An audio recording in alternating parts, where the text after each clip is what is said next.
proliferate the active violence in this game because we have a character that is a pretty good melee guy. He's pretty good. And let's keep that party going. Let's keep that party going. We got that. What was how did I pronounce it last time? I pronounced it earlier in or not earlier, but last time we played this, and I think I did it right. Syzygyrior. Anyway, we're gonna play our same character. Really cool melee dual wielding specialist. I'm doing the multi-streaming right now, so give me just 1 sec. And that includes all the platforms, including TikTok, even though last time I streamed to TikTok, I was doing a VR game, and I guess because I was playing a sword fighting game, somehow it was determined that I'd violated their policies, and my TikTok live got suspended for a reason, and the reason given was, you violated policies. They did not tell me what policies were violated. They were just like, yeah, just you did it. You know you did it, Alex. You know what you did. You know what you did, Center. And I was like, I'm sorry. I don't know what I did, but I'm sorry. But that's how it goes. Them's the breaks. There we go. Back to the games, baby. Yeah, shoutouts to Jupiter. Yeah. No, like I said, we're talking about being practitioners of nonviolence and pacifism and appreciating proper diplomacy. So let's continue this game where diplomacy is rarely an option when it comes to combat, and continue this game where we fight a bunch of bad guys and kill a bunch of bad guys, and that's the good shit. In violation of yeah, of being violated, or yeah, somehow we were doing something that was just unkind. I don't know, some platforms like that where there's automated moderation stuff, sometimes the automation aspect of it means that things get hit in the crossfire when they shouldn't be, so just how it goes. Just how it goes.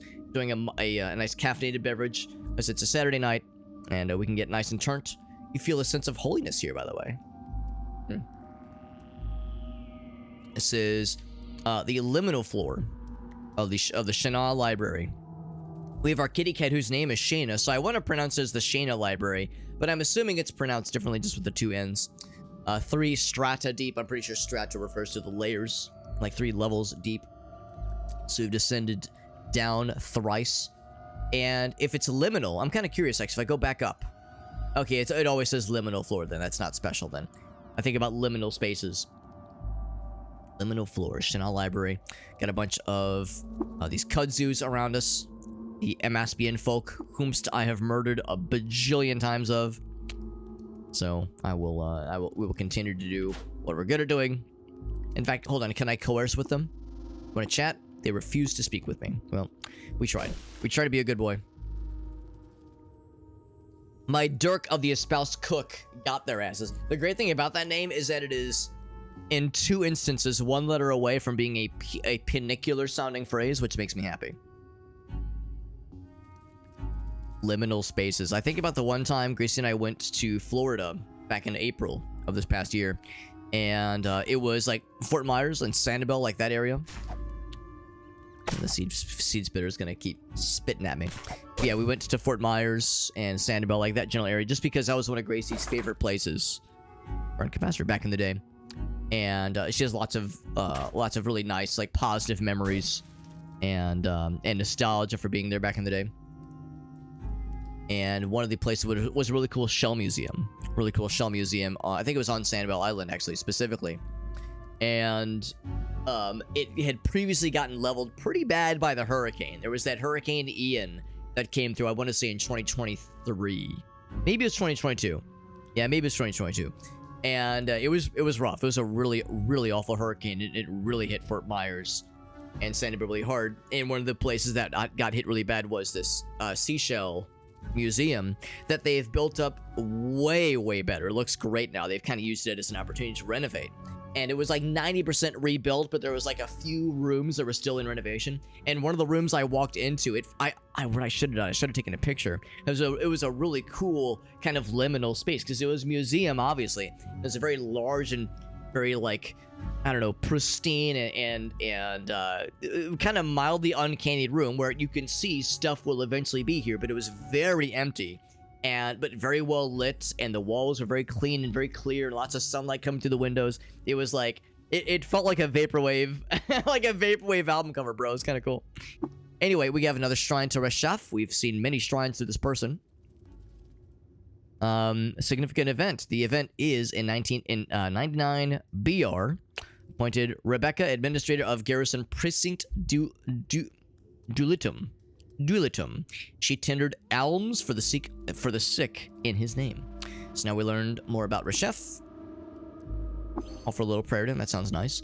I'm kind of curious. Oh, my guy is thirsty, by the way. My boy do be thirsty.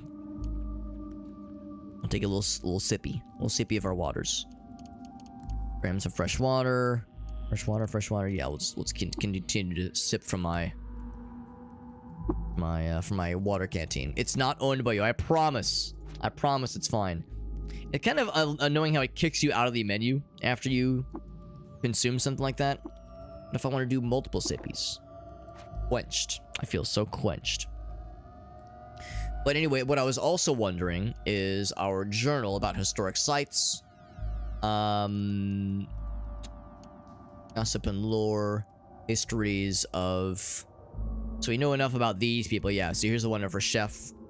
We're kind of like piecing together various lores. And I'm assuming this is on a per run basis and not on a like over multiple runs kind of thing. Because yeah, if you when you inevitably die, I don't expect that we have, you know, the wherewithal to like persist any of this knowledge. Although some of it, I guess, is procedurally generated. I'm guessing it's procedurally generated. But that's a name we've seen before. Imasp is a name we've seen before. Dashir, the first and the second. So that at least seems to be consistent across runs. But I could be wrong. Could be wrong. What's this? An empty glass bottle. I'll go ahead and get it. For now.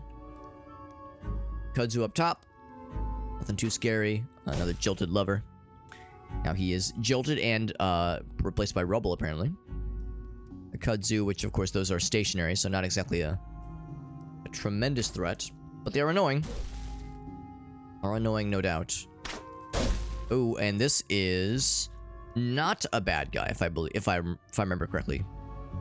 Oh, but he is a member of the Amaspian folk, and the Amaspians are not big fans of us. He is hostile. Okay, never mind. For some reason, I thought these guys were kind of chill. I thought they were chill. A Golgot? Maybe I'm wrong. Maybe I'm misremembering. Maybe this, I don't know, what sprite? Maybe this sprite is like has been reused for other things. Star Orchid robes. A votary of the Gyre and reveler in the metaphoric Newman. Nails, filth black, flash out from her sleeve. Gesture, but yeah, that sounds familiar. All this sounds familiar. Rank, acrid smells. She has a stinger. She has a physical stinger, so she's not like a human. A white. I mean, I'm white, but no, like a W-I-G-H-T. I thought whites in like in the context of like Dungeons and Dragons were undead. I thought like a white was like kind of like a subclass, not a subclass, but like shared some third or fourth cousins with like liches, basically, and like the lineage of what is an undead, what is this, what is that, a ghoul versus a zombie versus a lich versus a ghost versus a blah blah blah blah. I thought whites and liches were somehow linked, but anyway. So no, this is probably something we fought before. It's an average fight, so we probably don't have much to worry about. Carbide hammer sounds kind of badass. Steel gauntlets also sounds badass. Some rank fangs. I'm not sure what rank means, but probably poisonous. Spirit, ghost, other supernatural being. Thank you, Duder Dead, confirming. So maybe all right. So less lichy, but more ghostly. There you go. And they're approaching most likely with intent to cause harm. They're sappy. Which is to say, they're a little weepy. They're a little sad. They just watched a chick flick. They just watched like a tearjerker movie, and they're feeling a little sad. That's why they're a little sappy. And also they're literally covered in sap. So I'm pretty sure I'm safe to initiate combat. I have been poisoned. My first time with poison before, because they hit us with their stinger. The sappy Gyre White of the Algogot strikes Big Spanky with her stinger. You have been poisoned. And then I hit her with 3 damage. And then I hit her with a crit. Yes, I cleaved her armor. I'm not sure why. So yeah, I did damage for 2 damage. And then it says 26 and the... Oh, that's probably what we rolled. We probably rolled like the 26 to attack. Like the X. The X means she was cleaved. Means I've given her some bountiful cleavage. Bountiful cleavage, that's right. Get to Pokemon Center, right, yeah. You remember that shit, right, Junior Dad? Every time you took like a step or two, the screen would do that, bop, bop, bop. The screen would kind of flash in the Viridian Forest, or was that what it was, Viridian Forest? It was one of the first forest areas. You would fight a Weedle. You'd fight a Weedle, they hit you with a poison stinger. Or a Beedrill, maybe. They'd fucking poison your ass. And you, every couple steps, bah, bah, bah, bah, bah, bah, and inevitably it would hit your main, obviously. And then your main would fucking die. Or you can get back to Pokemon Center. Unless you had an antidote or a potion with you. But that shit wouldn't wear off on its own. It's not like Burn. Burn would wear off on its own. Burn was nothing. Yeah, poison, that shit lasted until you cured it or until they got. And yeah, Whale remembers that shit being annoying, and you were right. You were right. I remember I had my childhood friend Andrew.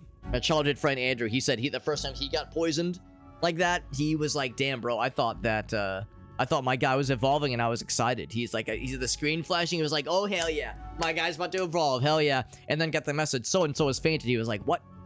What? The fuck is that shit?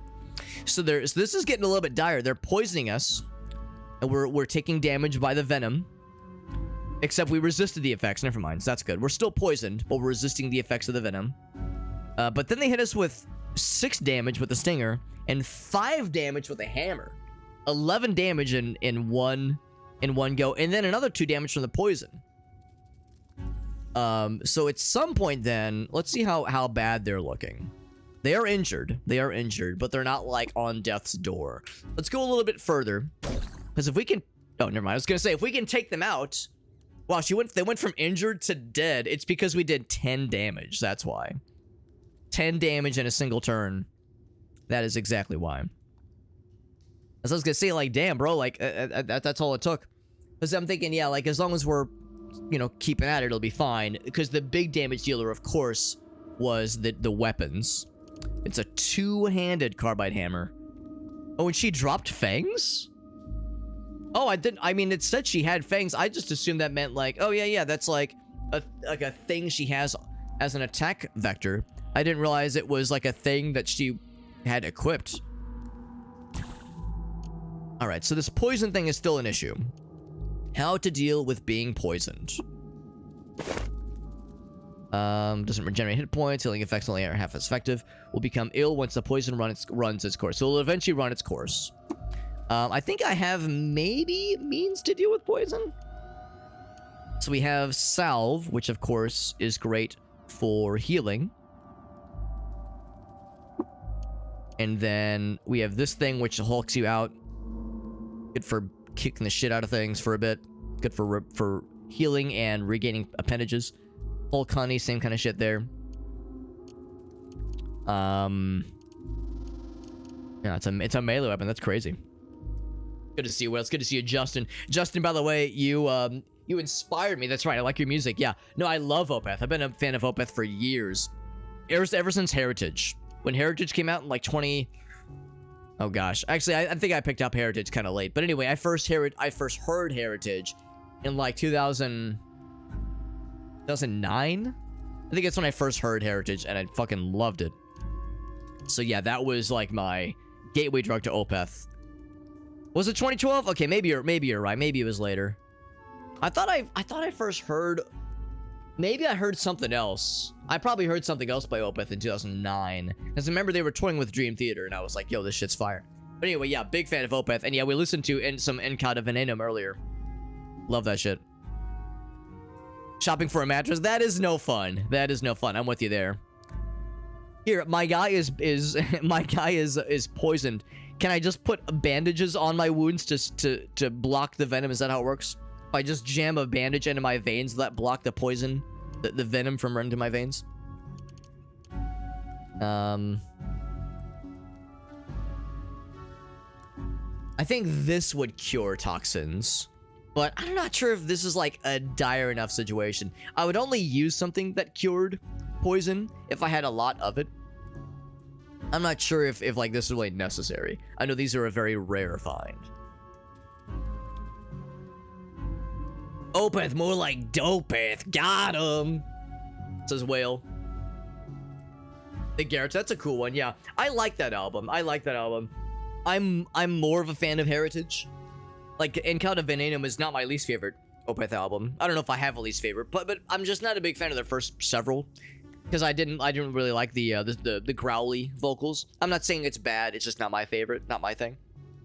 So, Watershed and Orchid, you know, a bunch of those albums didn't really do it for me. And, but yeah, Encounter Venenum, awesome. Pale Communion, incredible. Sorceress, oh my god, Sorceress, incredible album. But yeah, Heritage probably is the pinnacle for me, at least, so far. Although, that being said, I've yet to hear their newest one. I've yet to hear their newest album. I'm aware that their newest album has some growly vocals, but I still want to give it a chance. Still want to give it a chance. Quickness-based effects. Quickness-based? Oh, I'm based all right. When Opeth is said, we call them Mopeth. Some of their music some of their music is like a little bit mopey, a little bit saggy. Disease prevention. Not disease curing, disease prevention. Based. Bring ing the growls. Ing. I'm assuming what you mean is that, yeah, they bring some of it back. Yeah, which, like I said, is not a bad thing. Not maybe what I'm looking for personally, but I know. Oh, it looks like maybe we might have left a metal, an extra metal folding chair. Maybe I sold one. Maybe I sold an extra metal folding chair. Maybe that's why. Anyway, yeah. So I have nothing else that cures poison easily. I'm gonna see if we can wait it out, because it will eventually run its course. Health is dropped below 40%. If nothing else, we do have other heal options. Take 2 damage, 3 damage. All right. So yeah, sure enough, I am going to use a witchwood. Witchwood. This wood. Eat. Salt, sated, and quenched. So now we're gonna heal. And I know they said healing is less effective, so we're gonna keep getting that message that we're like, the health dropped below 40% because we're kind of hovering around that amount. And I'm standing still. I think now, though, nothing else has happened. We all right? So I think now the poison has run its course. So I think now my guy is ill. Yeah, or so no, we're longer poisoned. We don't heal points naturally, though. External healing only half as effective. How's about this? I'm going to take a couple things that did over encumber us. So I'm gonna take a look at maybe dropping something else, but I'm gonna go back to the top floor and rest for a bit. The Red Rocks show? Yeah, I don't have that one yet. I don't have that live album, but yeah, I like their live albums. Or their live, I guess I don't have a lot of their live, I guess I don't have any other live albums, but I like the songs that they sometimes include as bonuses that are live performances. Got stale cookies, Whale? Oh, I'm sorry, man. That's no fun. What would be? Oh, maybe I shouldn't ask. I don't mean to ask this to like torture you, but what would be your preferred sweet tooth solution right now?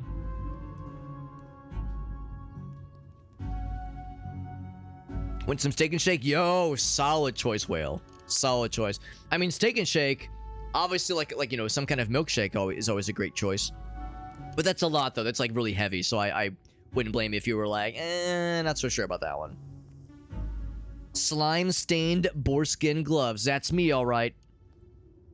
So now let's put this guy on. This one has 1 armor and no dodge benefit. This one has more armor. It is quite a bit heavier. Quite a bit heavier. Let's go ahead and drop that stuff. Drop it like it's hot. And then I can go ahead and scrunklify this guy. Go and disassemble that bad boy. And that leaves us at 294, so I should probably just drop some other heavier things, and I'm just lugging around. EL fudge cookies. I don't think I recognize EL as a brand, but I'm guessing it's like a regional thing. And we got Wonder Pip. What's up, Wonder Pip? It says, sup, dweebs.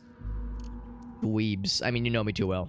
I mean, you're a first-time chatter, but you already know me pretty well, so you'll fit right in. Justin says they canceled a doctor's appointment that was pissing you off. What do you mean, like they were like rescheduling it on you or something like that? Like constantly, like giving you the runaround? Because I understand that can be annoying. It's an Ohio thing. Gotcha. Oh, that's a fair point too. Oh, is that? Hold on. Is it a grocery store thing? Like a grocery store, like frozen treat kind of thing? Because if it's what I think it is, I might know what you're referring to. I might know a thing or two about a thing or two. Oh, the Keebler elf. Oh, you're right. You're right. That kind of shit. I thought it was like the frozen stuff, but I see what you mean. Yeah, I haven't had those in years, but I fuck with what you're referring to. I fuck with that shit because I remember that shit. The Keebler elves. That's right. Physically come in. Well, I mean, of course, yeah, it is hard to do a physical without coming in person, but yeah, if you'd rather not, obviously that is your choice. But yeah, when it comes to physicals, them's are the breaks. This is the hammer that guy was using, by the way. It's a badass weapon for sure. Two-handed carbide. That's pretty impressive. Of course, our guy very much lives and breathes on multi-weapon fighting, so I probably shouldn't fuck with it. The fangs are fascinating to me. Where would that be equipped? Maybe on the face? Maybe? Instead of our night vision goggles, which are running low. We can always recharge, by the way. Slick with a film of bubbling death sludge. Strength bonus. It is considered a short blade. Reputation with the Gersh.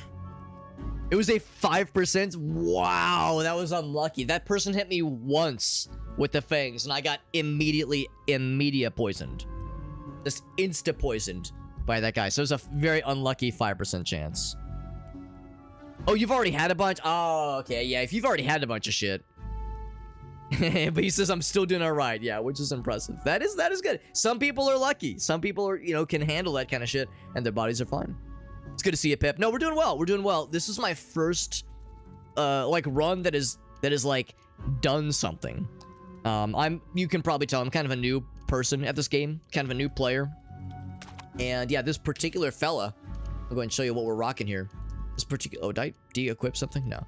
This particular fella is our first character to get past level 2, basically. It's like my 3rd or 4th ever character. This is my 5th time streaming this game, I think. First couple characters died in like the first 2 combats. But no, we're doing all right. You might be scratching your head at some of my, my point allocations, if you've played this game a decent bit. But I've never made one of and you can correct me in the pronunciation. Syzygyrior. So I've never made one of those before, but I just kind of roll with it, and I'm really enjoying myself. And we've spec'd a little bit into axes, more into tinkering, more into cooking, a little bit into short blades, more some into multi-weapon fighting. Actually, I guess our guys started with multi-weapon fighting. So yeah, lots of cooking and gathering. So yeah, I'm really enjoying this game. Game is very good. Underappreciated. I'm with you, dude. You're dead. I'm with you. And Wonderpip's got 3,200. You've been playing this game for a minute. Wonderpip says, "Listen, bro, I can tell you a thing or two about a thing or two." That's awesome, man. That's incredible. I respect it. What I need to do though is clear some space in the old inventory, and really, it's going to come down to what do I have that is like the least amount of potential value, or something to rid myself of. Because yeah, the heaviest thing we just picked up by far was that weapon, that really cool weapon. That being said, I got a bunch of extra glass bottles I probably don't need. These things are quite heavy, so I think we'll drop a few of these things. I don't think I need this many. Yeah, we have 2 engraved ones and 1 just empty one, so that's easy enough. A lot of empty water skins, which I like to think are still worth hanging on to for now. The torches, I think I can just drop the torches. I mean, they're a nice backup in case for some reason I don't have the ability to recharge a chem cell battery. But I think we should be okay in that regard. I don't think that's going to happen anytime soon. So I'm going to go and drop the torches. I think we're probably fine. Drop all 3 of them. I think we're probably okay. Glass bottle. They are. 5 pounds seems like a lot. And I recognize the benefit in having some glass bottles. If you want to carry something like acid. Something that is not safe for a water skin. So there is at least that. But yeah, that definitely cleared us, so we're in good shape. And yeah, I'm kind of curious. The rank fangs. I know Wonderpip says they're pretty cool. Let's do one of these. So if I were to equip them, it would replace the night vision goggles. So it occupies the face right now. So I very much should keep the goggles on for obvious reasons. But that is good to know that it is a face weapon. If I had to guess, Wonderpip, is it one of those things where if I have the face as a weapon, and then I attack with these 2 weapons. Well, and I do a standard melee attack, it will include that as a 3rd weapon. I'm assuming that's how that's gonna work. It's gonna be 3 attacks. And check this shit out. Check this shit out, right? Yo, check it. So short blade, I went with jab. So if you make an offhand attack with a short blade, you immediately make another attack with that same weapon. So check it. Yo, check that shit. So we got that offhand, we got that dagger. Dirk of the espoused cook on coming in hot. So that means if we roll correctly, we could get 5 attacks in a single turn rather, with this thing. Jab goes stupid hard. I'm all about it. I'm all about that stupid. But again, that's only if we're in a well-lit situation. Otherwise, if we're in a dungeon, which we so frequently are, we got them goggles. Got them goggles on lock, baby. Yeah, 5 pounds for a glass bottle, a little bit silly. Thermoelectric cells can store acid. That would be kind of cool. Yeah, right now we have chem cells. I'm guessing thermoelectric is a kind we haven't found yet. Yeah, I've got, I don't know if you can see right now. I've got 23.8 total hours playtime in Case of Cud. So I'm a little bit behind you, Wonder Pep. I'm only at 3,160 hours. 75 hours behind you. Only a little bit, but I'm catching up to you, bro. I'm catching up to you. You got a slugman with 5 heads and 4 faces. I do appreciate that one of your heads does not have a face. That's kind of sick. Wanted a second head. Valid. But anyway, yeah. So what I'm going to go ahead and have us do, I'm going to kind of limp back.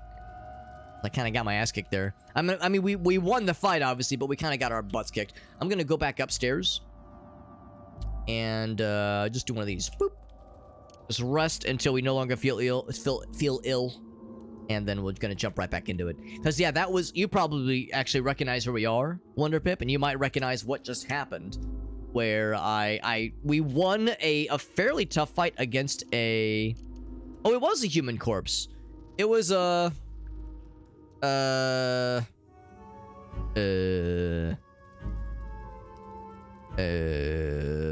White. It was a white of a Golgot, and they fucking hit us with that poison, and they were wielding a big stupid hammer.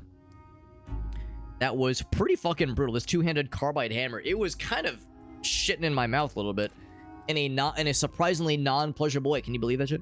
So yeah, that was a little bit unpleasant. And we did win, but it came to great personal and sexual cost. We got that shit. So this is sugary salt. I think we actually have a thing that is collecting sugary salt. Am I? It said glass bottle. Yeah. Why are these in separate containers? That's silly. No. We pour that shit into another container. Sugary salt. There we go. Nope. Yes. And then what I should really what I ought to do is just auto collect. Unsealed containers with pure liquids. I guess sugary salt implies like it's like tampered in some way. So I guess I could kind of see why that is. And I guess the idea is that a water skin is not a sealable. Well, that's weird because these water skin. Oh, right, but they're not pure. That's the difference. Okay, so we pour to another container. That one, no, and yes. Might as well just combine them. No reason to have them in like separate containers. That's silly. Yeah, the Gyrowite, exactly. And we just saw it's a 5% chance to poison, and it was the very first attack. It was the very first attack, and I said, motherfuck. I said, you motherfucker. Okay, so I can't scroll up that far, but yeah, it was the very first attack, and that was some straight up bullshit. Level 28 for your guy, that's badass. Rank things in a bunch of... Man, it sounds like a really good weapon then. If you're a level 28 character, that weapon is still very good. Also, Zabatsu, good to see you, buddy. Any fight you can walk away from. Yeah, it seems like, generally speaking, so long as you can outspeed them. It seems like, generally speaking, you can get away from most things. And, of course, the sprint option is more often than not available, which is really helpful. So, yeah, I've you know, without any shame, what do we call it? Not running away, we call it tactically repositioning. The virtues of Tactical repositioning.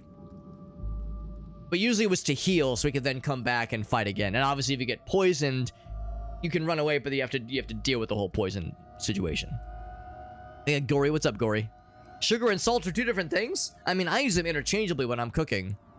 My cooking guests don't appreciate that joke, but I think it's hilarious. A null worm. We've seen these guys before. He is sprinting right now, which means he is less likely. Oh, never mind. He fucking cracked my gauntlets. I was gonna say he's less likely to do good shit. Except he fucking insta-crits me for 9 damage and cracks my gauntlets. What a fucking meanie. And we have, of course, fought these guys plenty of times in the past. So I probably don't have to worry. Crab Crushing Beak. I think I just critted him back. He's badly wounded. He's getting... Yeah, I cleaved his ass. I'm really good at cleavage. What can I say? What can I say?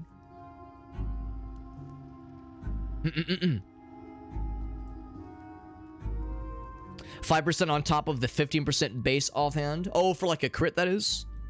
I guess I don't know about that. Yeah, I'm assuming that when with that poison... I'm assuming with that poison for the rank fangs. Yeah, it's 5% on hit as opposed to on crit. Because, yeah, he didn't cause bleed, thankfully, but it was lame. It was lame sauce. Unless you mean 50% chance to hit when it's an offhand weapon. I'm assuming that's what you mean, Pep. Because I guess I've never looked to see what the general chance for an offhand, well, offhand attack chance 50% here. Yeah, maybe it would say if I put that on. Actually, hold on. I put that there. Yeah, it still says 50% attack chance. And I'm assuming that means chance to hit, not chance to attack. Anywho. But I'm still learning. Still learning. I got much to learn.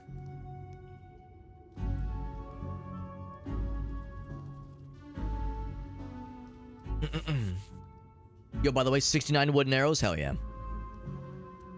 Like how that guy got a really lucky crit on my ass, but then we gave him the goods. Gave him the goods afterwards. The table's got a nugget. I'll take it. I'll take the nugget. Oh, I guess I did not take the nugget. There we go. Nugget has been acquired. And probably nothing in the basket. I always like to look, though. Just to be safe. Make sure we're not missing anything. Anything cool. And, of course, we've seen these things before. This little lamp. These sconces. Nothing to glean from them. Except for the light that they're providing. Which gleans. Presumably. Presumably it's gleaning. Grabbed. Not anymore. Two health. Or two health. 2 experience, by the way. 2 experience for killing one of those guys. Is it worth it? Arguably not. Do I still do it? Yes. Yes, I do. Also a chair. Of course I will take another metal folding chair. Of course. I was gonna say no to a metal folding chair. For free. Some eagle-eyed viewers might note that I'm... Oh, fresh water. 61 drams? Wait, not 61 more drams. We mean a total of 61 drams. Oh my god, they meant 60... Jesus fucking Christ. That was a puddle! Now, granted, it was fresh water. You don't really see freshwater puddles like that very often. That's not a puddle, that's a fucking freshwater lake right there. Good lord. Well, I'm a little bit over encumbered right now. So, damn. Unexpected. Well, I hate to say it, but I'm beginning to think that maybe this carbide hammer might not be worth its salt. A dram. I assume a dram is a gram, basically. But we got 61 drams. Which, no matter how you slice it, it seems like a lot, honestly. It gave us basically like 16 pounds of water.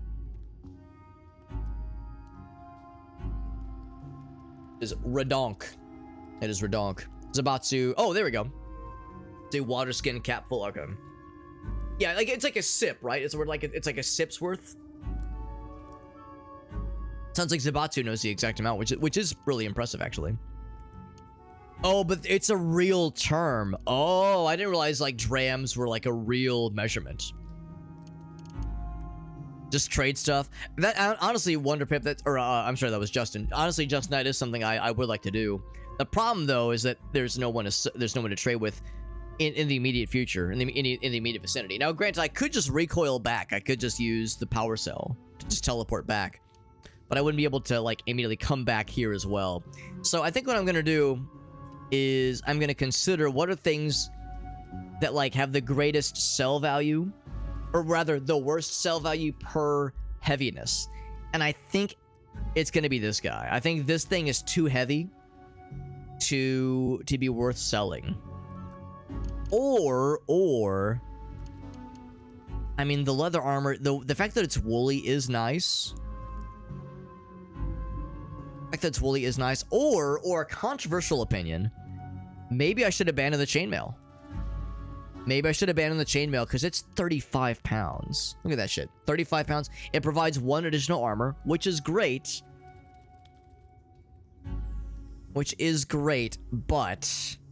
But, you know, if I switch to the woolly leather armor, you only lose 1 armor, and it's 20 pounds lighter. Maybe that's the play here. It's a shame because I spent a lot of money to get that chain armor.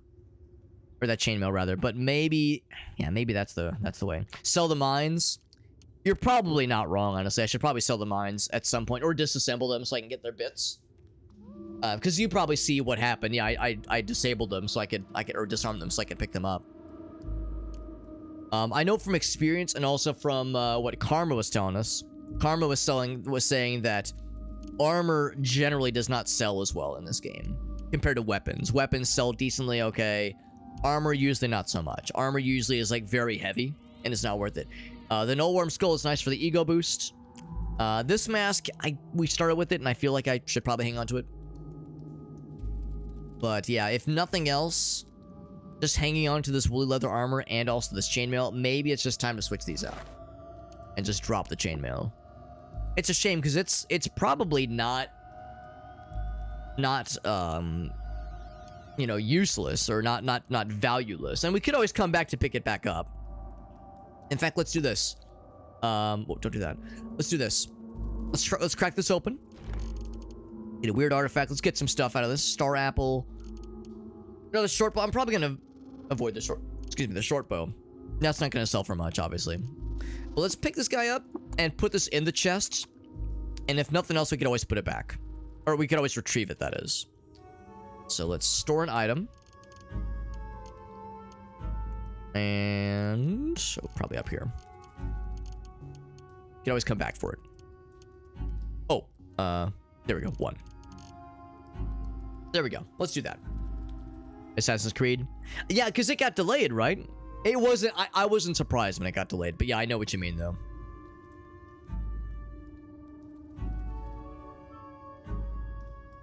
DVs, yeah, that's the dodge rating, right? Yeah, it was encouraged that I lean more into armor for this particular build, for this particular guy, instead of instead of dodge. Because like our guy, I mean, granted, our guy has like decent agility. Our dude's not, you know, our guy's like pretty good and agile, but yeah, like just generally with the melee centric build, going for armor is like the way to go, honestly. When I see DV, why did my brain say domestic violence? Will over here like, what does this say about me? And then Wonder Pip says, because your brain is delightful. Brackish water. Yeah, we avoid the brackish water. Now the nice thing, of course, is, you know, since we've abandoned the chainmail, suddenly we have a way more carrying capacity. Well, not way more, but some more carrying capacity. So if nothing else, we could retrieve some of the things that we left along the way. Oh, my battery ran out, by the way. That's okay. We have another one, actually. Or I could just charge the battery we have right now. Or I could just take this one out. So let's... Well, I say that. Maybe having one of these ready to go at a moment's notice is not the worst idea ever. Nah, maybe it's probably not worth it. Let's just replace the cell. Place the cell and then pop it into this guy. Pop that used one in there. There we go. I can see.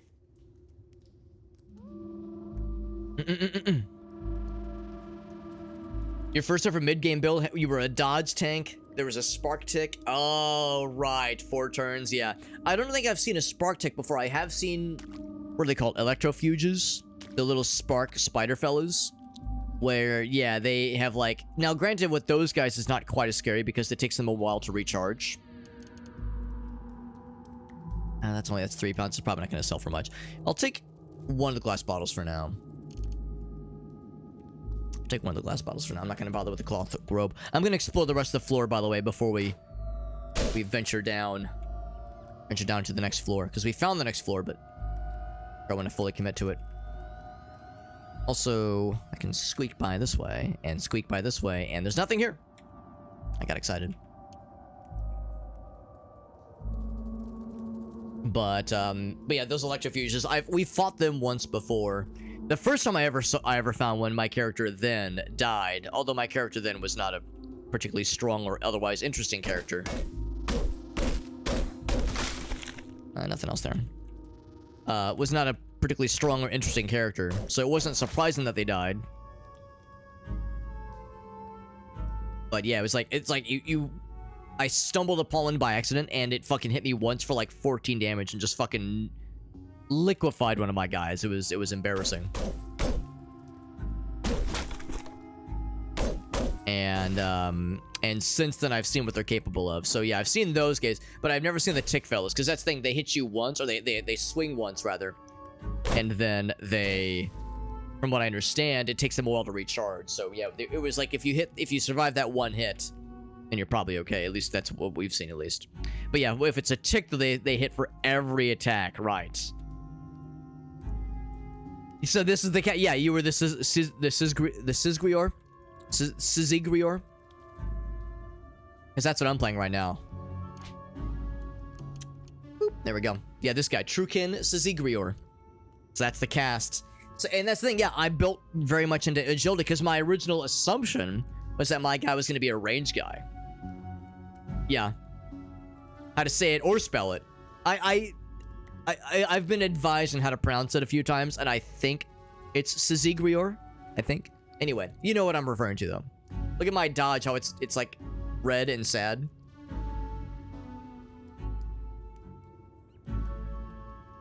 I'm assuming it's because we have things to raise it, but also things that lower it, like the equipment we're wearing. Yeah, good range or dodge tank. But I'm not playing him as a dodge at all. I'm playing him as a more armored tank. I mean, I don't know if I would say tank, but more armored. With some base dodge, which does help. Deep pool of salty water. Nothing else there. We're nearing the point where there's not much else to explore on this floor. I will then proceed. Then, oh, scary. Boo, boo, boo, boo, boo, boo, boo. The kudzus are still there.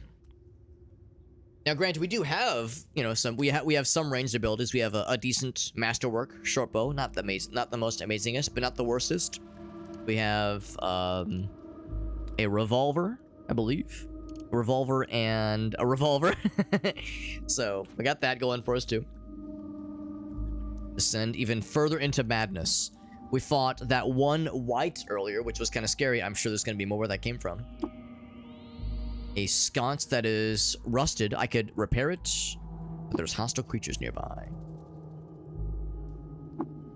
Oh, but speaking of, like, doing shit. Here, let's go back up.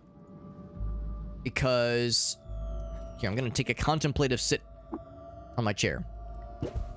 And I'm going to examine... I forgot about this. We found an artifact. And I want to see what it is. 12 pounds. It better be cool. Sniper rifle. Excuse the dick out of my shit-encrusted butthole. What the hell? Sniper rifle. Well, damn. Suddenly this dingy-ass revolver ain't nothing but a thing. Very high accuracy. Wow. Wow, wow, wee wow. Amazing. It needs something, because it says empty. Oh, maybe it's just because it needs... Right, I guess they all say that. So it doesn't need anything. That's amazing. I didn't know the sniper rifles were in this game. That's crazy. That's crazy. Yeah, very high accuracy. Probably has, like, pretty good range, I'm guessing. Probably is like slow to fire, but and no crit benefit necessarily. Like no extra crit benefit. That's very helpful. And then Will says, "Here we go, here we go." Speaking of in the undead monster sense, whites. How's that for a white thing? Yeah. For the redemption whale, we got our bomber friend resolved and refreshed. 12 pounds, man. And I mean, I feel like a dingus. I never really use these damn things. So let's go ahead and load it up now. Go and load it up now so we got this bad boy ready. This guy's ready to throw down in a moment's notice. We got our gat. We're fucking strapped, baby.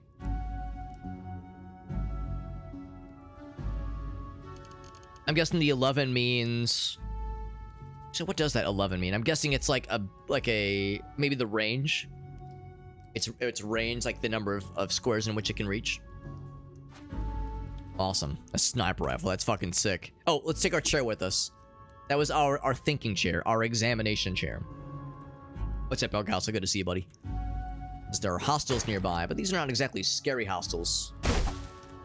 And then we have a fancy fella. This is a legendary seed spitter. Rato Sprig. Legendary seed spitting vine and leader of the Amaspian folk. So if we fuck this guy up, the Amaspians are going to hate us even more. It's a penetration value. That makes a lot of sense. That this would penetrate really good. That makes a lot of sense. Loved by the Amaspian folk. The Urguva villagers hate this motherfucker. Because it worships the highly entropic being. Also, Namor hates this fucking guy for disproving a famous theorem. Yo, do you ever fucking start beef with a sentient piranha plant? Seed-spitting piranha plant? Because it one time disproved a famous mathematical theorem and you took that personally? All the fucking time. Their leaves vibrate to low-volume crunches as they compact seed matter for spitting. They have a strange plant. If this guy worships highly entropic beings, I fuck with them as well. No, I think they... Wait, is it because they worship highly? I guess, oh, you're right. You're right. This thing worships a highly entropic being. I wonder what that highly entropic being is. All I know is I'm bleeding, which is rude. Fucking rude, bro. It says it's an average fight. You pass by a bloody door. I stop bleeding. And he attempts to shoot at me, so I spank his penis. And he's dead. Wow, that was fast. That was quick. 3 taps. 3 tippy taps. And suddenly, a lot of plant things dislike me more, and a lot of people like me a lot. And I gained 10 experience from that fight. Can you believe that shit? Literally legendary... one-of-a-kind monster, but we're so like over-leveled for the fight, we get 10 experience because we are well past what we should be able to handle for that fight. Didn't have much health. Let it be known that the white that we fought earlier was way harder and way more threatening than that guy. He dropped nothing, but there was a chest nearby, and it has a shining sphere of the library, and also a cybernetics credit wedge. I got an achievement for recovering a relic from a historic site. Credit wedge of 2 cents. Never seen this before. Never seen either of these things before. You're overburdened. That's fine. That is fine. My first ever relic. That's correct. That's correct. Which is exciting. So, let's take a look at what we found. Yeah, thank you for the congrats, Wonderpip. My first ever legendary historic site acquisition, which is exciting. This thing. Shining Sphere. What is this? Chipped off chunk of spindle. Magnetized by the fall to Earth. Orbits its chosen warden. It probably floats, doesn't it? Fanciful depictions of telescopes. Light manipulation, level 1. So if I equip... I have laze and ambient light. Oh, that's so cool! That's sick. And then this thing. Tiny wedge of plastic has 2 cents on it. A literal glow sphere. Maybe that means I no longer need night vision? Could this open up my face for fangs? To be a spooky vampire fella?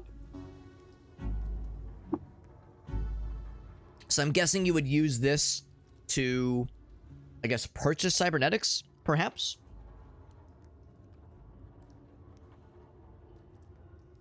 The Sultans of Cud? It might be. It might be. There's mention of... Well, actually, I guess there was not mention. I thought there was maybe mention of, like, a particular person. Also, when I hear the word Sultans of, I think of Sultans of Swing. That song by Dire Straits, which I like. Not all relics glow. Yeah, I wouldn't expect all of them to, but this one does. Will it give you enough light? Only one way to find out. Only one way to find out.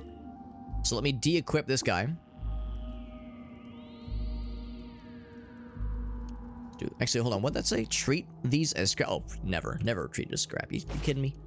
You kidding me? Boop. So, I mean, yeah, looks like we're good. Unless something else is giving off light. I think it's this guy. I take this off. Yeah. That is exactly. That's super cool. That is super cool. And then, what are some of the abilities I got? Ambient light, it's toggled on, okay. And it doesn't seem like I have to do anything else for it. It's not like I have to say, like, I have to, like, recharge a battery for it. It's just there. Cool as hell, man. Focus ambient light into a laser beam. Yo, that's dope. It's a D3 of damage, but penetration of 8 is not bad. That's not bad. So you have, you do have, like, an energy weapon now. D3 of damage. Penetration 8, not shabby. Not sure what the range is, but probably similar to other ranged attacks. So the glow comes from my body. That's super cool, man. Yeah. That's awesome. Like it. Flashpoint or flashlight and also point defense weapon. Good shit, man. Good shit. I mean, that alone is worth the price of admission. That's fantastic. Anything cool in the trash? Looking for that garbage. I got people to pick up your garbage. I think I have to do this manually, don't I? This is like enlightened. Oh, campfire remains. No, I don't do that. I want to look at, here, there was a way we looked this up last time. Was it... How do you look at the other thing underneath that layer? There's like a way, there's a way to like say, oh, there's multiple things. Oh, I guess you can do this. Let's do it that way. Rifle. Do it that way. Train. Oh, I gotta get closer. There we go. Nothing. Those guys already dislike me, and now they hate me even more. I'm just giving them more reason to do so. Out of curiosity, what would it take to repair? Since there's hostile things. I'm assuming it would take bits to repair. Which I don't really feel inclined to spend, but I'm curious to see what it would take. Nothing. 10 damage, goddamn. Where's a roll like that when I'm like fighting something that matters? Where's a roll like that when I really need something to proc? Versus like, oh, I'm just fighting something that I really don't give a shit about. Then it's not much of an issue. So once again, I am looking for something to lose. Something to go off with. Probably one of those glass bottles I was saying earlier that was very much an extra acquisition. Extra and unnecessary, whereas the bits are nifty. And of course I can compress those down just as well. I can disassemble them just as well, and I will do exactly that. Also, I probably don't need 2 metal folding chairs. Probably don't need them. I am blind. Here they are. I'm surprised that lenses are that much. Are that heavy. It's like 4 pounds. That's 2 pounds for each one. Must be very, very large lenses. And is that a blooded? Oh, it's a rusted folding chair. Not bloody, but rusted. Probably not worth repairing, honestly. A steel arrow. That's cool. Burnt capacitor. That's also cool. So I think what I'll instead do, just disassemble it. Some tinkering bits. And I can't squeeze through there. Rip. Let's go ahead and slap this guy down. And just to be clear, am I hitting him with all 3 things? It's not automatically swinging with this guy. But maybe it's like, maybe it doesn't always attack.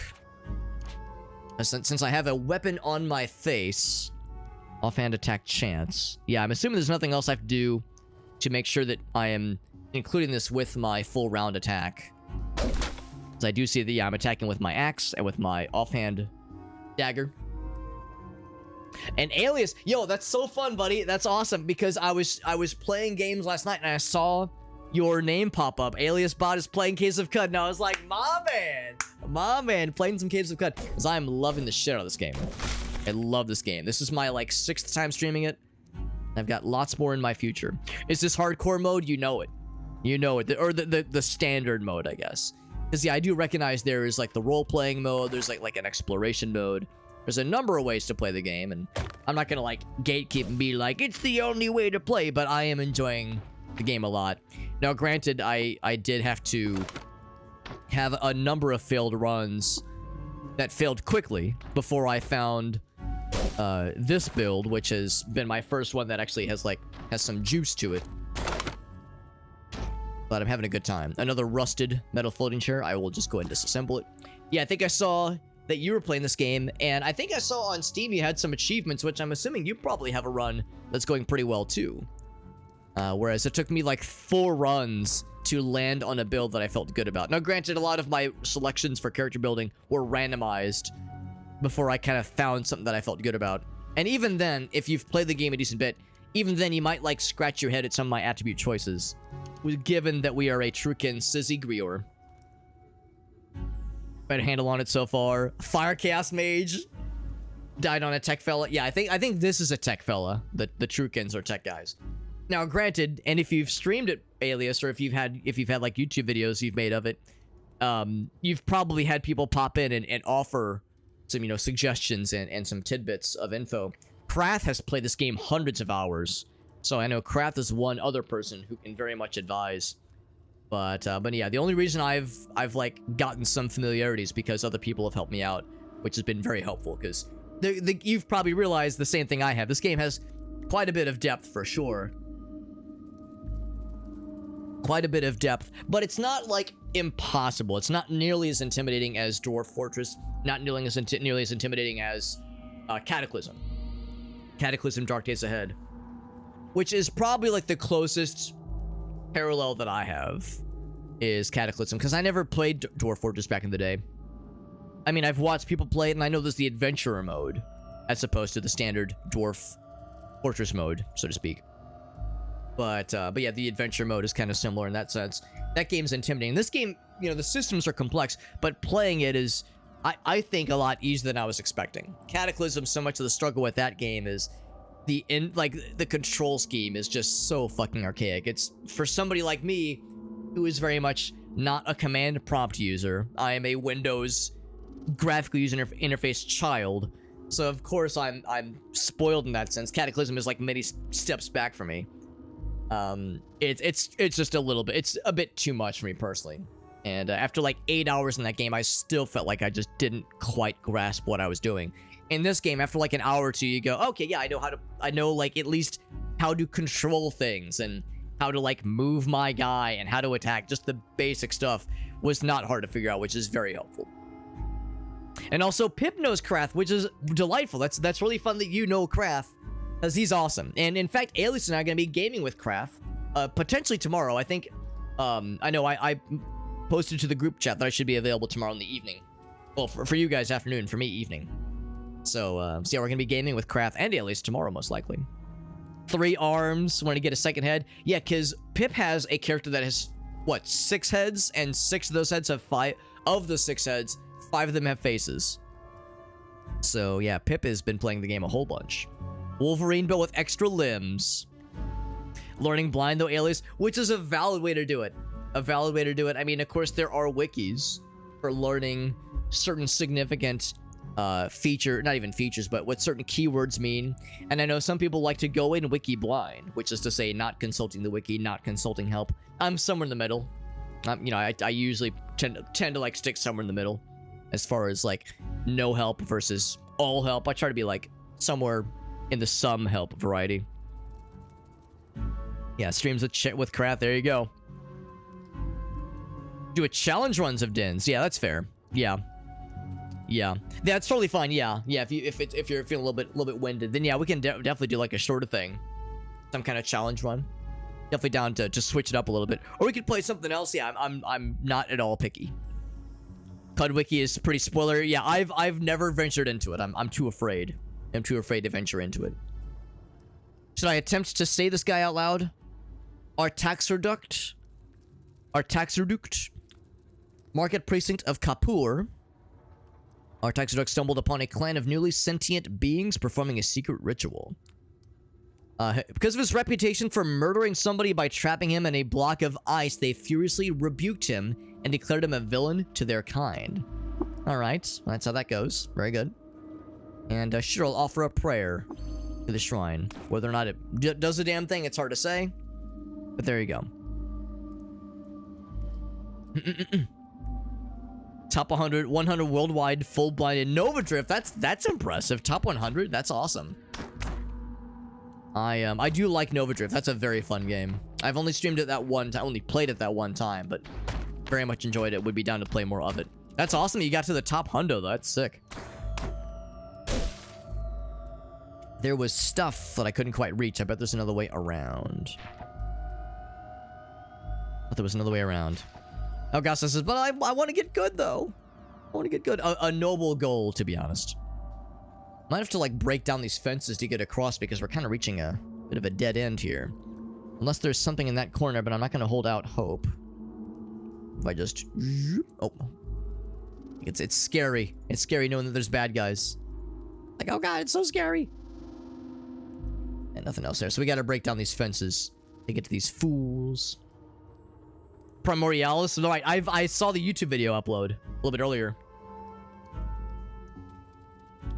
Yeah, I know Bizarre. I know you said Bizarre was like your game of the year, which is awesome. I'm really glad that game has like been such a hit for you. Let's see how scrunchy is this? It's a wrought iron fence, so it's probably not that impossible. There we go. It's a little bit of damage. That's a couple hits. Do I have to hold the button? Lightly damaged. I'll hold it. There we go. And here's the annoying thing too. They can probably just like seed my ass. But I can do this. I can do the diagonal movements. There we go. So suddenly it's not so bad. And then check the trash. Fractured microchip. Delicious. Just like Grandma used to make. I chopped a guy in half and he just stared me down with his extra heads. Yeah, you know what? Yeah, I would also just kind of leave. AC got me there. I'd be like, yeah, I've had my fill. Like I'm good. I'm Gucci. Let's go ahead and disassemble some of these puppies. Wood chipper them down to their basic elements. I'm holding off on disassembling this one, just because it's like a higher order. It's a piece of scrap, so I'm assuming it might be worth hanging on to. For me to like level up my disassembly abilities later on, maybe. Have you only done physical builds? I've none of my attempts at a mutated character that had like spell casting and special abilities, none of my attempts at those characters have gone very far. So I've attempted them technically, but yeah, they didn't make it very far. Also, do you like how it looks like my crotch is on fire? Just mild panicular fire situations. Centipede, one hit on the giant centipede. Very nice. Rock paper scissors. Rock paper scissors is up there as well for Alias for sure. Yeah, the rock paper scissors metagame strats, the Rochambeau metagame strats for Alias were pretty big. Look at this fella. This is a hive, giant centipede nest, new fucking nightmare fuel unlocked. Wonderful.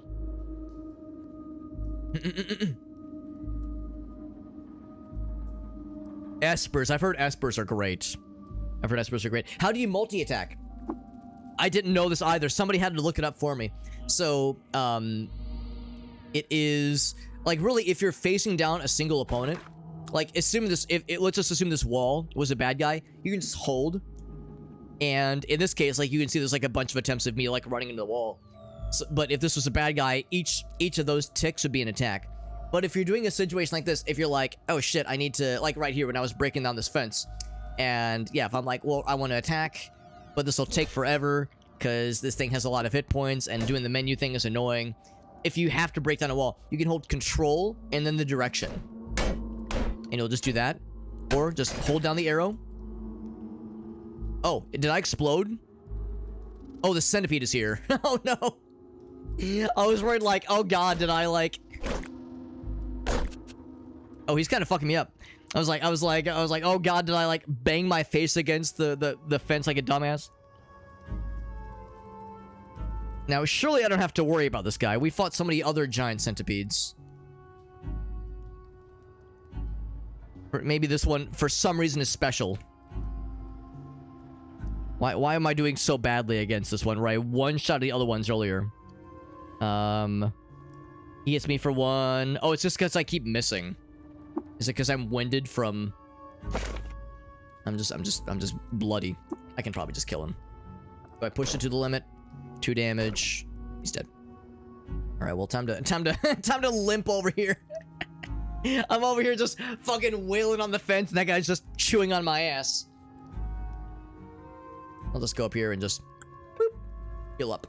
So now we're good. My guy is hungry and parched though, so I'm gonna take a little breather so I can cook myself a nice little something.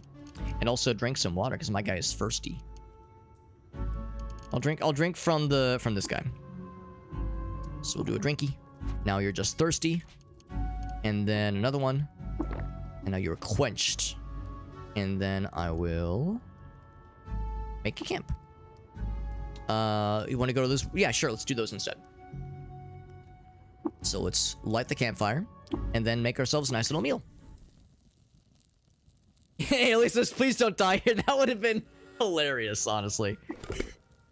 Star apple jam, some raw worm meat. Oh, you can get worm meat. I never even realized. I never realized that worms, like the centipedes, can give you, or not the centipedes, probably the null worms. I didn't realize the null worms could get you some meats. That's kind of fun. In that case, I'm gonna choose ingredients to cook with. And let's see. Can I look at their... Alright, so here I can't look at what they do. I want to look... there was a couple things that caught my eye earlier. You can cook with cider, maybe. Quickness-based effects. I kind of want to try that.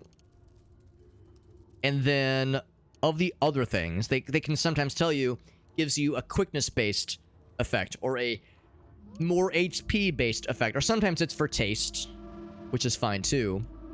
Yeah, worm jerky. HP-based. We are pretty based, aren't we? Yeah, a lot of these are HP-based, because it's meats. Regeneration and healing-based. Water and thirst-based. So, I will choose ingredients. We'll use some cider. And... yeah, worm jerky. Cider and worm jerky. Just like Grandma used to make. A dram of cider, some worm jerky, and a single berry. And we are fast for the day. And we made a mouth-watering dish because we're inspired. So better quickness and better max experience. Because we had the cooking inspiration, we get to name the dish. We call it Big Spanky's Baked Spice and Baked Meats. Dude, the name Big Spanky goes so exceptionally hard. New recipe created. Big Spanky's Baked Spice and Baked Meat. Can I offer that recipe to others as like a means of diplomacy and cultural trade? Cultural exchange, if you will. Plus 4 to quickness for the day and 12% max HP. We fucking take those, baby. 5, look at that.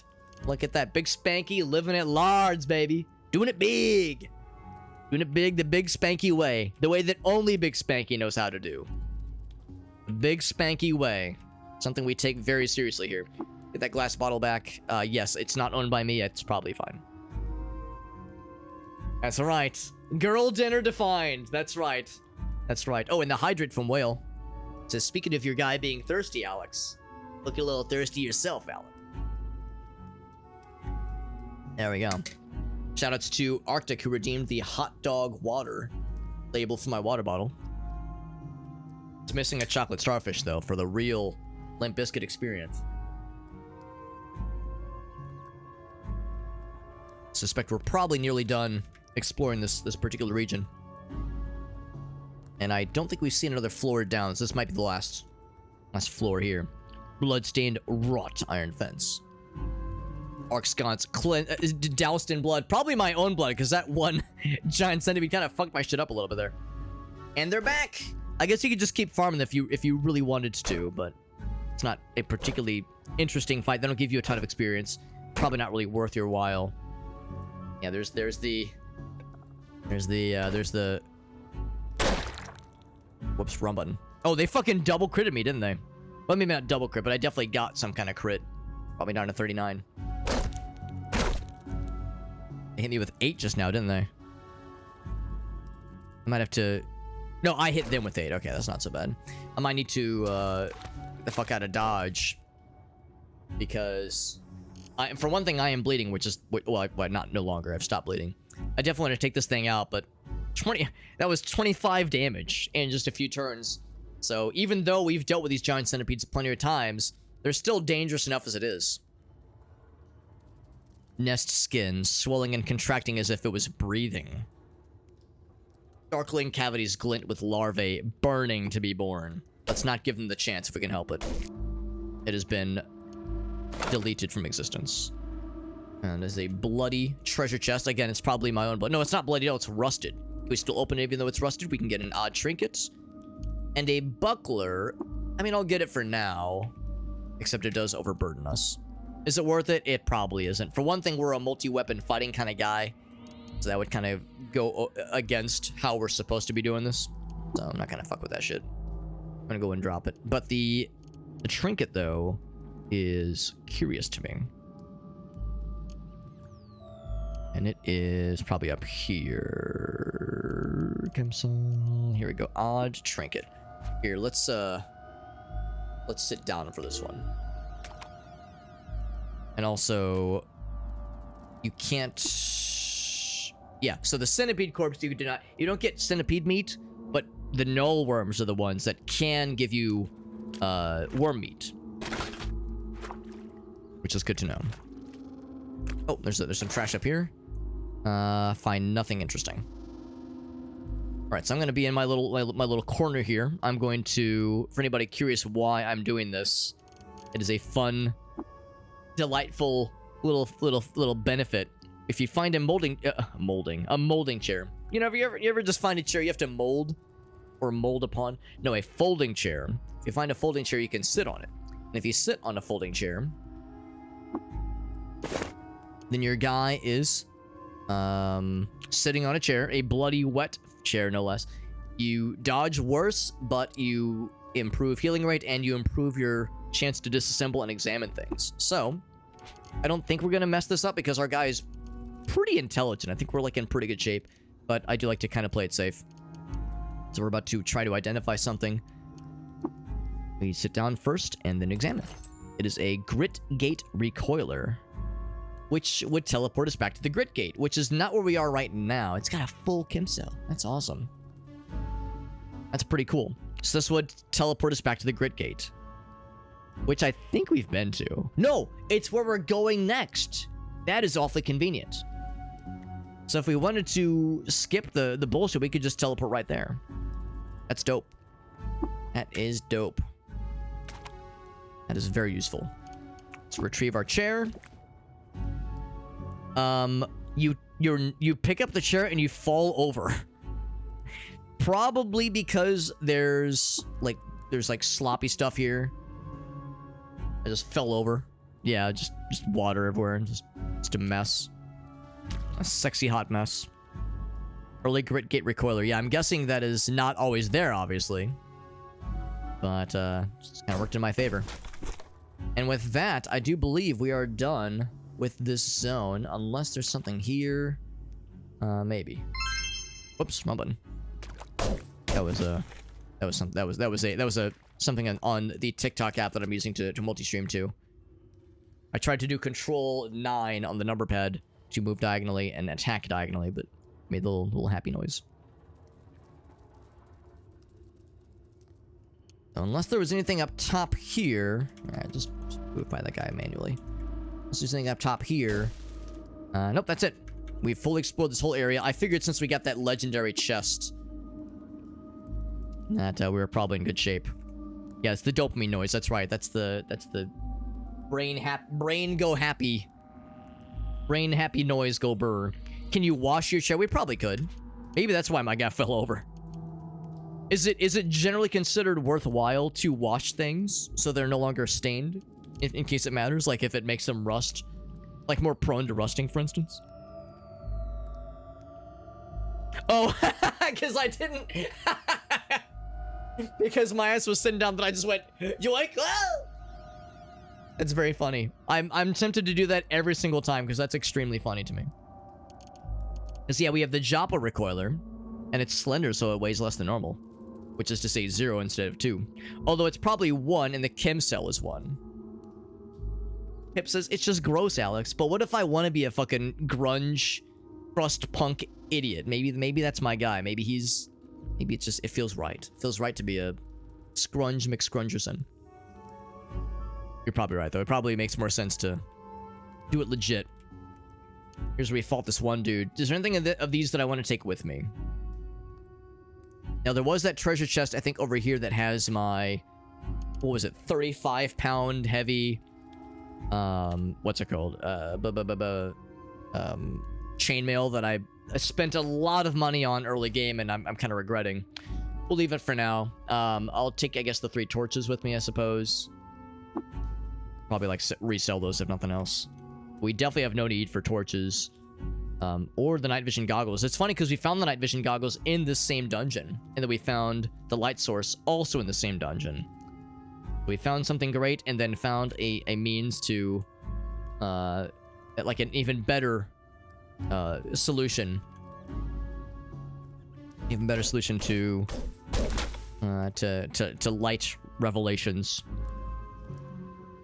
I'm looking for any other, like, soft corners I might have missed. Potential things that could, like, maybe show something, but probably won't. Like, there's maybe a spot here. I might poke around up there a little bit. Maybe a spot there. Yeah, sure. I'll do a little looky-loo. So, yeah, it's because of this guy. Okay, so never mind. There's nothing there. Looking for those kinds of things. If there's anything that kind of jumps out at me.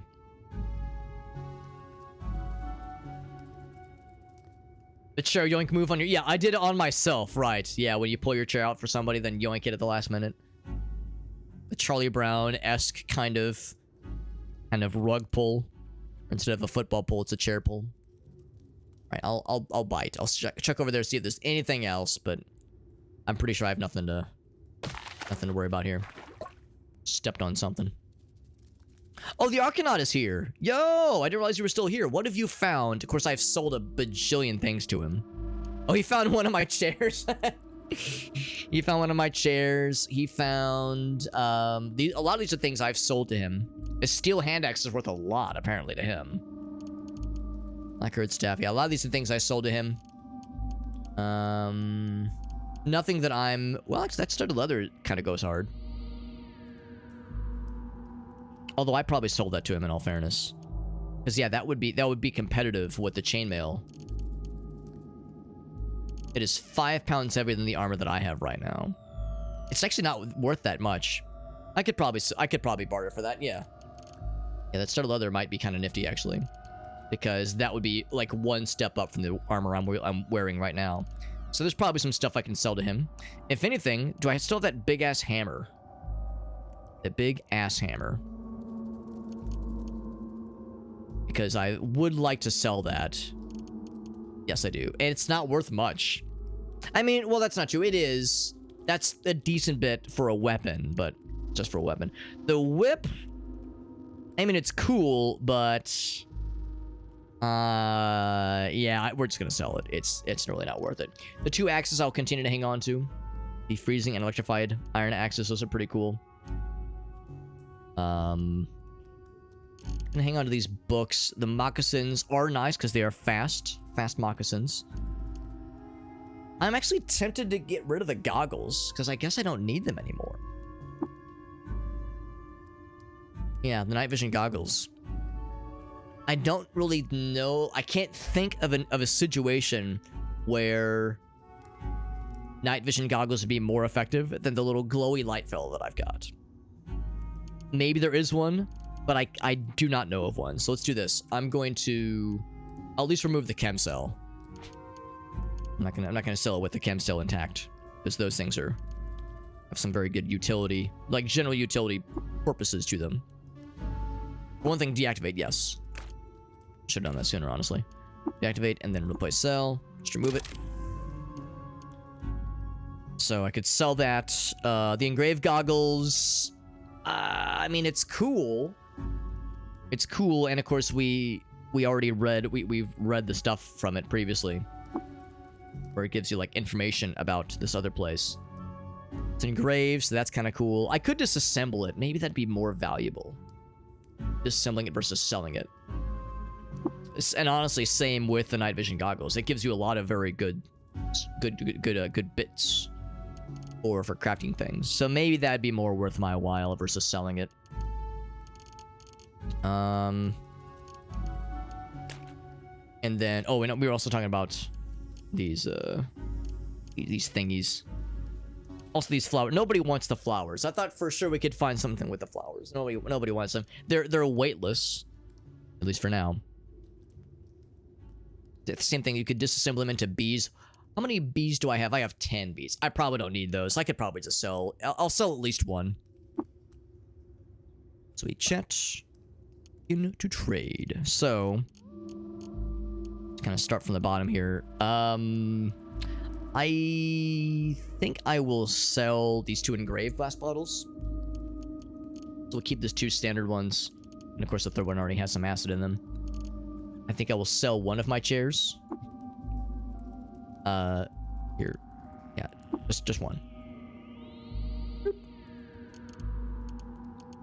And then that beaded bracelet is super valuable, but it's crazy light, so I should hang on to that one. So keep all those, obviously. Keep that guy. I could sell or disassemble the non-masterwork revolver. A, B, and 2. The 2 is kind of nice. I'm gonna hold on that for just a moment here. Sell one of those guys. Sell that thing just because it's way too heavy and not really worth. So we're gonna get stud leather. Kind of silly because I sold that to him initially. So I guess I'm looking to get it back. I sold 3 torches. They're just there's no reason for them. There's no use. It's no use. Keep all that for now. Cells are great. And 7. Not even like worth that much. Those, I'm kind of surprised those are worth more, but it's probably because they are engraved. So I don't know. I feel like most things that give 1 and 2 bits are going to, or 3 bits even, are going to innately be valuable. So I probably shouldn't be lured in by the promise of that kind of high valuation. So that's looking pretty good. Anything that I just can't live without that I would even benefit from? Not really. Not really. So we'll just offer that as a trade. 1 dram of fresh water. Sure.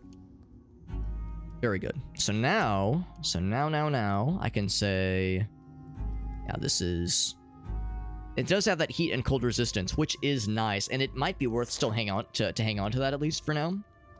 I remember, what's his name? Oh gosh, I'm blanking on the guy's screen name, but really helpful dude who was here the past couple times I streamed the game. He was telling us how early on finding things that give heat resistance and cold resistance for like mid-ground parts of the main quest can be hard to do for like dealing with like extreme environments. So finding something like that early game is quite helpful. So that the woolly modifier is pretty helpful. And of course we have woolly on a nullworm skull as well that I've also hung on to. I like the ego boost that it gives, but you know, the cold and heat resistance is not a bad idea too.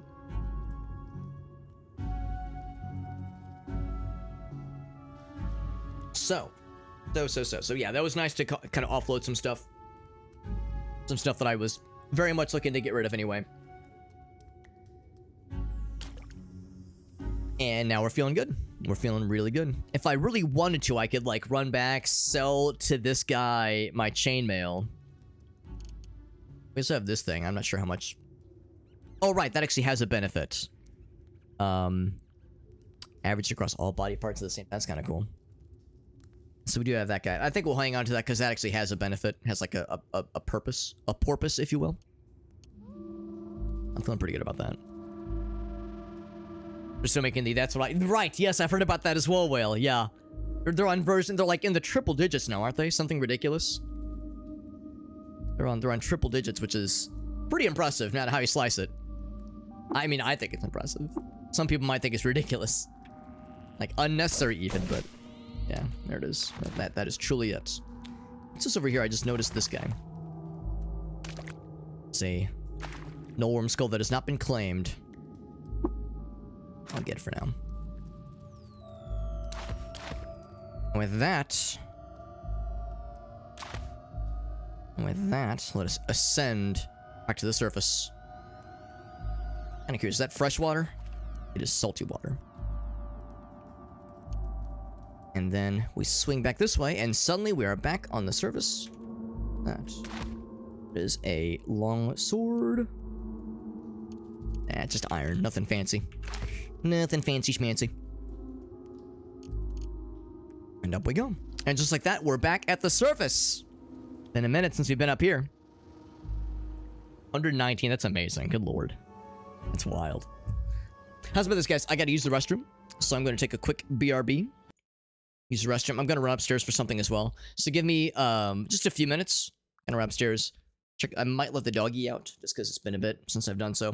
Give me a little bit, and then we'll get back to the games. Give me like we'll give it a gentleman's 5 minutes. I'll be back in a gentleman's 5 minutes. I'll have the game up in the background so it's not like awkward and quiet. Well, it will be quiet because I won't be talking, but it'll be not completely silent. Be right back, guys.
Right, so just want everybody to know.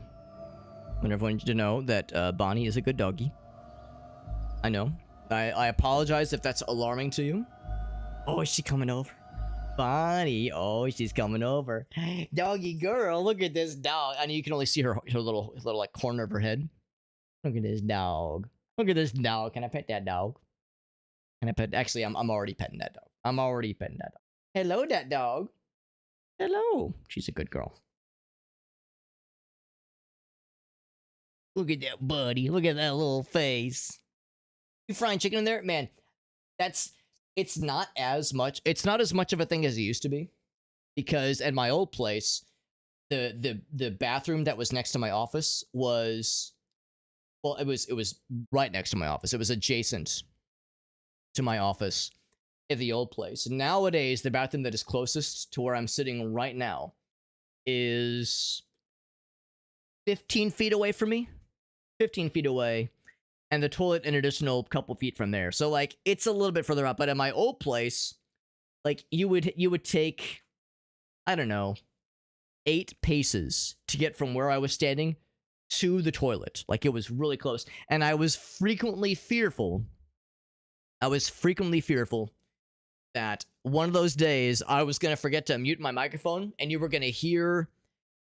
Probably not me pissing, but you were going to hear the toilet flushing. Now, granted, I have a noise gate. Shayna's here, by the way. I have a noise gate on my microphone, so you don't just hear every little thing that comes through. So you probably wouldn't, but I was always afraid that, like, somehow I would fuck up and you would hear me, like, flush the toilet. So there's that. So there is that. But I think, to the best of my knowledge, I avoided that ever happening. By the way, Meerkat's got something for us. Meerkat, I'm fucking ready, baby. I'm fucking ready, baby. Put me in, coach. Insert me inside of the coach. Okay, maybe don't do that. But yeah, put me in. I'm ready. I'm ready, Meerkat. Yeah, Bonnie's a good girl. And now we get another good girl. We got 2 good girls back to back. The good doggy girl and the good kitty cat girl. Right, Shane? Are you a good kitty cat? He's like, how dare you? I'm a person, Alex. I'm not a kitty cat. I am royalty. How dare you address me as a cat? How uncouth. Nostalgic for the old place. Well, I frequently find myself nostalgic for really all the places that I've lived. I feel like all the places that I've lived as an adult, like as a grown-up, have been varying levels of cool. Like there's aspects of every place. My very first apartment, the old condo that I owned, and this place, all 3 places had things that were awesome. I frequently would joke that I wish I could like Frankenstein all the best things of all the places I've lived at, because the very first apartment, it was an apartment, so I was paying rent. There was no equity. I was just paying rent monthly, so that was a downside, obviously. But the outdoor areas were very, very well kept. The little maybe not walking trails. It's not like it was like a hiking trail that went on for miles, but the little walking areas where you could take doggies on walks were really well maintained. Always just beautiful, especially in like the spring and the summer. I'd be working from home and I would just look out the window and be like, God, it's fucking gorgeous out. Like it was really, really well maintained. And it was a ground floor apartment, so it was so easy to take Dexter out on walks. It was really nice. Like that was great. I always said I wish I could have just bought that apartment instead of paying monthly rent. But they don't make their money by selling their units. They make it by renting them out. So that was not an option. But like that was great. My old place. Oh, and also the location. The location of my old apartment was really close to a couple major highways, a couple interstates, that is. So it was really easy to get anywhere. Really good central location in St. Louis. My old place was further out. But I owned it, which was great, obviously. And I loved how woodsy it was. We had all those like weird animals. We had deer and a wild turkey and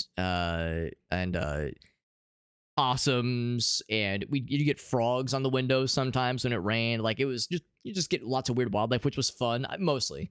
Sometimes it was a pain in the ass. Mostly it was fun. I just love the naturey vibe.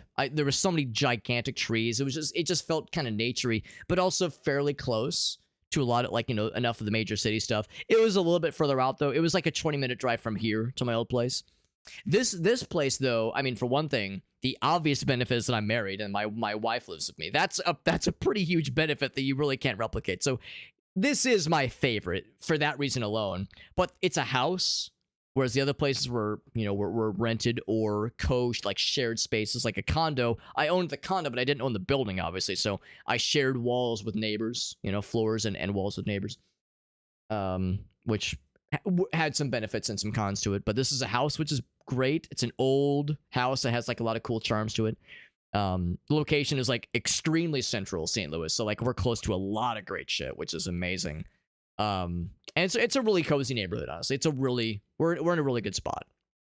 So so I don't think there's any one place I go like, oh, take me back. I like all of them but for like different reasons though. But I'm with you though, Whale. I too like feel nostalgic about those places. I definitely get whimsical. We had our friends Aaron and Mallory visiting a couple days ago. Koala Barrington and Mallory Valerie. They were in St. Louis, and I got to have dinner with them. Gracie and I both got to have dinner with them both. And we were telling stories, and of course we got talking about Dexter, and it's like, I miss my little buddy. I miss that little doggy. And I love Bonnie. She's such a sweetie. The difference, of course, is that Bonnie is our dog, whereas Dexter was my dog. He was my buddy. He always will be. Of course, I miss my buddy, but I'm glad we got the Bond dog. She's a little sweetie. Farsight says, piss loud into an open mic. On the open mic. No, you don't mean like piss in the vicinity. You just mean pee directly on the microphone. That would probably... Would that violate TOS? I mean, it's muted, or it's not muted. If the visuals are hidden. If there's no visuals, is liquid piss splashing onto an unmuted microphone, is that TOS violating? Probably. It would be considered a fetishist behavior. Are you the only source of testosterone in that house? No, we have a male kitty cat whose name is Ferret. However, he is fixed. Or has been fixed, rather. So, I guess there's nothing that is, like, generating additional stuff. Well, I don't know. Maybe that's not true. Are the testicles the only thing that generates testosterone? Probably not. But the only major source. And I'm such a manly beefcake. Just steal the apartment. Just fucking pull an apartment heist. There's that one mission in Payday 1. There's that one mission in the first Payday game where the mission starts out in them saying you have to steal a safe. And you do some stuff in the mission, and at some point you find that the safe is just far too heavy. Or it's not that it's heavy, but it's like, it's something where you don't have the tools to break into it, and you don't have the tools to steal the safe. But you do have access to a crane, but the crane is too large to pick up just the safe on its own. So the whole mission revolves around cracking into the crane's hardware and hacking it so that you don't just use the crane to steal the safe, you use the crane to steal the room that houses the safe and fly off with it in like a helicopter or some shit. So I suppose there's that. Just buy the whole thing out, Alias. There you go. If I had that kind of money lying around, that shit ain't cheap, but there you go. Post your landlord in the lobby of the building. What are they gonna do? Send more? There you go. Yeah, we miss our Dexter boy. And I love that little doggy. But at the same time, I had him for 12 years. Doggy. Speaking of doggies, I had that doggy she heard me talk about doggies. You hear me talking about doggies, you would have loved Dexter. You would have loved Dexter Dog Bonnie. She loves everybody. She loves everybody and every doggy. She loves kitty cats too. She wants to be Shayna's and Ferret's best friend, but they don't really like her.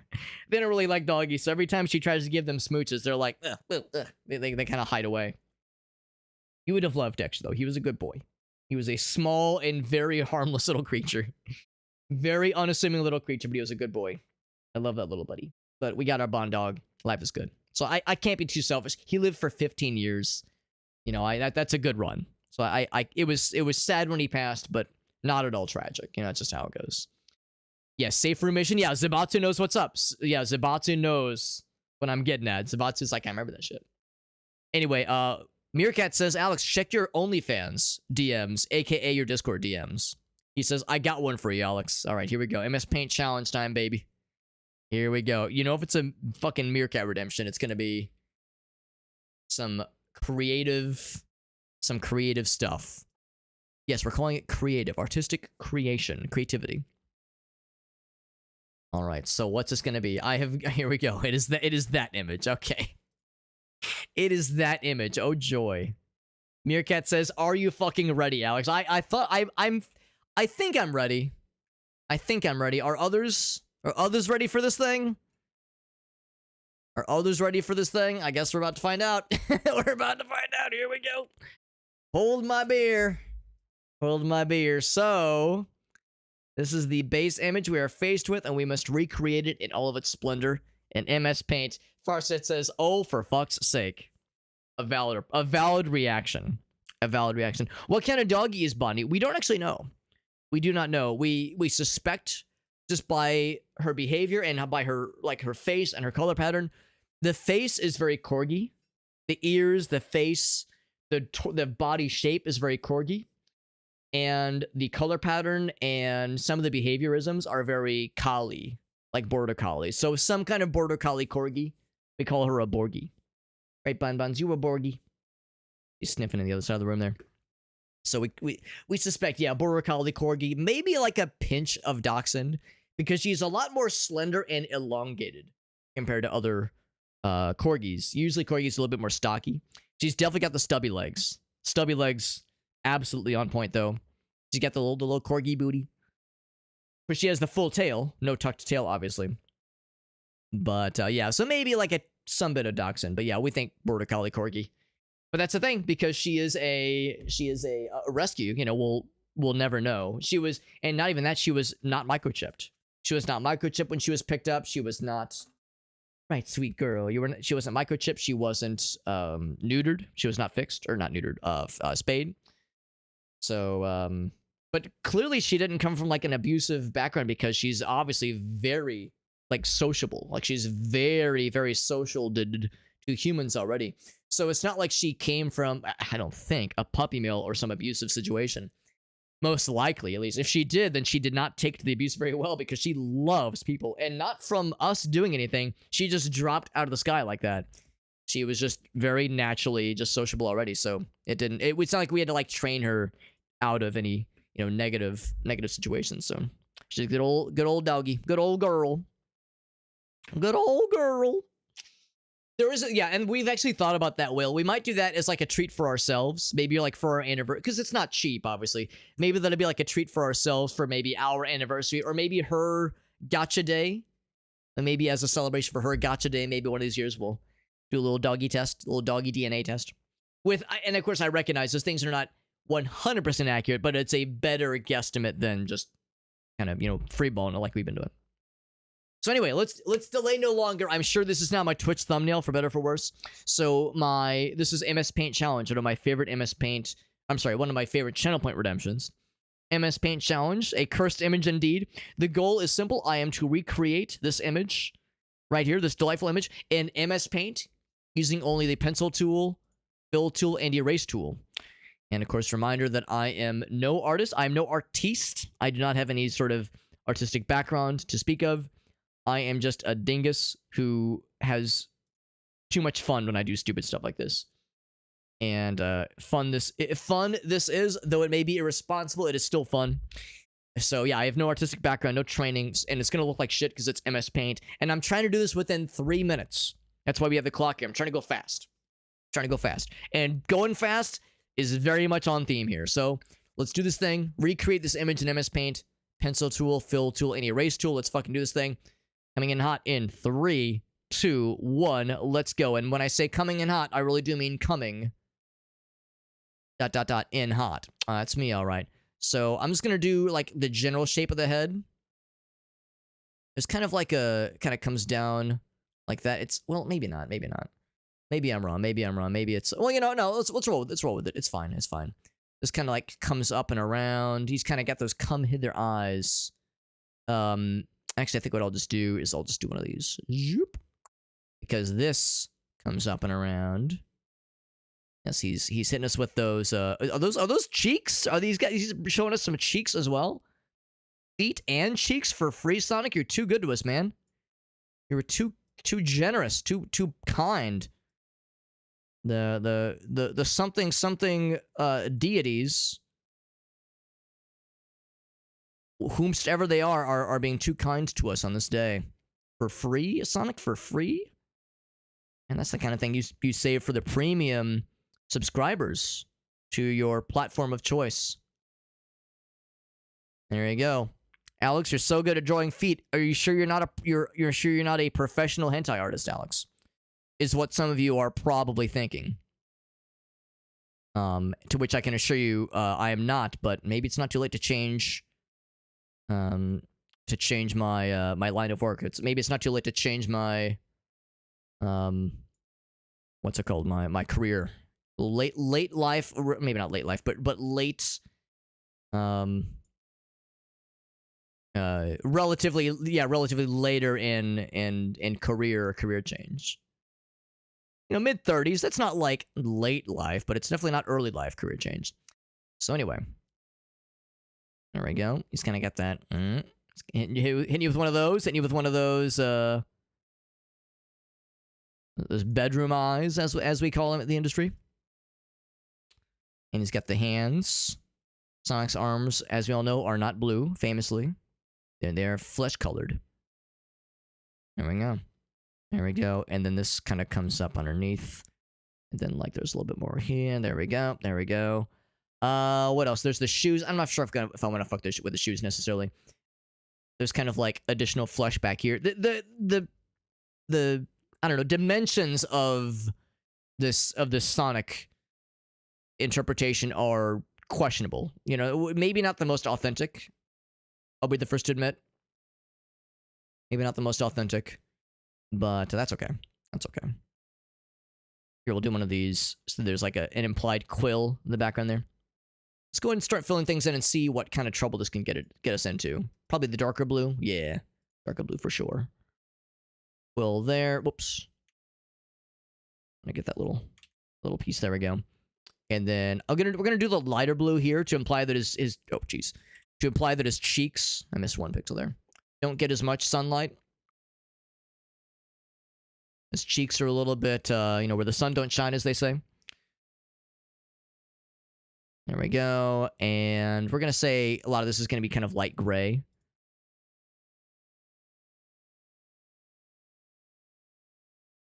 There we go. And nice flesh color here.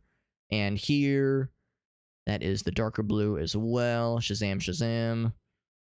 It's got those bright green eyes that I could just get lost in for days or at least hours, as we all have. All of us have you know, fallen victim to those come hither eyes. How could you you know, ever resist such charms? What else? Oh yeah, get the flesh tone up here. We're at 4 minutes. What else? I feel like this is missing something, but I suppose this is good enough. This is good enough. Yeah, I think that's good. We got the main stuff. We got the cheeks. We got the tootsies.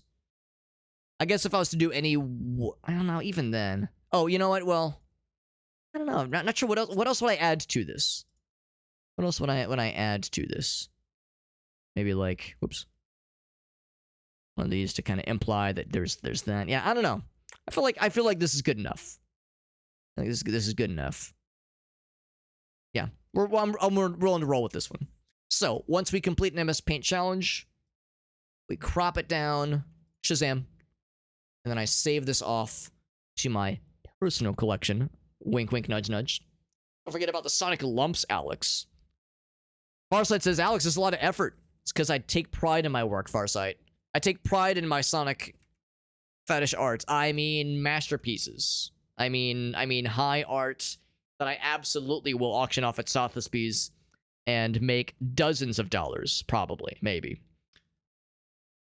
Probably. So what do we, yeah, so all the Sonic socks.png. And really important, whenever we finish an MS Paint challenge, I save it to my hard drive like we just demonstrated. And you saw correctly, that was number 377. I have done 377 MS Paint challenges on this channel over the past 4.5 years, which is something. That's not me shitposting. That's not me like, that's not me just making up numbers arbitrarily. That is truly the number of MS Paint challenges we've completed. And if you doubt that metric, you can check our Discord server. We have all 377 of them uploaded to my Discord server. Here is a link to said Discord server that has all of my links. Every single link, including the Discord server. And there's the MS Paint channel MS Paint Masterpieces channel that has all of them on there. You can browse them to your heart's content. Some of them are a little bit fucked up. Some of them are not half bad, I think. I like to think. A lot of them are really weird. A lot of them are pretty cursed. And they're all out there. So if you're in need of a new phone background, if you're in need of a new desktop background for your work computer to make your coworkers visit you less, that's a good one. The one we just did. If you are in need of a good white elephant gift for a gift exchange. I know we're probably kind of late on that. You know, most people, if they're doing gift exchange, they probably did it for the holiday season. But I'm just saying, if you're doing a good white elephant gift exchange, I can tell you I have personal experience with seeing these gifts, with seeing these images, these kinds of images do great when printed out and put into a frame as a white elephant gift exchange. So it's all there. Like I said, all of my links are in the Discord server. Or, I'm sorry, are in that socials page, my social media, all that jazz, but the Discord server is the big one. Also, we're doing some giveaways in the Discord server on Friday. Find the dog. Okay, sweet girl. We're doing some giveaways in the Discord server on Friday, the 17th. So we're going to have like 6 or 7 free Steam keys to give away. A couple keys for Evil West, a key for Bolt Gun, a key for Darktide, a key for A Plague Tale Innocence, some bangers we're giving away. And all the information to participate in said giveaways can be found in the Discord server. It's all there. It's all there, baby. All out there in all of its splendor. In all of its splendor. So thank you to Meerkat for that redemption. I don't know about you guys, but I had a good time. That's all that matters, is Alex having a good time. What else do you need, honestly? Thank you to Meerkat for that redemption. That was delightfully cursed and everything it needed to be. And also everything it needed not to be. Can I use your profile picture for non-nefarious memes? Yes.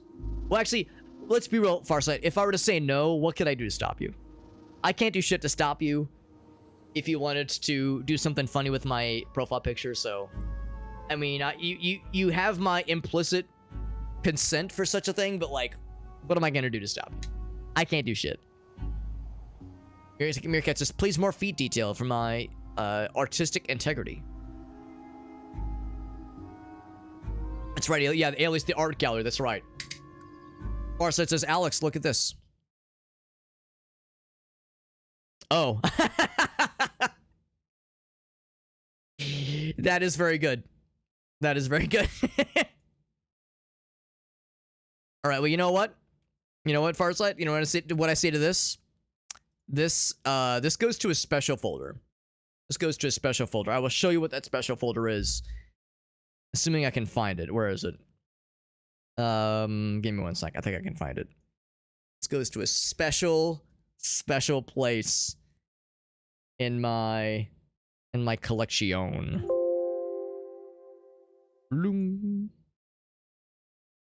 Oh, whoops. No, don't do that. All right, so this one is... There we go. So just so I'm clear... Just so I'm clear... What folder was it, Alex? Some of you may or may not be wondering to yourself. So this is like... fan art isn't really the right word for this. But I have a special folder for, like, just weird, fucked up creations. Weird or otherwise funny creations. Some of you might recognize this as my Discord profile picture. You'll note that it's mildly altered. Mildly altered. That's the deep storage. Yeah, that's going into my encrypted hard drive that you need a password to open. Password access. So that's the Discord profile picture where I'm holding a little fella. What's that little fella called? I can't remember what these guys are called, but yeah, anyway. Or when Arctic did this. When I commented that my beard had like the same amount of hair on my head, so he just switched them. Or somebody did this. I think this is my friend Adam, King of the Cosmos. There. There's a lot of you remember this one. That's the booty. That's the booty in all of its splendor. The original and then the remake that Space Devil did for us years ago. I think Rossi did this one. So, Bank Fucker McGee. There was probably this probably had some context to it. This probably made some amount of sense. Mallory did this in MS Paint, which is delightful. So we've kept a lot of these for sure. Now, some of these are like legit good. This is the one that Alina did for us. That's delightful. That's just wonderful. This was Nitro. Some of these are legit fun.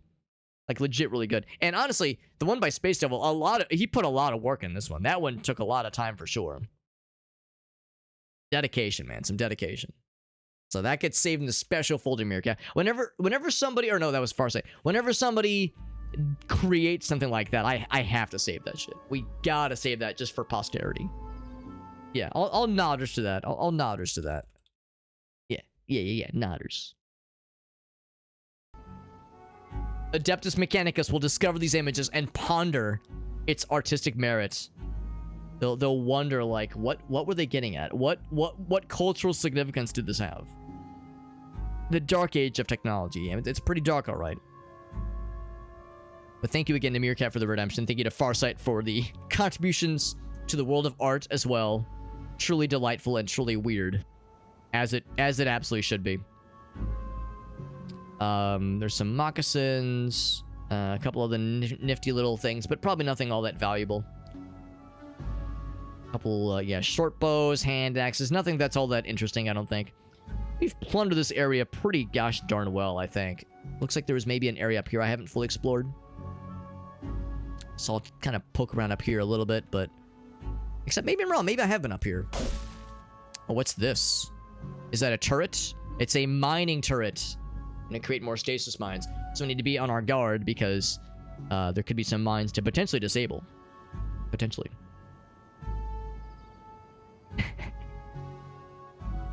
Alex, why do the music and sound get muted suddenly? You're not adding a quote, are you? I would never. I would never add a quote of somebody saying something weird and or lacking of context that will come back to haunt them forever. I would never. I would never. Weak to them feet and weak to dat meat. For any of you who watch Dunk, it's either Dunk or Jabroni Mike, but I want to say it's Dunk. There's a person, Dunk or Slam that is. There's a person in their chat whose screen name is Sweet Meat Baby Feet. And every time I see that chat member, my brain is never, like, ready. My brain is never fucking prepared for reading those words in that order. And I'm a little bit surprised it's technically not TOS violating. Like, I feel a little violated whenever I just see those words in that order. Also, I like how this guy just on his own is, I guess, not willing or not able to attack us directly. He just lays mines down. Fucking blasted his ass. Probably dropped a mine. No, he dropped a microchip. Look at that. So yeah, I'm every time I see that screen name, I'm always like, huh? Yep, that's just, those are words. Those are words that somebody fucking wrote down for a screen name, and Twitch looked at those words and said, yep, we're gonna let that pass. Those words are acceptable for a screen name, and we are not gonna we're not gonna question it in the slightest. Also, no mines. I'm surprised. We would have found one by now. And this is more of the plant matter walls we can destroy. What's up, Jack? Just stop being violated, Alex. It's so easy. Just don't get violated by fucked up words. The psychic damage it deals to me. I'm never prepared, man. I'm never ready for that shit. You would think, like, being on the internet as long as I have, I'd be like used to that kind of shit happening, but I don't know, sometimes I still find ways to be surprised. It would make my week to piss. Wait, it would make my week to piss in my Cinnamon Toast Crunch. Again, it's better to just not have context. Granny Cranny 69, that's good. Granny Cranny 69. Jack says, don't worry about it, Alex. Don't worry about it. Oh, I didn't kill the sprouting orb. I kind of wanted to kill it. I mean, Jack points out a good point. You know, if you receive... Why are you on fire? Why are you on fire, plant matter? There's something behind you causing some shit, isn't there? You know, if you receive enough psychic damage, physically you won't. You'll be fine. You won't be in any issue, in any problems physically. Let's go ahead and kill this thing. Blah. So it burninated. I don't know what burninated, but something burninated it. A campfire's there now suddenly. I wonder if there's something behind here. Yeah, plant matter doesn't usually just oh, well, maybe. I mean, I see another wall form behind me. It couldn't have been the spider. And nothing behind here. Yeah, anyway. But yeah, just to complete the thought, though. How, you know, you receive enough psychic damage. It's like, well, yeah, your brain might cease to function. Or you might, you know, lose some sanity. But physically, your body's fine, so. At the end of the day, psychic damage, it's just, you know, it's mind over matter at that point. Or matter over mind, I suppose. So, anyway. Only other thing I can kind of see, maybe, is a little corner spot here. I'll take a quick gander. The kudzu. Yeah, we'll just kill him.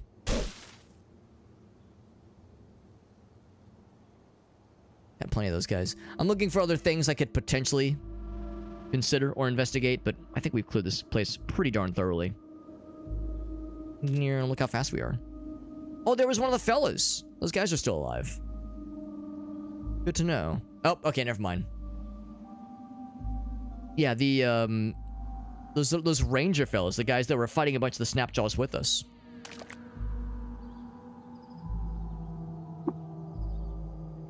Might see if I can seek him out again, because he might have some stuff to sell. Yeah, here we go, What you got, bro? Yeah, these guys are pretty chill. Yeah, the trash monks. Let's trade. He's got some arrows for us, got some nuggies, some copper nuggets. Swaggered, that's a good one. That's a good one. Yeah, catches you off guard. That's right. Well, it builds up your tolerance, right? It builds up your mental immune system. Jack says, how'd you learn to play this game? No jokes. The thing that helped me the most with like learning the kind of gist of this game was watching a, actually here, I can give you the exact link. There is a tutorial on the publisher for this game, Hitfox Games. The publisher for this game on their YouTube channel has a official beginner tutorial video that I watched. It's 18.5 minutes long, and oh shit, except you're on YouTube. Here, I think I can go to my own YouTube chat. Or I can just do this. I'll just do this, because if nothing else, if you're watching on YouTube, I can just tell you, or just show you, rather. So it's this one right here. Getting started with Caves of Cud, official beginner tutorial on the Hitfox Games YouTube channel. In the I'll go ahead and post it to the Twitch chat for anybody curious. I don't have my YouTube chat up right now. And you can see the link above me, but specifically, yeah, if you go to the Hitfox Games YouTube channel, it was uploaded a month ago. 18.5 minutes. It gives a good summary of how to play the game, a couple of like beginner's tips. So that was helpful. And then also there's an in-game tutorial. There's an in-game tutorial. Yeah, you see right there on like when you say character creation on the 5th option there. So doing both those things, watching this video, then playing the in-game tutorial, those things helped out a lot with just kind of getting my sea legs and just learning how to play the game, like how to input attack, like how to make my guy attack, how to move, how to interact with the environment. That was very, very helpful. By the way, Farsight has another redemption. This one is an AI image redemption. Let's do that real quick. Let me do that real quick. Because, yeah, the game it's a little bit daunting, honestly. And I was very intimidated when I first saw the game. But, yeah, doing those two things, watching the video, the tutorial video, and then playing the in-game tutorial, it gave me, like, it doesn't teach you everything, but it gives you enough to get you started. It also encourages you to experiment and explore and try things, because there are things that you're really not expected to know a whole lot about, and there will be surprises. There will be things that blow up in your face, but that's part of the experience, of course. And yeah, I enjoy it. I enjoy it a whole bunch. I still do. I still enjoy it, and I'm still learning. Yeah, just rub some dirt in it. Yeah, rub some dirt in my brain, that is. Rub some dirt in it. There you go. Yeah, is your YouTube chat unmoderated? I mean, I'm watching my YouTube chat, so I am visually moderating it, but I'm not physically in it right now. But yes, if somebody was being a shitter, obviously I would take pains to deal with the situation. Yo, what's up, Karma? There's also Brogue and a Rogue's Tale. Well, I guess if you, yeah, it's good to see, by the way, Karma. Yeah, I suppose if you wanted to play a game like Caves of Qud, yeah, there for sure are simpler options out there. But I don't know. I mean, as a person that has very, very limited experience with those kinds of games, I didn't find this one was that bad to get into after I went through those introductions. If I was just going in, you know, completely unlubed, if I was raw dogging, as we say in the industry, yeah, I would have struggled for sure. But I was pleasantly surprised. It actually was not nearly as difficult or as intimidating as I first thought it would be. So I was, you know, it was really not too bad, and I'm grateful for that. So let's do this. So we're gonna do another MS Paint, or not MS Paint. We're doing another challenge. This one is AI generation. So this was a Farsight Redemption. Farsight, you've probably seen these before, so I will ask you, for both Stable Diffusion and Cray-Aeon, do you have a, what's it called? An exclusion prompt. So if you want to say, give me Revolver, Danny DeVito's Revolver Ocelot, but don't show me legs. No legs, just torso or above. I would say the anti-prompt, the negative prompt is legs. Or don't show me, yeah, the color blue, to avoid the color blue, or the things you don't want to be included. And also, at least for Cray-Aeon, if you have a preference on what image mode, what image mode would you like? Photorealistic, an illustration, vector drawing, or just let it auto decide. No such prompt for Stable Diffusion, so no indoors or cities. So indoors or cities.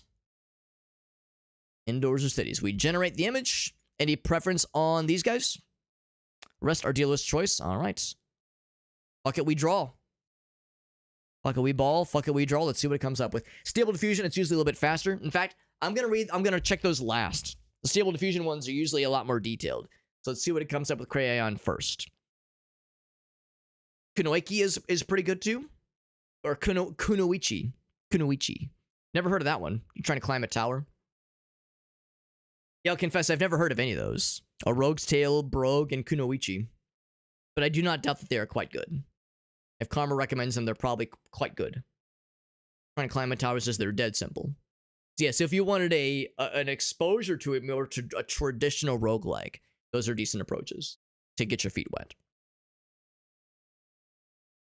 So so this was based on a conversation we had earlier, or not earlier, but last night, about a live action Metal Gear Solid movie. Who would play who? Who would play whomst in a Metal Gear Solid movie? And I posited that Danny DeVito would have to be somewhere. He would have to be somewhere in the movie. And Arctic said, frickin' Revolver Ocelot, easy peasy. So here's what Cray-Aeon comes up with. And Cray-Aeon is known for sometimes taking things too literally and not understanding references to things. So we get, like, Danny DeVito as, like, a fella. Danny DeVito is, like, a dude with, like, I don't know, just eyeshadow. This is, like, kinda Revolver Ocelot, but looks nothing like Danny DeVito. Okay, here we go. Yeah, Danny DeVito's Revolver Ocelot is the prompt down here. No, it's at the very, very bottom. This is more Penguin-esque than anything, but honestly, this is not half bad. This is not terrible. Not sure if I'm down for the goggles. I like how in really all three cases, it's giving him goggles, because it doesn't know about Danny DeVito playing a villain unless he is in a Batman movie. I don't think the Penguin ever wore goggles in Batman Forever, I think. But it's like, there's this Batman association, so they're giving him like a Batman visor in every instance so far. Now he's an actual Ocelot. There's an actually photorealistic Ocelot for some fucking reason. Still got the top hat. Did Revolver Ocelot have a top hat? I don't think he ever did. I mean, he dressed business formal. Now he's like an explorer, but also an Ocelot. This is more Metal Gear Solid 3 kind of garb here. Now he's, alright, now we're devolving into fucking World of Warcraft character. Now he looks like a goddamn DreamWorks character. Okay, but now we're kind of coming back. Vaguely, though, who's this dorsless, vaguely scrungy character with the mustache? I don't know. It's more John Goodman than Danny DeVito. Well, at least you got the wide-brimmed hat. Another photorealistic ocelot, yeah. More Indiana Jones. Really, all of these are much more Indiana Jones adjacent. Maybe not so much the first. The first one is like mob boss. These two, this one's probably the closest so far, but everything else has been more Indiana Jones. This is like Kung Fu Panda, like Kung Fu Panda DreamWorks character. Yeah, all the other ones are just Indiana Jones Ocelot. And that's the end of the line. So, Crayon, I don't know, some questionable choices. If we keep looking, this one's a little bit closer. Sure. There's a pug randomly, yeah, it's questionable. Here's what Stable Diffusion came up with. I like how it just didn't create a fourth image. It was like, I'm good. Stable Diffusion just kind of gave up on the fourth image. I also like how there's like part of a fella. So we got the beret, and I don't know, it really gave us Danny DeVito. Like, it really gave us Danny DeVito here at least. But yeah, it definitely... just vaguely middling results, I would say. I mean, this one, yeah, it tried. It tried its best, and that's all that matters. That's okay. We still had fun. We still had fun with it. That's what matters.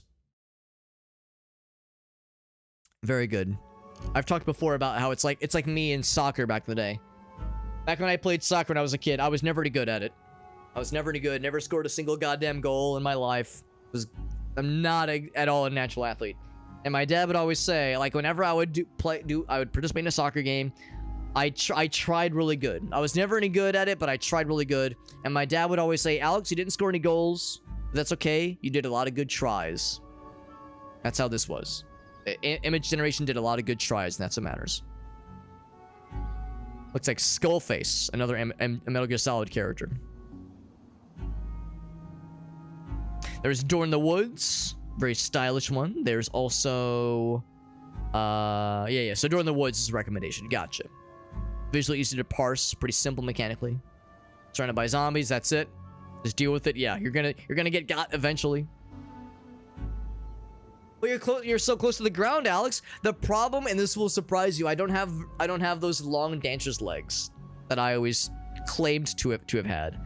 So yeah, the reality is that yeah, I don't bring a whole lot to the table. My non at all long dancer's legs don't bring a lot to the table, and also I'm just not naturally athletic. Again, I know that's gonna boggle some brains, but it is the hard truth, the hard truth of the matter. So the arrows might be nice. They are weightless. The nuggets also might be nice. If nothing else, I could just trade some water for nuggets. I mean, I have a lot of water. We don't actually see that in here, but yeah, I have a lot of water on my person right now. Is there anything else I want to offload, though? No rush to get rid of this thing. No rush to sell that one off. I might sell the standard chrome revolver. It's only 3 pounds, so it's not that heavy. And I might be better off to just deconstruct it. Might do better just deconstruct it. This is very valuable. It's like $3 as a selling value. That's pretty impressive. Anything else that I might want to sell? These are all pretty good. 3 chem cells. Probably 3 is enough, honestly. Like how the charge rating does not affect its value, which is kind of surprising. I would be a good horse jockey. I mean, no joke. That is an honest to goodness thing about horse jockeys. They are always short kings. I think always. Maybe with some variation. But I think generally speaking, yeah, the jockeys are rarely like average height. They're usually on the short side. I have ridden a horse a few times in my life because my mom loves horses. That's her favorite animal. So we've done horseback riding on a number of occasions. I would be a very small top. Thank you, Meerkat. Thank you. I'm glad someone around here appreciates what I bring to the table. So yeah, what I think I'm gonna do is I'm gonna sell I'm just gonna offload some water weight. This gives me, yeah, 17 grams of fresh water, which is not that much, honestly. Offloaded that extra skull. And just like that, I'm 10 pounds lighter, which is nice.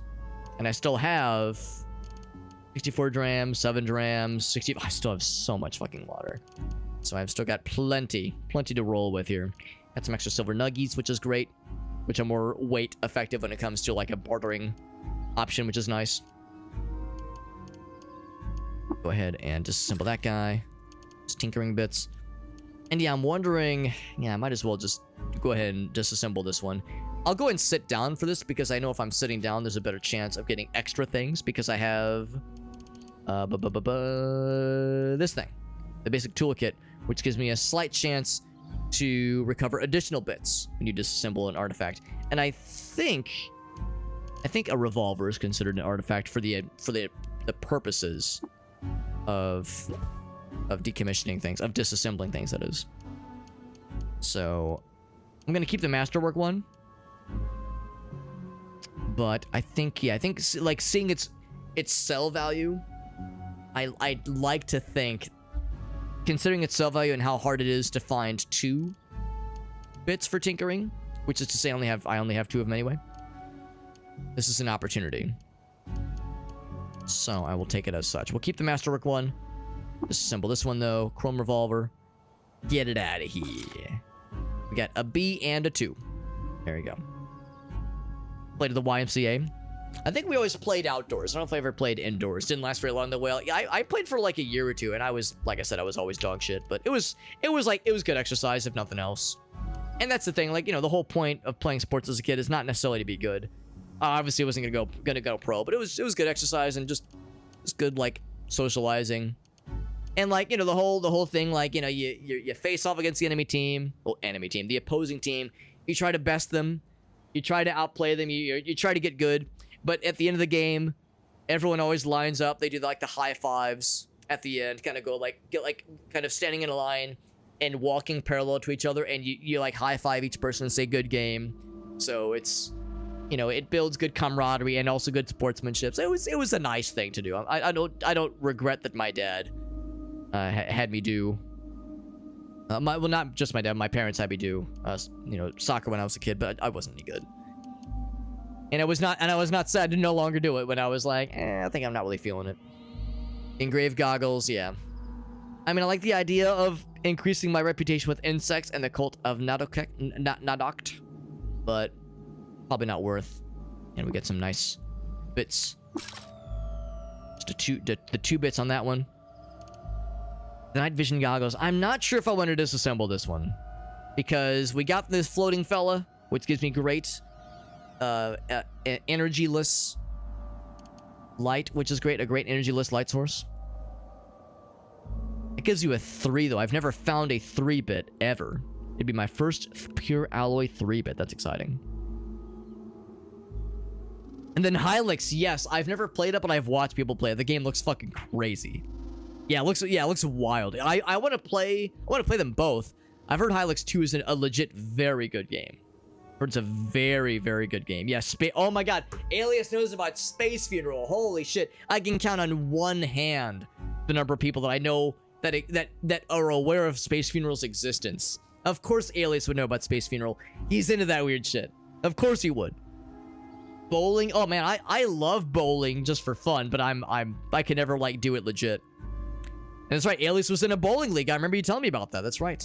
The good old days. The good old bowling days.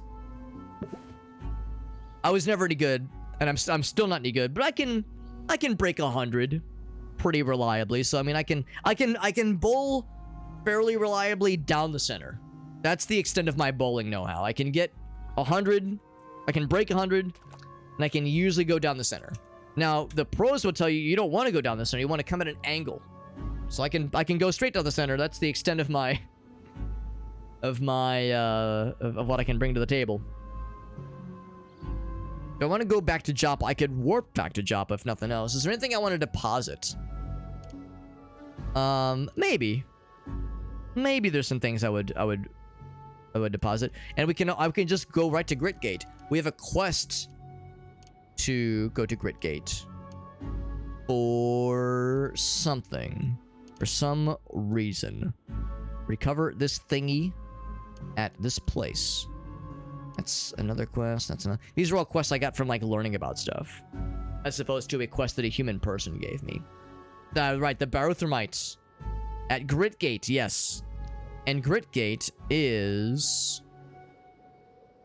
right. Oh, never mind. Gritgate is up here, next to the garrisons of the Dulitum. Dulitums. Some other nice things around here as well. Some ruins and such. And there's the Golgotha, which we've heard a lot about. So yeah, we've already hit up the legendary shoemaker. We've done some other nice things. So we would have an interest for sure in warping over there. But I kind of like the idea of walking around manually and exploring regions and such. I don't know if I necessarily want to warp. And for that same reason, I think I'm going to manually walk back to Joppa. Even though I got lost, that's fine. It gives us an opportunity to fight things, and we get to fight some Snapjaws. What's not to like? For those free games, that's right. Yeah, Space Funeral was an OG free-to-play, free RPG. Mean spin on those throws. There you go. Yeah, when you get it going just right. Yeah, I never even attempted to try to get the spins and shit like that, palming the ball, that kind of thing. I never even attempted to get good. The extent of my bowling knowledge begins and ends with my ability to go right down the middle. RPG Maker. Umbral Soul, that's vaguely familiar. Vaguely familiar. I don't know it off the top of my head. I'm aware of its existence. But yeah, it's vaguely familiar to me. That guy, I'll go and get the mace. And sell that for a little bit. Sap mask, sure. Couple nice little things. Got a goat fella. Let's take a drink of my water skin. From my water skin, rather. My guy's thirsty. Now I'm just regular thirsty. Granted, I was parched. Now I'm thirsty. And now I'm quenched. And I think one more drink and I'll be sated. Tumescent? Tumescent, is that a word? Is that an effect I can look at? No, just well fed earlier. Yeah, admittedly, I don't really seek out a lot of the kind of RPG Maker style games, but every once in a while, something like that can be kind of fun. Something kind of like unique and a little bit more out there. Marl, it's a new one. What is marl? It's a type of stone. Lacustrine ecosystems. Lime-rich mud, delicious. Love me some lime-rich mud. No other things were dropped by the Snapjaws. Whomst? Oh, is this a oh, I thought he was like an electro charge guy. We've fought the two-headed boars before, as they fire. Oh wait, do they not? I thought they fired bullets. They do not. Okay, I'm thinking of something else. They got two heads. There's another kind of boar we fought that like had a ranged attack. He squeals with a collar. A twice hungry animal. Spit drool. And he's probably not that much scarier. Gonna go and take that guy out because he swarms. He has not hit me once, and he's dead. And he might have produced boar meat, although I don't see a corpse. And a salamander. I think a salamander is... Oh, wait, no, never mind. No, I'm thinking of the horned... something. Horned reptile of some kind. A horned reptile is what killed us with our very first ever run. Also, I just smacked my microphone. Yeah, salamanders are chill. They're neutral. They're docile. They'll leave us alone. Quilted shawl, that could be nice for selling some stuff. Steel dagger, that's actually not half bad. Can sell that for some monies. Longsword, I think I'll probably avoid that. And he's probably gonna fight salamander. And salamanders are pretty chill. Not on my watch, says I. 11 damage. Dropped a staff. He dropped a bronze dagger. I will not mess with any of that. I'm surprised they're still throwing Snapjaws at us. I wondered if they were going to hit us with something higher order. Higher order fight. We gain 1 experience from killing a Snapjaw, which is probably the absolute minimum. I'm guessing if you kill something, anything, you get some amount of experience. The idea of 1 experience is the game saying, like, bro, you are way too high level to be fighting these fools. You're just bullying these guys at this point. Dropped a weird artifact. A 6-pound weird artifact, no less. I'll take a look. I'll take a looky look. I probably don't have to worry about metal folding chairs. We probably have what it takes to get this automatically. We have with our high intelligence and our tinkering skills. Not to mention our tinkling skills. Gaslight, like Flysa. It's a weapon. Oh, a really good weapon, no less. D8. And it gaslights you. It's like, hey, your problems aren't real problems, Alex. The slug snout. Yeah, that's what we had the last time. It is a long blade, and I don't have any skills in the long blades. Long and tapered beam of pale light. Is it a legally distinct a legally distinct energy blade weapon? Steel melting temperature. It requires a chem cell, of course. D8, one-handed, presumably. Not bad. The downside of switching from, you know, our steel battle axe to the longsword is we've spec'd a little bit into axes, but only a little bit. Not a little skill points to go around. We would keep our short blade as it is. So with axes, we have that axe proficiency. So we have a better hit chance, which is nice. But if I were to consider speccing into longswords, we could. We have the strength for it. We also have the strength and agility for lunging and swiping and other nifty things. We would eventually need more strength to do even more cool gamer shit. But yeah, if we go for long blades, there's different stances. Aggressive stance and defensive stance. That's kind of cool. This one to hit. I'm assuming attack is... Oh, long blade and short blade attacks. That's kind of cool. So that would help for both of our attacks. Lunge, if we were to go for that. It does have a light cooldown. Okay. So through an empty space. So kind of like is like a kind of a limited range charge. Oh, that's kind of cool. You would attack and then... Oh, but there's 2 different stances for it. Oh, I see. Yeah. Aggressive stance and defensive stance. Attack and then lunge backwards or move through the empty space. That's kind of cool. Dueling stance. +1 to penetration.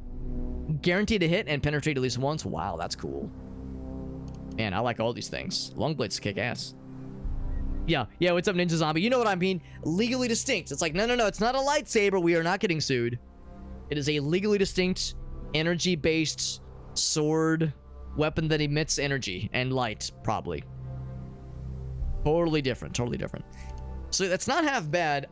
What I'm probably gonna do is I'm gonna hang on to this weapon and I'm gonna probably eventually spec into long blades, but this requires an energy cell to use it. I'm guessing without the... I think chem cells... Yeah, that's already what I have. Got a fresh chem cell. I'm guessing... Well, actually, hold on. If I replace this... If I remove the cell... It does a D2. Okay. So that confirms my suspicion. To get the most out of this thing, you have to have it powered. So, I don't want to waste shit like that on just baby fights like this. You know, the snap jaws... where I'm getting 1 experience. I might whip this out for something scary. But the downside to whipping it out for something scary is, again, I've spec'd into axes. We've spec'd into being able to cleave better and dealing more, having a greater chance to hit. Let's go to the tippity top. Actually, I lie. We have not spec'd into cleave yet, because I don't have the points for it. But that was something I was planning on investing into soon. We already have the proficiency, which is not that much, so it wouldn't be much for us to gear more towards long swords. But yeah, it's like now. Granted, we have the means to recharge pretty well. So I mean, I guess that's the thing. I have a lot of chem cells. And what does it take? What would it take to charge one of these things? 3 A bits. We have 9. A-bits are, I think, fairly easy to come by. So, I don't know. Maybe I shouldn't be, you know, choosy. Maybe I shouldn't be squeamish about, like, about using something that requires a chem cell. Maybe I should just fucking go for it. Yeah. Yeah, we have taken, we've taken a little bit of short blade. We took a little bit of short blade. We took... I scroll past it. Heavy blades, discipline, self-discipline. The next step is discipline. Short blade. Yeah, we took short blade expertise and jab.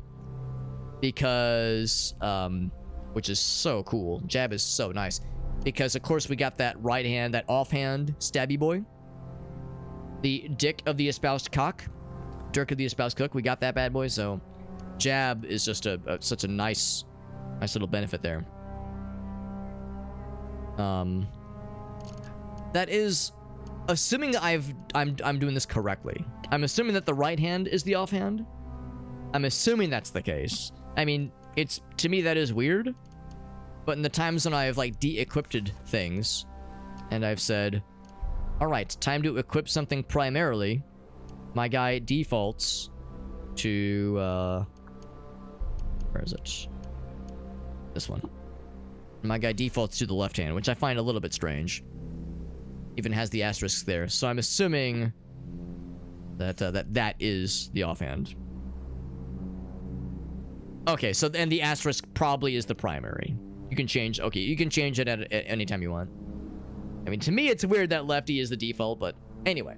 So I'm assuming I'm doing this correctly, basically, is what I'm getting at. But yeah, so at some point, that might be something for us to spec into. And maybe that's the thing, maybe I'll wait to the next level. Maybe I'll wait to the next level, we'll invest into long blades, and then I'll make the jump from axes.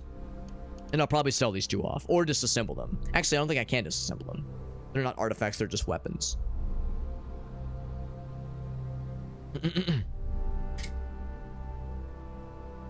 So I might just... Maybe that'll be my game plan for now.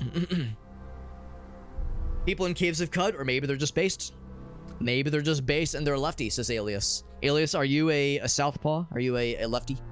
My mom's a lefty. You're carrying too much to move. Randomly. I must have picked up something.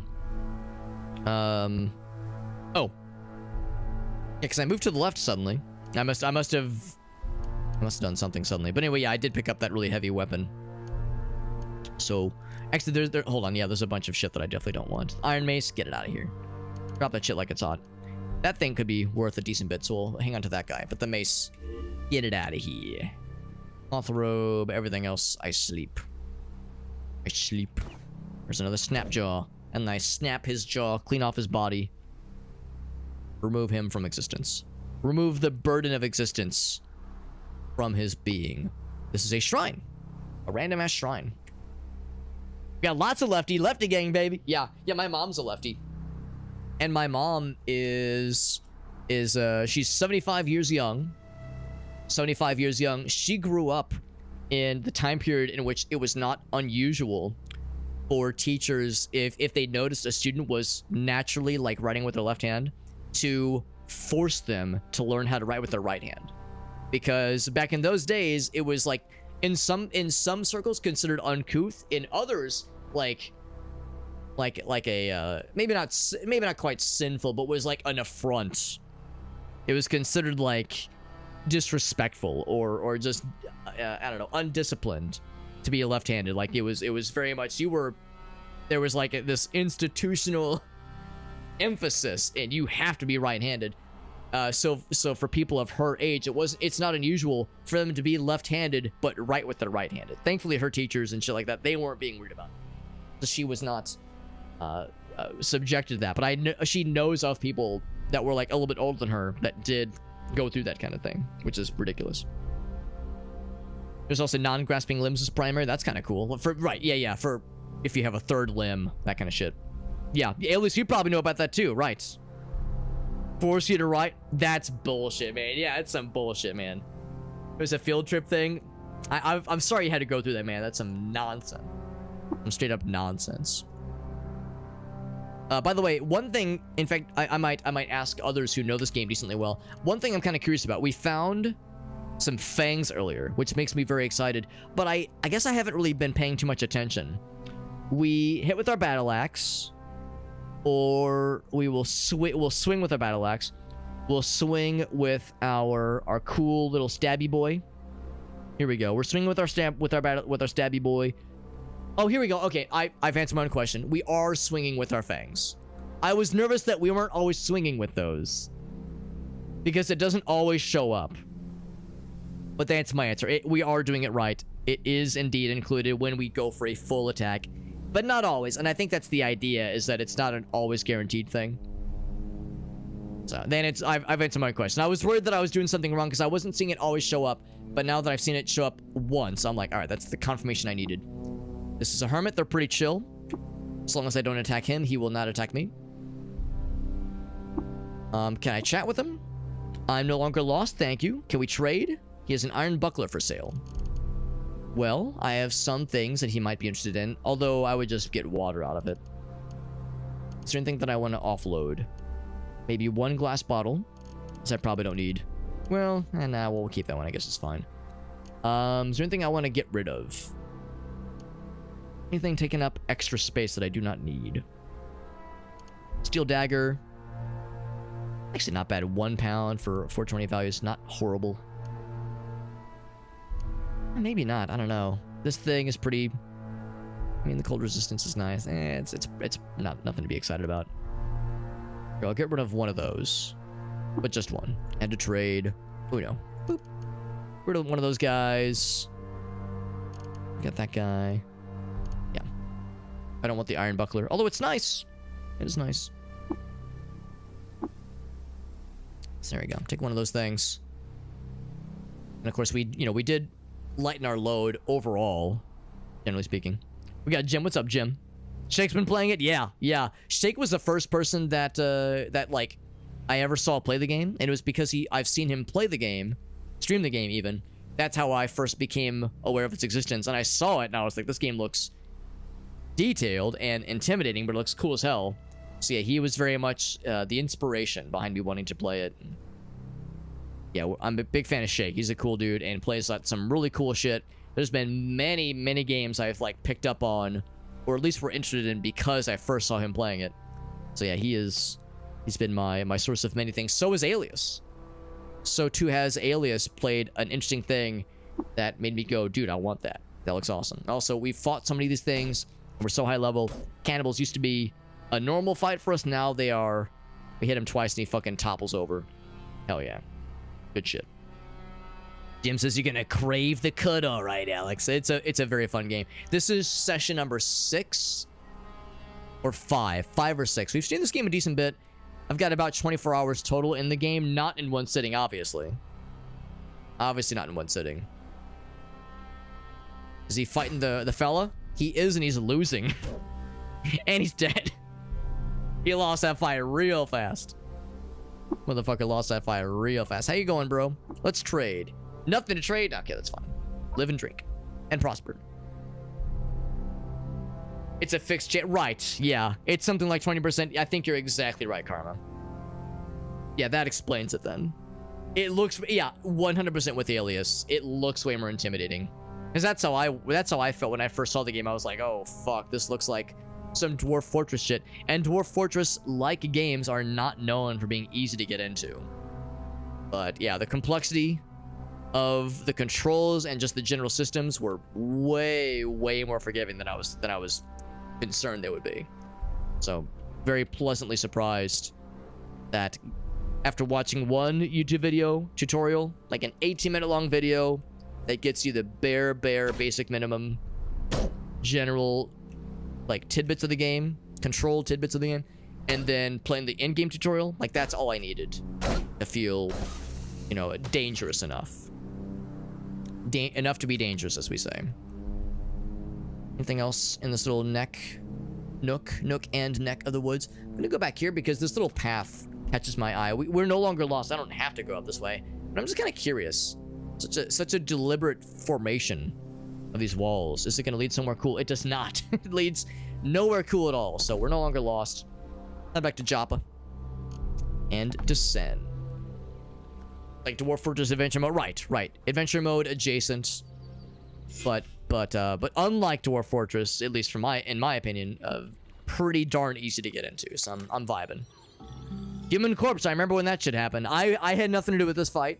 I saw it go down, but I was not involved in it at all, I promise. So, I will do this. We still have this guy. I mean, I might just disassemble it, honestly. I don't think we really have much use for it. The torches, I mean, that's fine. That's fine, I suppose. That we're gonna keep there. So I'm gonna disassemble the jackhammer just because it's hilarious. We can see how valuable it is in a vague sense. It's not that valuable. It's cool for breaking down walls. It's a cool two-handed weapon. But, nah, I'm just gonna disassemble it. For the delicious, delicious juice. Cybernetics credit. I mean, I'll hang on to it. It's weightless. I might as well.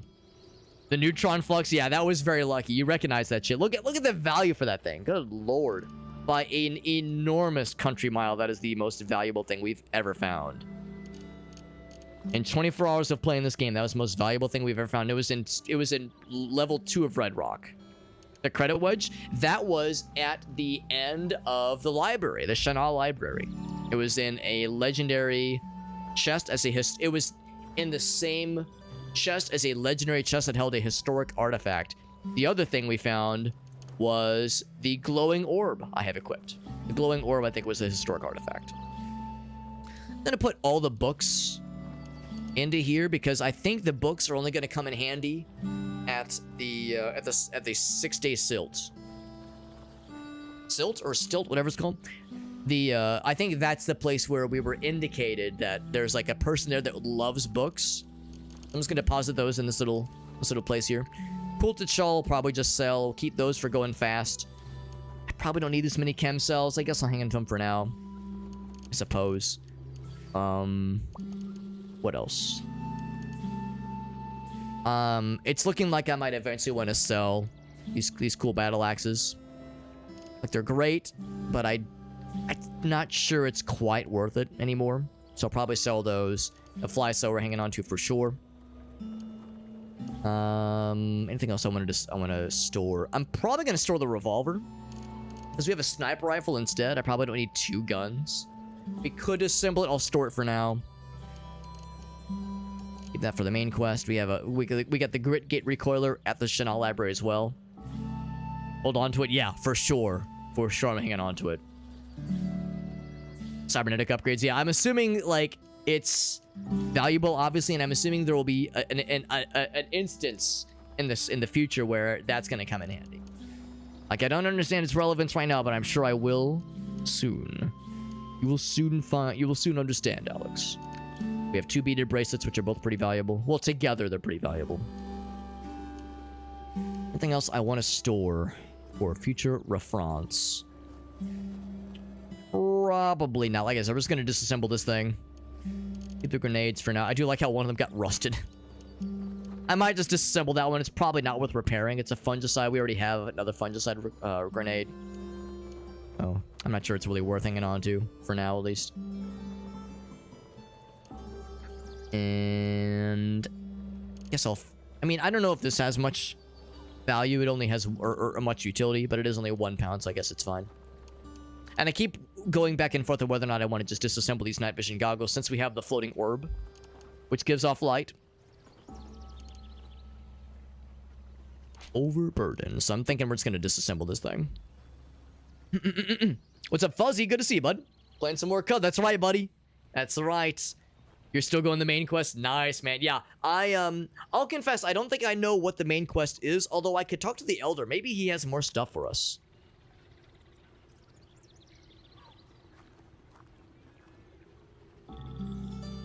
Consider selling it. Let's see. What was I looking at because it was weightless? I mean, I'm definitely not getting rid of that. Oh, I think I was considering storing it. But it's like, it's fine. It's harmless to have on me. I definitely wouldn't sell it though, for sure. Yeah. Do I have another means of digging? Not effectively. I mean, yeah, not effectively. But I guess the idea is I'm not going to be hanging on to this thing because it's very heavy. I mean, I could lug it around. I could, obviously, but I'm just not really Feeling like it's worth it. And it's probably not worth selling either. And I see that it could give 3 bits. And 3 bits are something we do not have any of. So I'm assuming that it's probably more worth our while. Unless you would recommend Karma. I mean, the only other means I dig is control and hold the arrow and just go for days. So that's what I've... It's not a very elegant means of digging, but it does get the job done. And yeah, for this guy, yeah, what would it take to repair? B and a C and a 1. B and C is fairly... Yeah, we have lots of B's and C's. We only have one though. So yeah, it's probably not worth repairing. I think I'm just gonna disassemble this one. That's kind of what I'm vibing to. But thank you to Fuzzy for popping in though.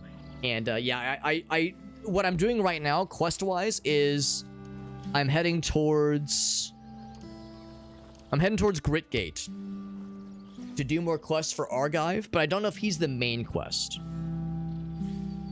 But he is a line of quests, so I'm continuing with that. But we completed the quest at Red Rock. We brought the corpse back to the Elder, and he was like, let me think about it. I should probably talk to the Elder again, because it's been some days, I'm sure. He might have more stuff for us. Some means of digging can help. Okay, well, I'll store it then. If you're thinking it might be still worth my while, I'll hang out. I'll keep it in our resources, you know, in our stored resources. But it's kind of unwieldy. So I just kind of assumed it really wasn't worth it. But I mean, it does have a lot of benefits towards digging, so you could do a lot worse. Plus 24 when powered. I mean, that's amazing. So if I find myself in a situation where I know I'm going to have a lot of digging, it could come in handy for sure. For sure. So that is something to consider. Speaking of Argive, let's go... Well, hold on. Let's do one thing at a time here. Let's go talk to the Elder. Assuming he's, you know, awake right now. It's middle of the night right now. Some characters never sleep. How's it going, Broheim? I'm gonna chat with our fella. Tell me about the fella. I guess he has nothing new for us. Barthermites, right, he knows about that. Looking for work. Talk to Argive. I was thinking maybe he would have more for us, but I guess not. So I guess I'll confess, I don't know if what I'm doing is part of the main quest. Because after we gave the guy the corpse, he was like, huh, that's scary. These guys, these monsters are like, what's the word? Harbingers. They're harbingers of plague. Their presence is scary. And then I go, anything else? He goes, let me think about it. And then, doesn't really say anything else.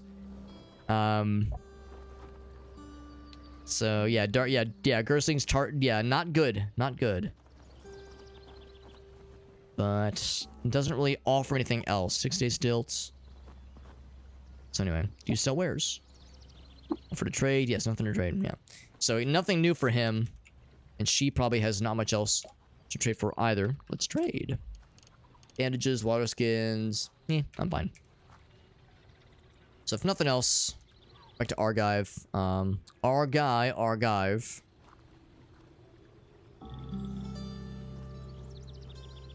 Because this man also never sleeps, because this man's a gamer. And I can be like, who are these guys? And then I can say, let's trade. See if he has anything for us. I mean, he has some things that are apparently super valuable. Magnetic bottle.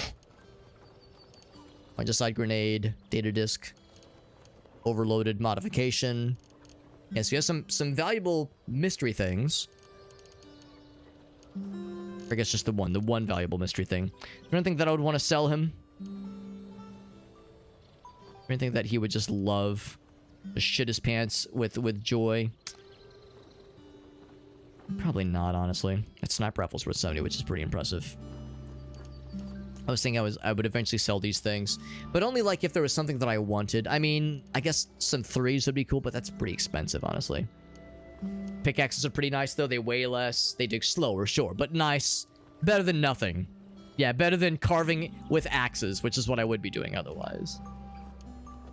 Yeah, so there's really nothing that I mean, there's things that I would like to have, but nothing that is crazy expensive.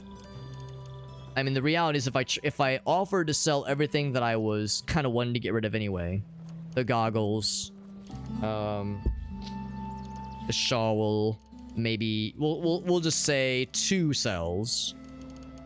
And what else would I sell hypothetically? The 2 battle axes and the dagger and the mine. If I sold all that, anything else? And the bracelets and the neck ring. Actually, what's the neck ring do? Reputation with baboon. I don't think I'll be fraternizing with baboons anytime soon. I don't think I'll be trying diplomacy with those guys anytime soon. It's still the wine, that's fine too. It's pretty valuable. The cider, sure. The cider too, fuck it, why not? Why not? It's so heavy. We have 43 drams of it, that's ridiculous. Hilarious, but ridiculous. So if I sold all that, we could learn how to do EMP grenades, which wouldn't be, well, I'm assuming that's what the data discs do. Or, yeah, fungicide mixer, that's so heavy though, or so expensive. Magnetic bottles. All right, I gotta know, what are magnetic bottles? They are magnetic. Spike warps. Oh, ferrofluids. I know what those are from chemistry class. Chemistry labs in college. So it is a trap, I guess? I don't know, but it's expensive and scary. Reprogrammable recoiler for teleportation, I suppose. I would say maybe the grenade, but it's only a Mark 1. Is there a... I guess it would tell you... Oh, you need C's and D's.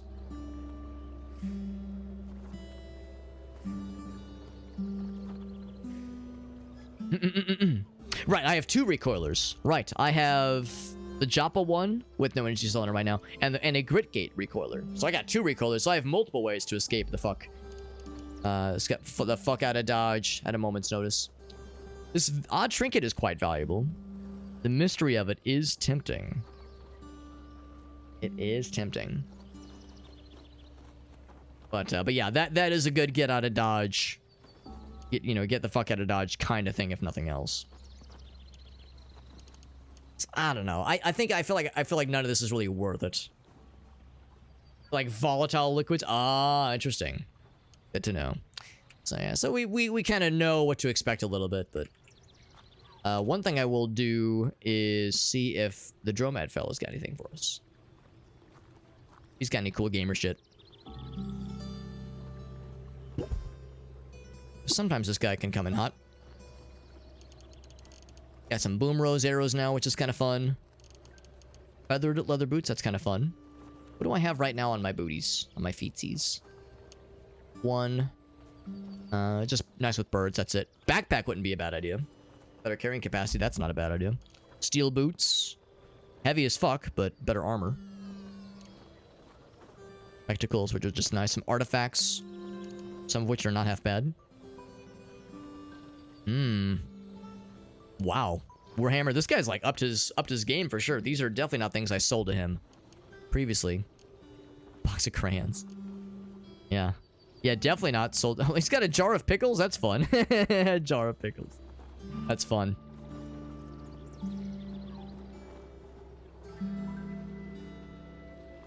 A box canyon with no outlet. That actually happened last time. That exactly happened, Karma. And I had to dig my way out like a dumbass with my axes, and it took a while. Took like 3 eating cycles of my guy getting hungry, going to the campfire, cooking a meal. That happened a bunch, and it was stupid, but it was funny, but it was very annoying. This is... Oh, it's okay. It's serving. Okay. This is all food. That makes sense. That makes sense. Yeah, what do I have right now on the feetsies? I got Crocusins, which give 1 armor and weigh 3 pounds. And unshelled reptiles think we're kind of cool.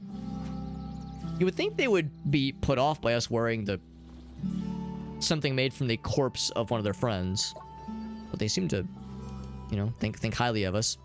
All right, so he's got some stuff I might fuck with. I might fuck with some of that. So let's go and prepare for some sellages, some selling of things. Let me just go into this guy's open house. I will take these 2 for... Well, no, I'll hang on to those. So I'll take that guy. Should I sell the chrome revolver? Maybe we'll just sell it. I've got a sniper rifle, and I don't know if you have much reason to have multiple ranged weapons at a moment's notice. I'm too heavy though to walk all the way back. So what are some things I definitely will not be selling? No question. Well, the sniper rifle, one thing. The sniper rifle. Boop. That takes us underneath carrying capacity, so let's do that. Meow.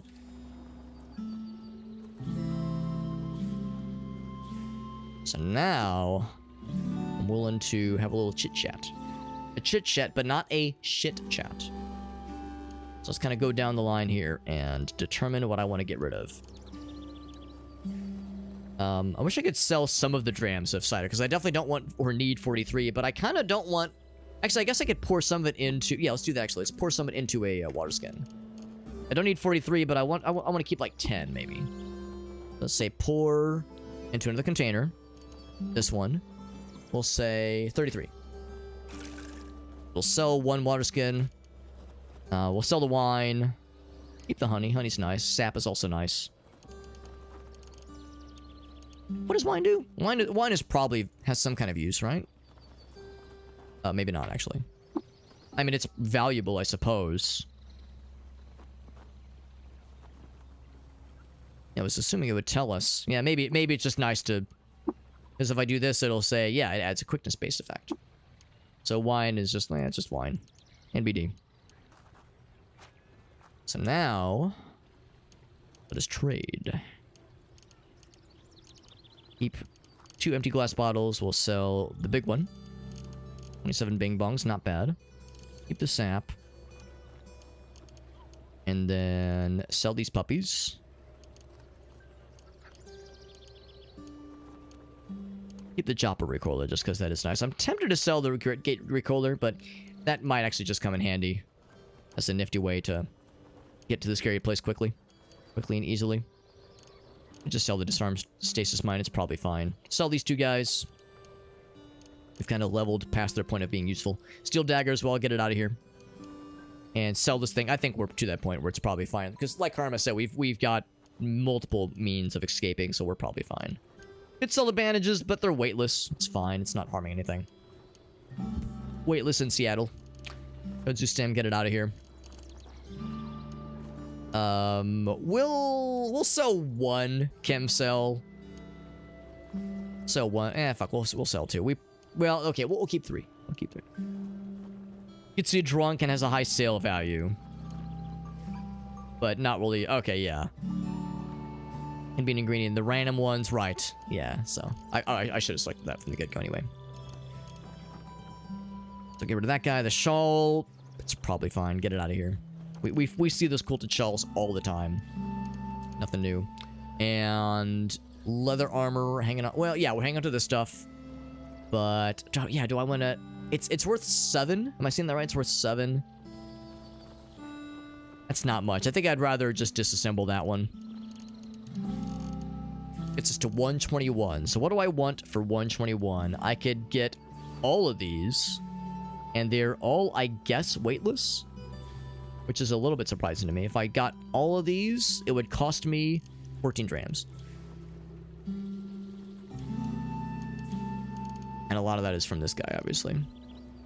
And the carbide. Actually, no, a lot. Well, it's a lot of it in general. It's the same amount of armor as what we currently have, so probably not worth it. The backpack goes kind of hard, but it takes a lot. Takes a lot that I can't quite cough up necessarily.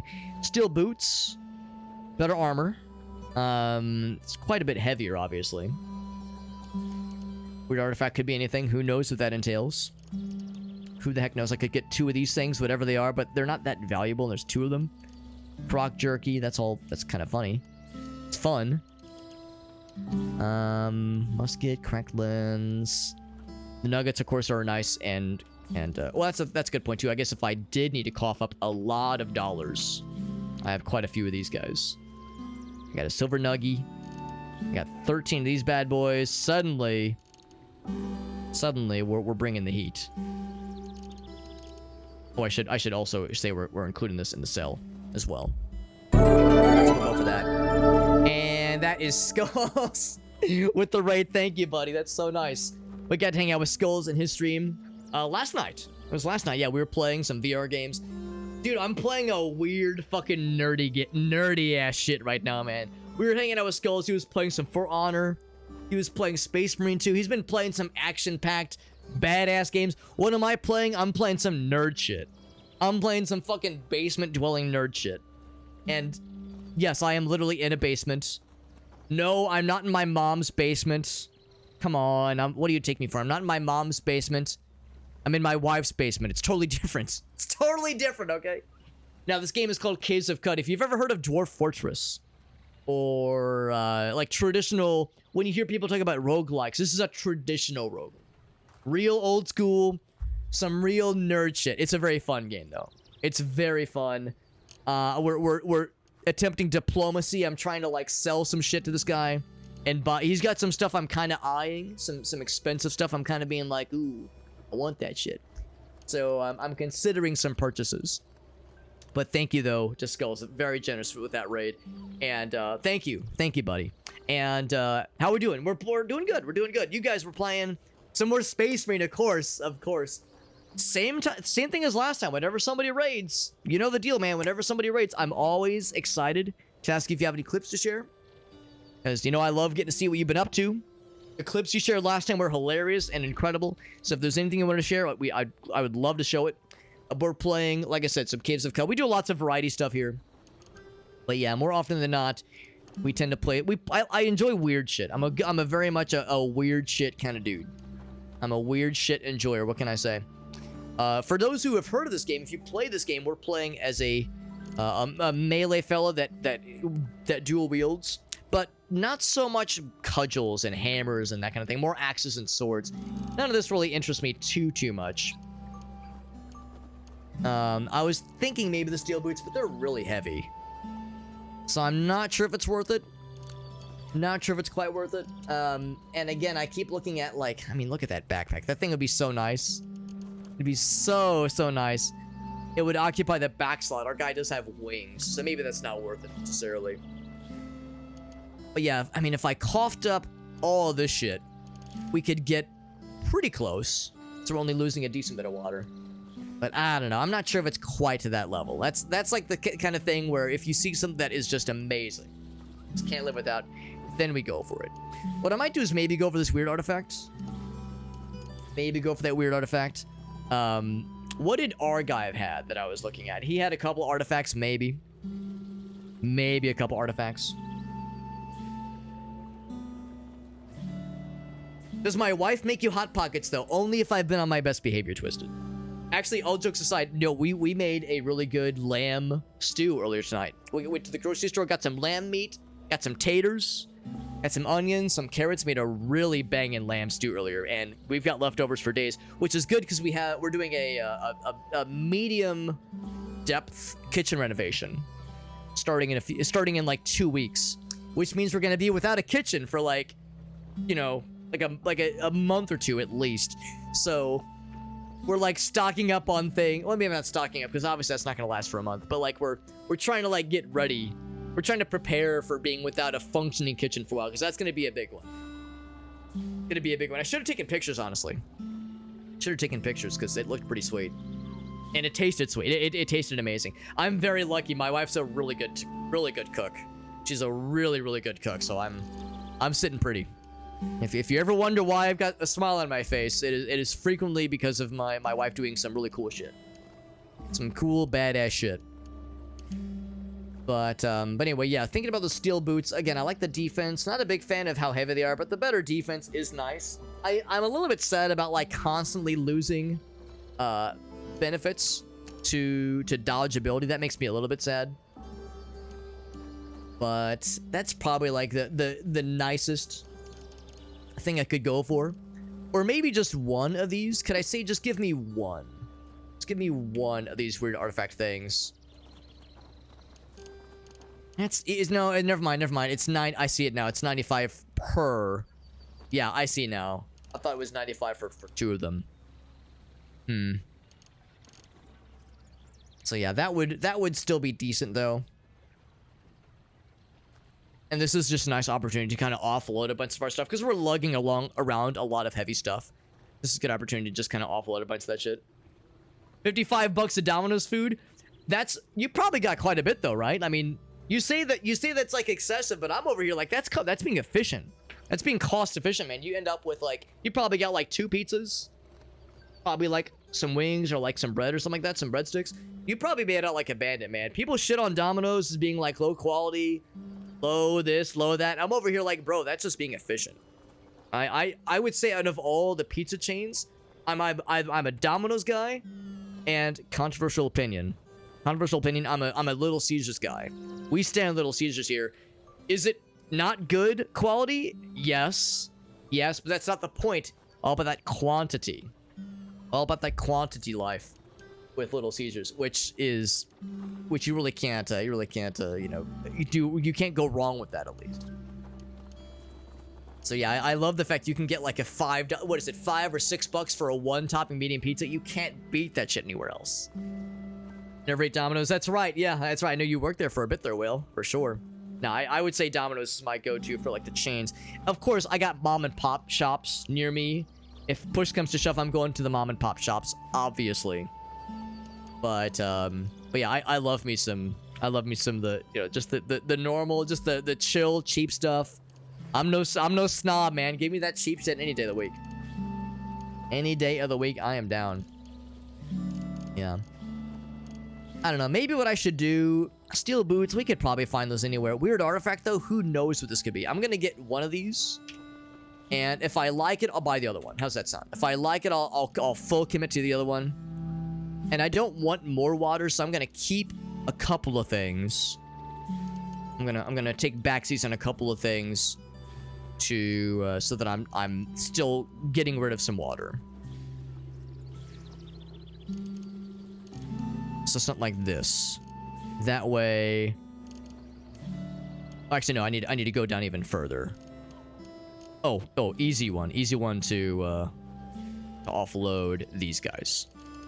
That way, I'm still yielding. I have a lot of extra water, and water is quite heavy. So trade complete.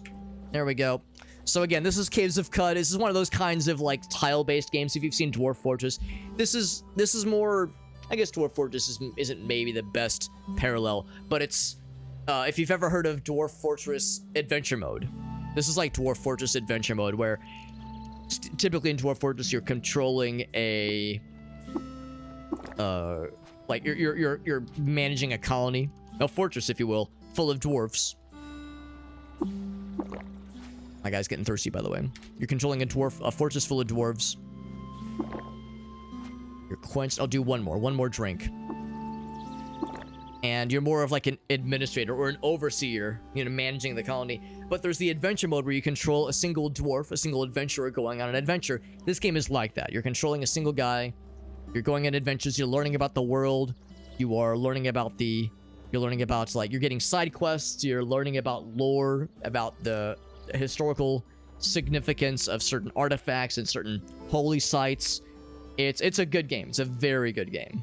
And to hydrate, anything for you, Skulls. In fact, everyone else, close your eyes. Only Skulls can watch me do this, okay? Skulls, this is for you, buddy.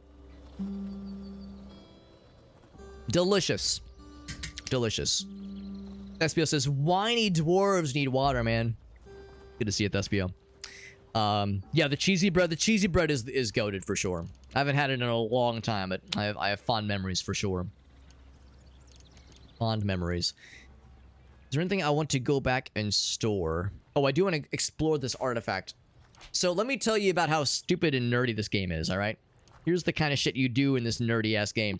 So we have a metal folding chair. It was a rare artifact. We found a metal folding chair. You can sit on it. When you sit on a chair, you gain the status of sitting down. And when you sit down on a metal folding chair, you heal faster and you examine and disassemble artifacts with a greater success rate. And because I'm trying to examine this artifact, I want to make sure that I do all that I can to increase the likelihood of a success. So, I'm sitting down, I'm being smart, let's examine it, and we get an EMP grenade. That is useful.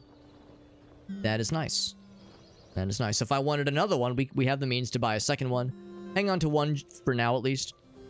But we saw earlier there was the data disk to that would, I guess, teach us the, what's it called, the blueprint, I guess, to generate those ourselves, to craft them ourselves rather. Because this guy has some of that stuff. He's got that thing right there, which is kind of cool. So if nothing else, we could pony up even more cash and learn how to make these things. It just takes Tinker 1. And I think the idea, since it says CD there, I think the idea is that it just takes C and D tinkering bits. And we have lots of those. So if we were ever in a situation where we would benefit from potentially stunning robots, even though it is tier 1, which probably means it wouldn't affect anything super scary, it's still kind of neat. So something to keep in mind as we experience fighting those kinds of scary fellas, those kinds of scary robots, seeing how effective a tier 1 would be against certain scary robots and that kind of thing. That's with the zigzag. Yeah, well, it doesn't tell us like how bad it is or how effective it would be. We'll have to figure that out just ourselves by playing the game. That is kind of neat. That is kind of neat. So, I'll go back over here. There's a basket I've been using for storing things. So, is there anything I want to store in here? For future reference. We opened up a lot of carrying capacity for our guy, which is very good. We were getting very bogged down. We still have a lot of extra water. We have other cooking reagents that are maybe a little bit excessive, but that's okay.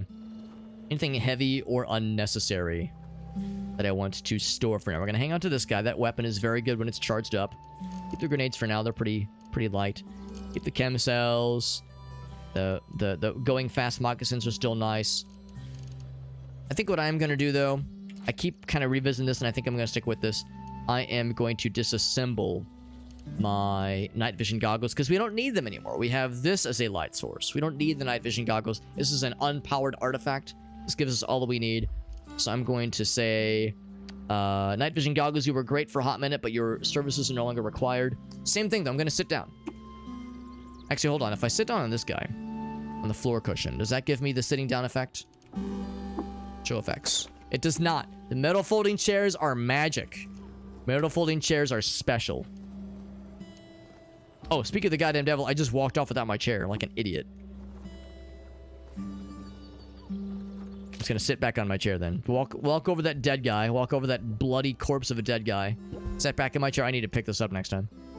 So I have the effect sitting on a metal folding chair. My brain feels enormous just by sitting on this chair. I feel so fucking smart. Bitches can't handle how capable I feel right now. I'm fucking popping off right here. So we're keeping that guy, obviously. I might just go ahead and disassemble this one too because it's rusted. It costs more to repair it than it does to for it to be like worthy in battle. So I'm just gonna go ahead. I could just detonate it. Just fucking get it. No, I'm not gonna detonate it, but I will disassemble it. Give me a tinkering bit. Thank you very much. We have another fungicide grenade anyway, so it's fine. Nothing of value is lost. All right, this guy. Disassemble. We got Tinkering Bit 3, which is the most valuable out of all those. I was hoping for more, but if I had to pick just one of those to get, it was our first 3-bit ever. We got lots of A, B, C, and D. We're good on those. The numbered ones are much more rare. As you can imagine, the further up in the numbers you get, the more rare the bits become to find in the wild. So, and that's the thing too. It's like you find a valuable thing, a valuable gadget. You go, oh shit, I could sell this. But then you go, well, fuck, man. I also could get like some tools, some utility by hanging on to it and disassembling it. So that's like the trade-off. You find something amazing. Do I sell it? Try to barter for it? Or do I use it for crafting purposes? And it's kind of up to you to determine what is the what is more valuable to you in any given moment. So anyway, our guy has a lot more carrying capacity now to him, which is helpful. And we have been en route.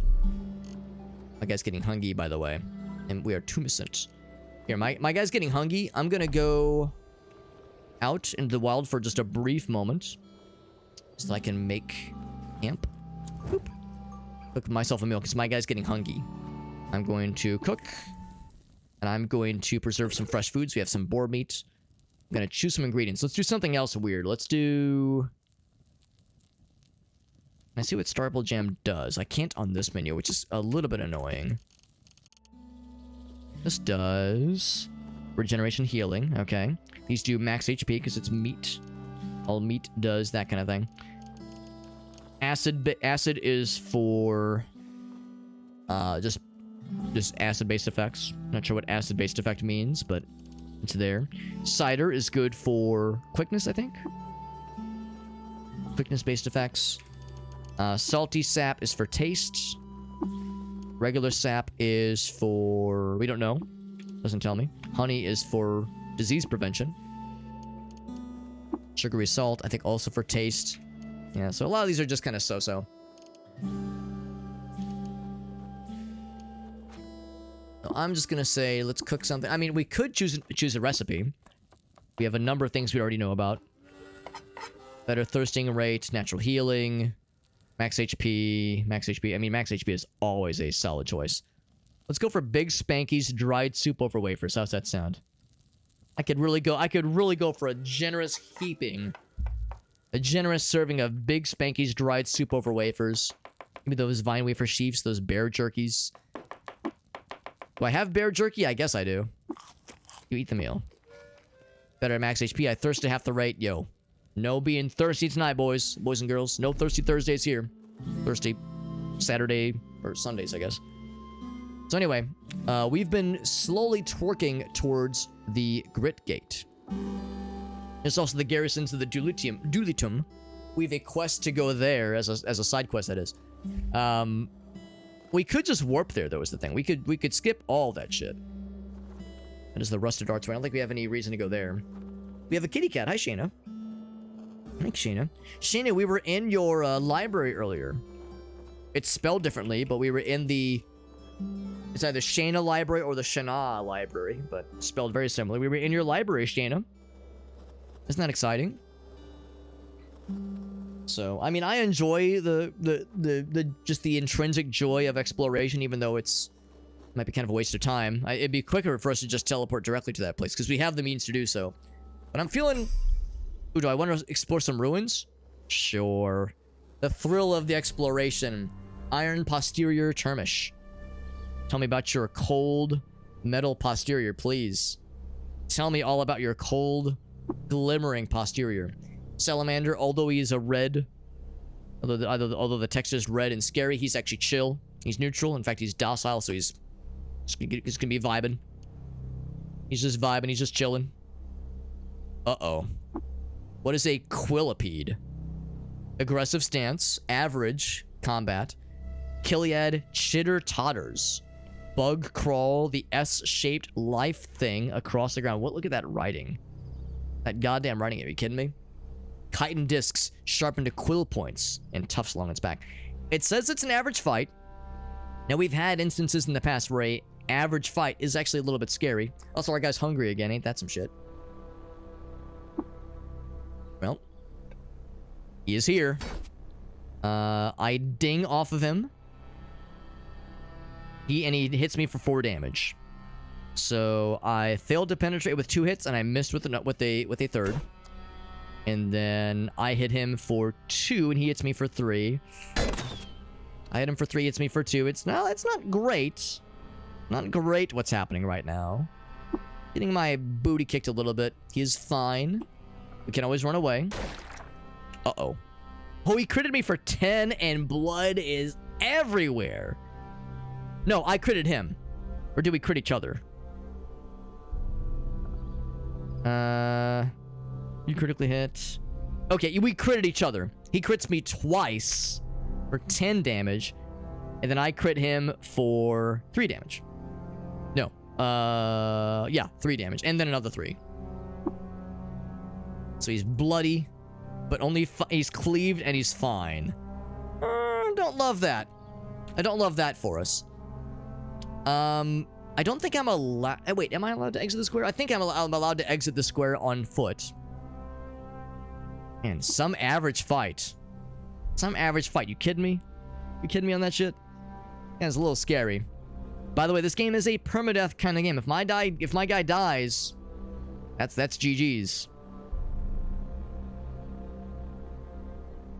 Oh, that is actually helpful, Karma, because yeah, there are times where it does get a little bit confuzzling for me. That'd be under options. Disable floor texture. No, I'm assuming it's yeah, separator. There we go. At the end of each round, that is helpful. Sometimes it is easy to like get mixed up on what is happening when and where and how. We do have some healing, obviously, and of course I could always run away and let the heal over time happen. Hit him again. There we go. Turn start. That's kind of nice. He didn't do shit that time. He missed. He did 2 damage. I did 9 damage. You hit for 9 damage. That's a little bit juicier. He's injured now. Now he's on the ropes. He hits me for 6 damage. So he's flinging his shit at me. I missed with all 3 attacks. Health is below 40. Blood is everywhere. So I'm at 18. He's badly wounded. And he is dead. There we go. We pushed it a little bit to the edge there, but we fucking got there. 325 experience. That's a worthy fight. That's a worthy fight for our kind of guy here. So we got bloodied pretty good there. The nice thing though is you can rest. So we did exactly that. Everything's Gucci in the coochie. He of course dropped nothing, but that was a scary fight. Those guys are not to be trifled with. I'll make a camp so I can make myself a little something something. Let's cook ourselves. We could, you know, DIY something, but let's choose ingredients. Oh, no. Let's just choose a recipe rather. Quickness. I could get down for the quickness. Yeah, that sounds nice. Cook that shit. 5 quickness and 11 max XP. We'll take it. Yeah. Yeah, it can be a little bit tricky, yeah. So it is nice that it says, like, here's like a little turn start thing. That is nifty. Splitting effect might appear. Right. So it's not always clear what's going down. So that was our very first combat in this zone. Who knows? It's going to be like, what if we have to fight 2 of those things? So I need to be ready to run the fuck away at a moment's notice. Or teleport away, which we have the means to do so. Or deliver a delicious pizza ball. We have that too. So it never hurts to be aware of our surroundings and aware of what potentially is coming. Is this a whirligig? It's a bizarre contraption. I will attempt to examine this thing, so long as there's nothing scary nearby. Just a cute little salamander who's just chilling. I'm gonna sit my ass down on my favorite folding chair, and then I'm gonna examine this thing. It is a fusion power station. Cool. Wiring enabling to function as part of a power grid. I mean, that's cool. It didn't really... I gained nothing by doing that examination, but I also didn't, you know, completely... I gained nothing, but I gained the knowledge that you can succeed at identifying a fusion device when you were sitting on a desk. I'm gonna get the desk that I'm sitting on and fall my ass over. 'Cause that's how that works. And now I know if I'm trying to attempt a roll like that, and I am sitting down on a chair, then we know what's up. Medium boulder, delicious. What is this? Another bizarre contraption. You already know what it is. Favorite folding chair. It's your time to shine. It's your time to shine, rather. Attack it. No, let's just examine. Force projector. All right, this is a little bit more interesting.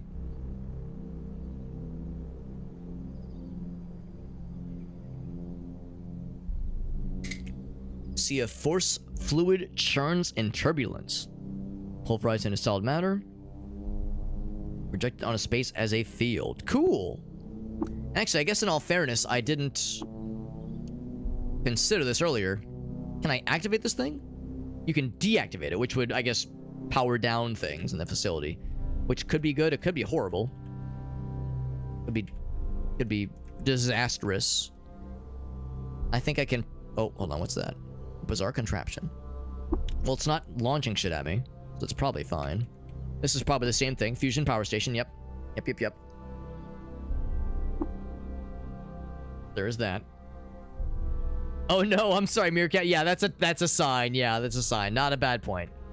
Not a bad point, Meerkat. Thanks for hanging out with us. Thank you for the ridiculous but very fun redemptions. Good getting chill with you. as always. Examine. Solar panel station. Cool. It is somewhat slow with the flywheel. That's fine. Not all flywheels have to be fast. It's not about speed. It's not about... Ouch. It's not about efficiency. A rifle turret. Got an Syzygyrior rifle. How often does it shoot? Doesn't always land. I could shoot at it. Oh, 9 damage. Ouch. This is a questionable choice, but it will oftentimes fail to penetrate. 6 damage. Ouch. Oh, 14 damage. Good lord. That's a little scary. That's a little scary. Now that I'm in melee range, I mean, we could always just use a healing salve. I seem to recall these things are usually not very strong.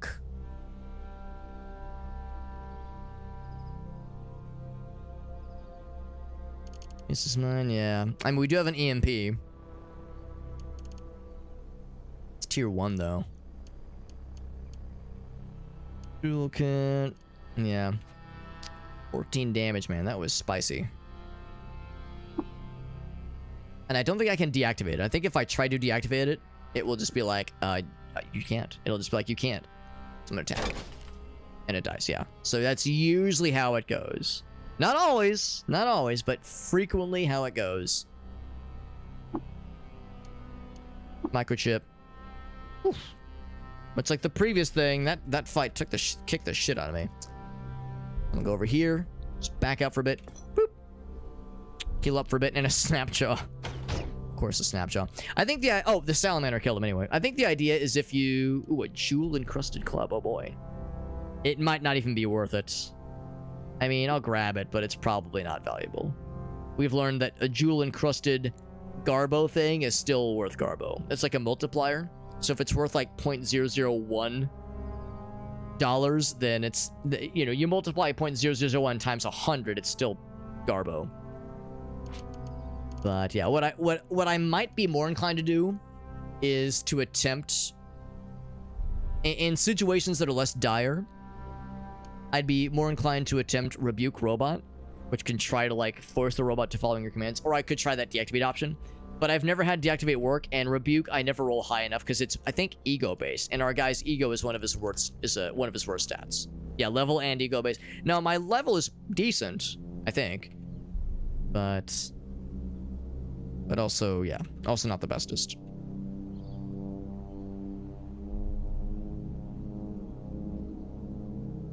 There's nothing down there. There's Snapjaws about wielding, what was it, gem-encrusted clubs. Something is dead over there. A worn burn noose. Burn noose, that's interesting. There's those weird worm fellas. There's giant, not giant, but scary rifle turrets that deal like 15 kinds of damage. That rifle they're wielding is scary. This is different from the rub we saw earlier. I was wondering if it was something different. There's a statue's finger, the gnomon of a sundial, and a parcel of circuit board. The circuit board would actually be nice. And what if I, like, break it? If I break it, will it, like, give me some cool shit?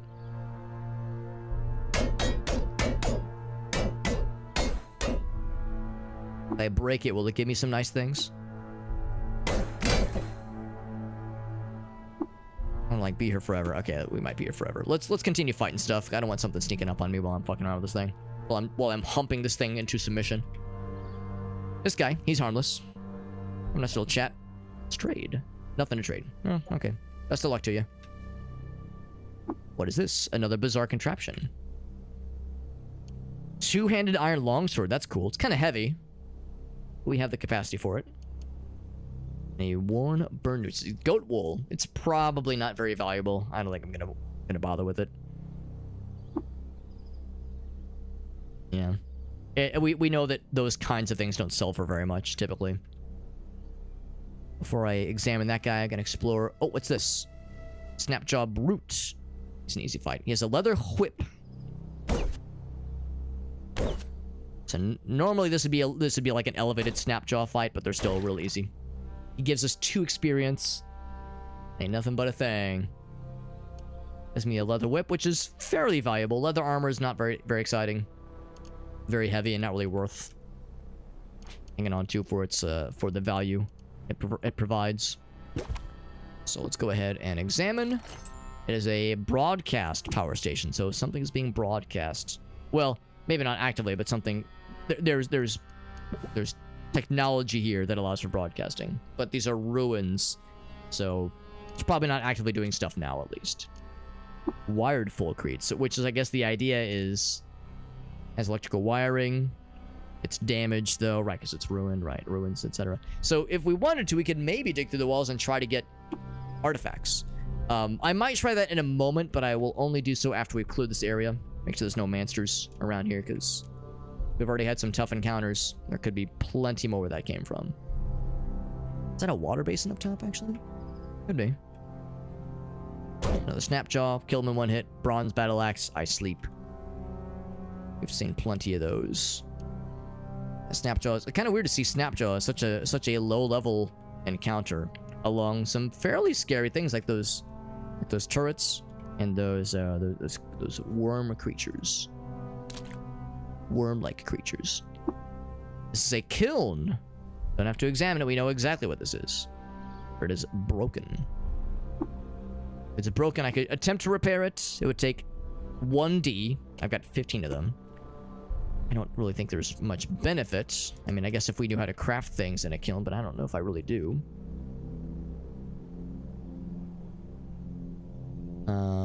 Anything else? Maybe more this way. Maybe more that way. I'll take a little gander. A goose and a gander. Oh, never mind. That's the edge of the... Okay, so that is it for this series of ruins. Well, maybe not. I mean, it looks like it kind of continues to the north. But it does go off that screen. But it does also mean that we're probably in a situation now where I can safely chip away at these things. It's the one we were attacking earlier.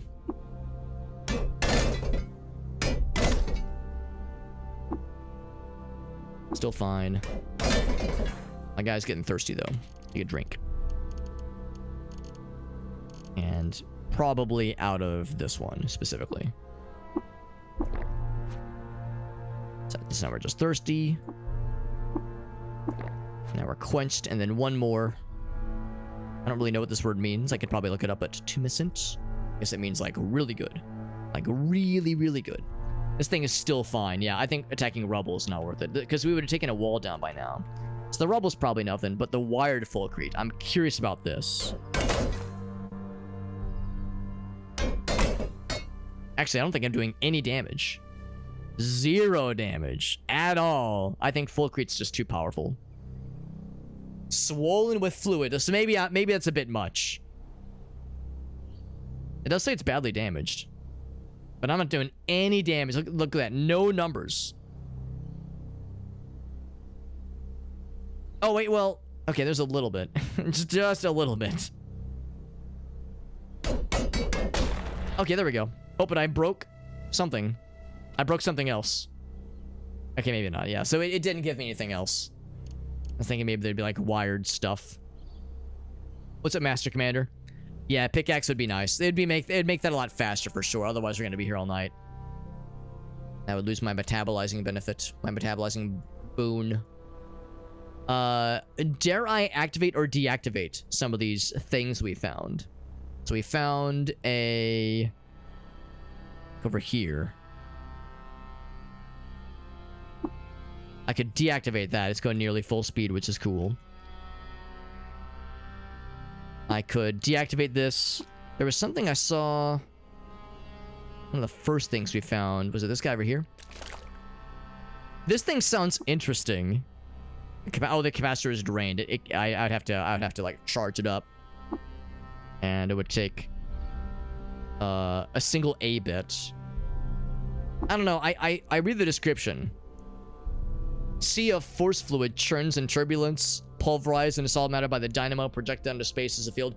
I'm worried, like, if I activate this thing, it'll project something onto the square I'm standing and fucking turn me into a fine powder. And pulverize me into a fine mist. So I'm thinking maybe I shouldn't fuck with it.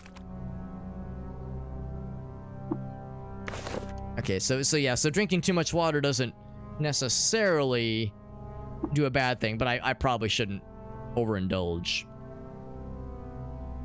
So we're still in a canyon. There's doggos fighting some salamanders. You know how it is. The usual.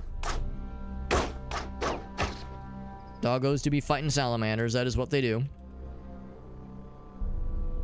So we probably don't have much else to gain by exploring here. I think we've seen the ruins. All they have to offer. It was kind of neat. It was kind of neat, but it was also limited in its scope. A single square, no like additional layers to explore.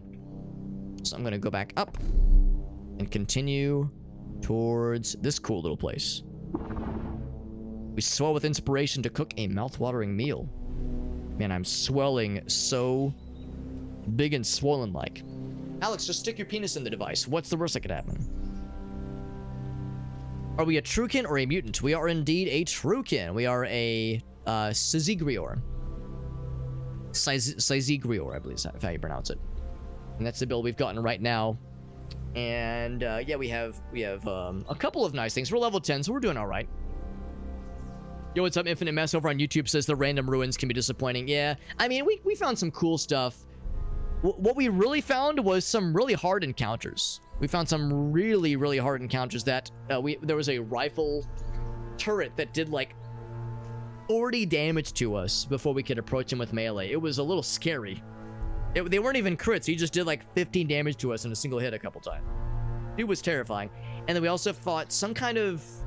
What was it? I didn't see what it... I don't remember what it was, but some kind of chitin launching worm thing that was an average fight, but took us down quite a bit health-wise as well. Horned chameleon, that was that was the first thing that killed us in our very first run in the game. So I have a bone to pick with horned chameleons. It was an average fight, I think, when we were level 1, obviously, and it still says average when we're level 10, so that goes to show that they are anything but harmless. They're scary fellas. What kinds of trees are these? These are witchwood. Actually, that can give us the good stuff. We have auto harvesting on, don't we? We do. We do. Yeah, rifle turrets are scary. 6 AV. What is my AV right now? 7. That's pretty good. Pretty good. So that's probably what helped me. Not just get fucking decapitated by a wayward rifle shot. And I was thinking earlier about getting those. What do we have right now? Yeah, the Crocusants. I was thinking about getting those heavy like iron boots, which weigh like 20 pounds and have a -3 to dodge, but a armor of 2. I was like, oh, more armor wouldn't be a bad idea, but yeah, we got some witchwood bark. But I was a little bit hesitant to fully commit. Another 2-headed boar. We fought these things plenty of times. And as the blood gets all over the maybe not flowers, but the plants we're fighting amongst. And he dies, and we get some boar meats. Very good. I'll keep kind of... Oh, what's this? A honey skunk? Okay, he's chill. Honey skunk. I'm guessing he makes the stank, but also makes the honey. Wait, is it a honey badger? It's a honey badger, but in skunk form. Average can be misleading. You're not wrong. You're not wrong.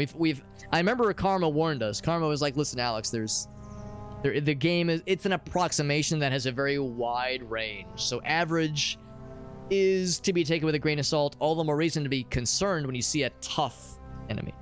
If an enemy is tough, treat it with concern. She's become a furry world unto herself. A furry world, you say? There's a certain corner of the internet that would be very excited about this sentence. The sweet, sickening honey mist about her is the atmosphere. She'll leave us alone. The bats leave us alone too. What are you fighting? Fighting something. Fighting the bats, maybe. Yeah, they're fighting the bats. Weird thing to pick a fight with, but whatever. Oh, what is this? A La Bloom. Is that a Pokemon? When something touches the floor, it lashes up in a dreamful rage. I probably shouldn't walk over it, but I will harvest him. La Petals. Cool. What is you? A forager. He is hostile but easy. Yeah, creatures. Well, if they say neutral, I assume that means I can, like, leave them alone. I assume that means I can leave them alone. Crit him in and kill him in one hit. Yeah, I mean, maybe I'm wrong, but I assume that they won't attack me first. And that if I were to attack them, it would not go well for me. Like, I assume neutral means they, yeah, they won't, like, go out of the way to start a fight with you. Although, if something else aggroes them, they can go into a rage, like we saw with the glow pads. Or not glow pads, the glow fishes, I think. Because, yeah, those guys went crazy and were attacking us left and right. Why is there just a random grenade? Is this a trap? No. Although I did rifle through some trash just now. Defoliant. Random trash. We found a fractured microchip. Don't mind if I diddly do. Bent metal sheet. Yes, please. And a kitty cat. And a campfire. And a weird artifact. Oh my. It's 1 pound. Stun grenade. Cool. I'll take it. We'll take it, baby. Excessive tongues. How dare they? Can be indiscriminate when fighting other creatures, even when neutral. So if I see a neutral thing and it sounds scary, give it a wide berth just to be safe. Sounds like the lesson to be learned here. If you see a creature and it says neutral, but like, questionable.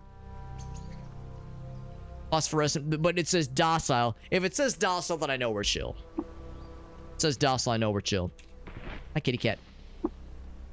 I chat with the kitty cat. Let's trade. Nothing to trade. I pet the kitty cat. Shy away. I attempt to pet the kitty cat again. Okay, well, I tried. Kitty cat, can you tell where I am? I'm a little bit lost. I guess that's the thing. Docile versus aggressive is like a really good bellwether.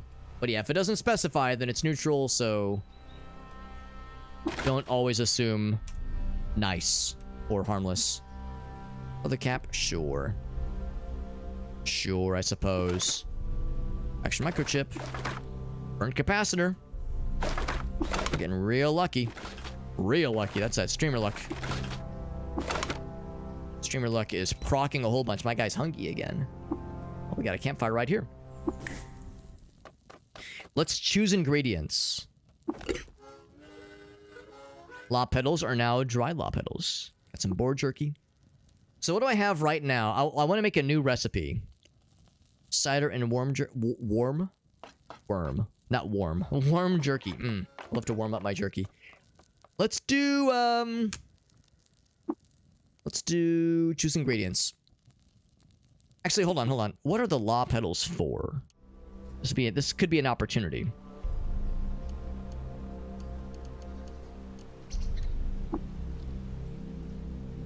Fear-based effects. Maybe I don't want to cook with those. Maybe I want to just sell those. I think if there was anything like really wild, I could cook with something weird to make since my guy is inspired for cooking. Legendary creatures who can perform the water ritual. Oh, that's cool. Cats are not friendly, but they're docile. So they're chill. Here's for it's for others. Oh, in that case, we should try something then. So let's choose ingredients. So yeah, in that case, let's try the dried law petals, and we'll do some boar jerky. I've got lots more boar to cook with. Let's try that. So we got some law petals, a page from a book, Across Magrayi, Volume 2, Ethan Reach, and a berry. Eat the meal. And we turn it into a mouthwatering dish, but we get to choose. Ooh, wow, that's cool. Wow, that's amazing. And not like an out-of-game hour, like an in-game hour. I don't know how many turns that would be. Not very long. That's pretty amazing. Very specific, but pretty amazing. 2MA. What is MA? These law petals are pretty impressive. This as a, like, I shit my pants and I scare those around me. That's basically what happens when you get to low HP. Your body excretes something that is like a panic. Pheromone, aka I shit my pants and the smell dissuades those from getting close to me. A page from... That's right, some paper in my soup. Oh, that's cool, shock value. It's good to see you, by the way, buddy. Telling ChatGPT still counts. Still counts. Oh, mental armor. Okay, that is nice. But we're probably not going to have that anytime soon. Yeah. It sounds amazing. Big Spanky's flowery meat latkes. Latkes amazing! Oh my god, I love latkes. Hell yeah. I have a good Jewish friend who makes some really mean latkes that are very, very good. Very, very tasty. Alright, well that was a random but very bountiful find. Is there any other trash I can rummage through? Probably not on this side. Let's keep exploring over here. What did I just pass by? What is going on over here? Corrosive gas? Did somebody shit their pants again? Nimbus of vaporized acid. Sinking through its soft edges. Okay, well, whatever's going on there... There's a dog. What's the dog doing? What's up, Black Magics? Yeah, psychic attack. Exactly. I mean, watch me eat these words, but we probably aren't going to be having that anytime soon. Probably, he says tentatively, with pant-shittingly scared. Yeah, I don't know what farted that out, but something farted something. Oh, that one's ready for harvesting. Boop.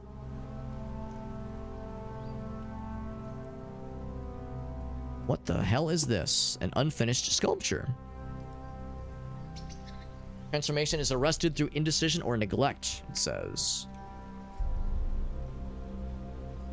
A whole bunch of trash. Garbage. This is probably empty. There's nothing.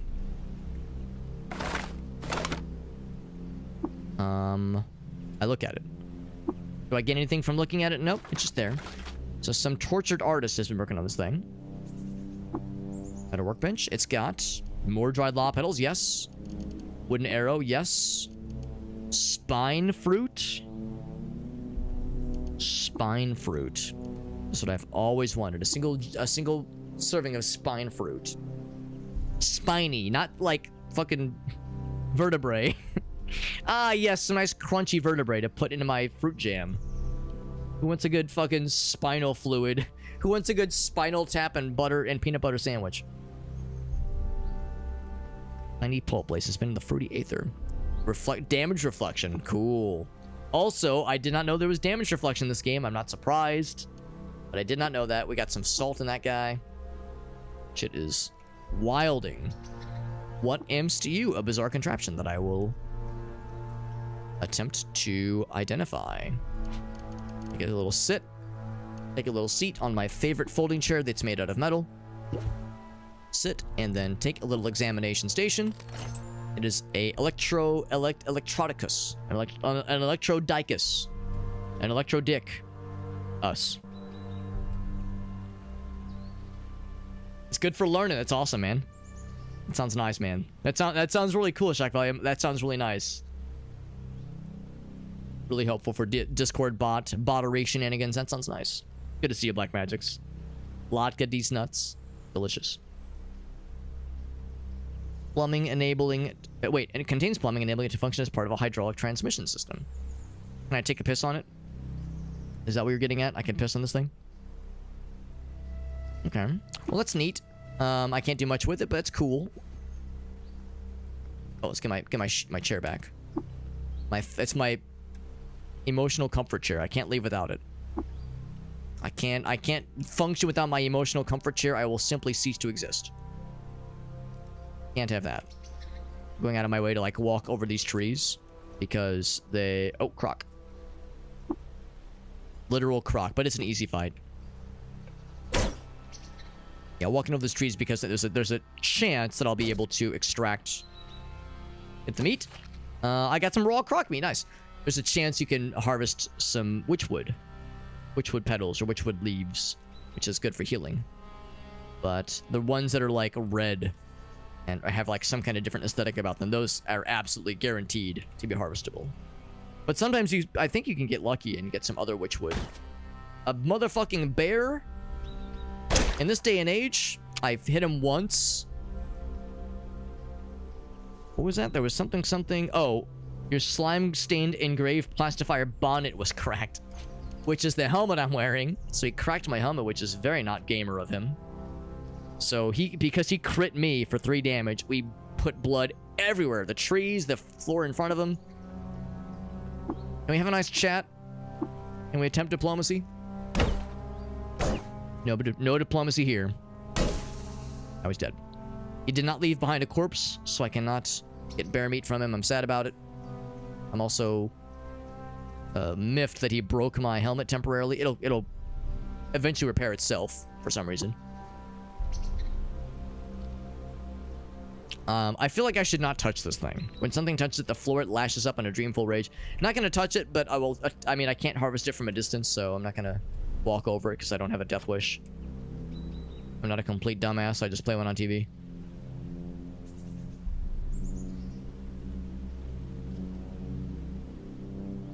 Yeah, I was saying how there was a chance you can get extra witchwood, but it's yet to proc in a minute. What was that?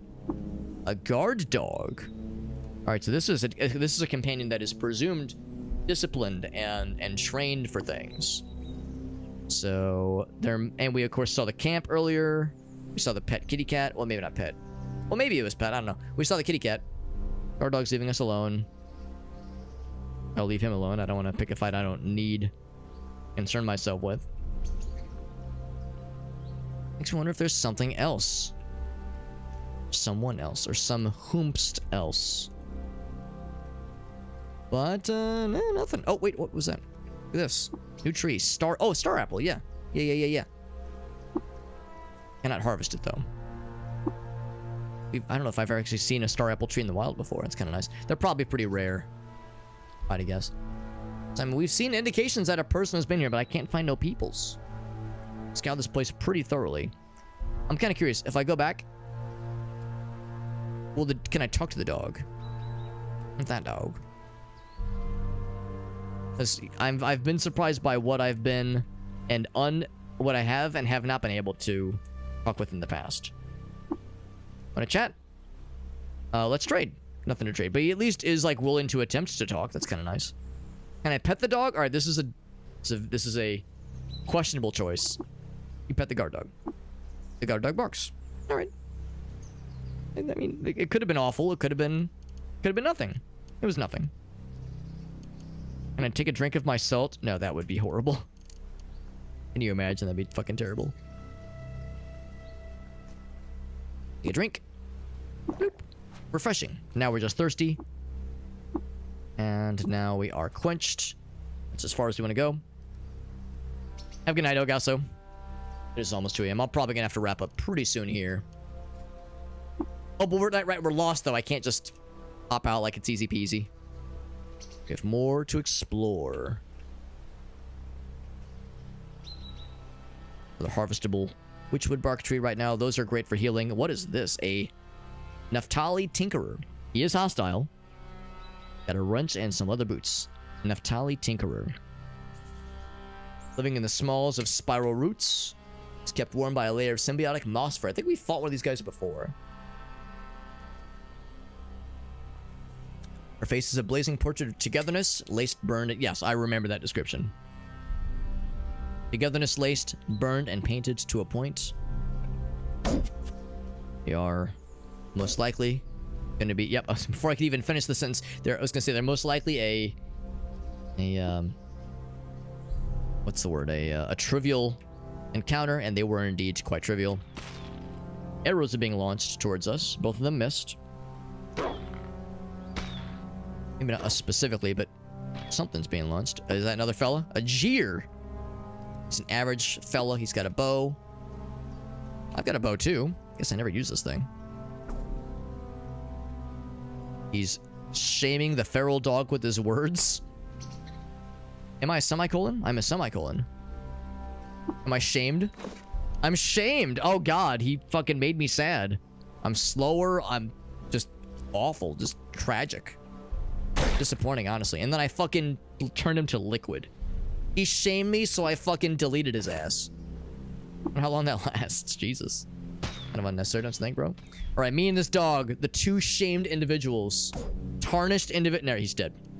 Fucking dead. Well, I've vanquished the foe. I've redeemed myself.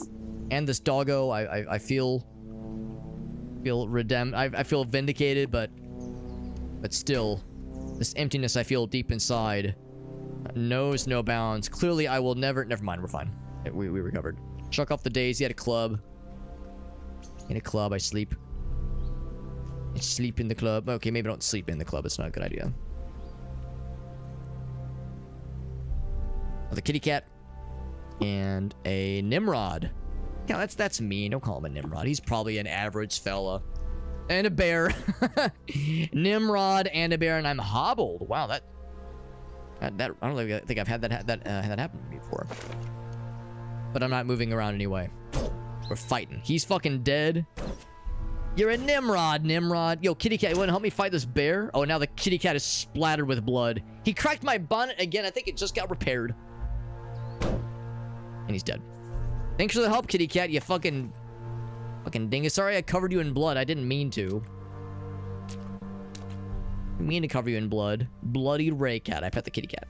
Shies away. I try again. Well, I tried.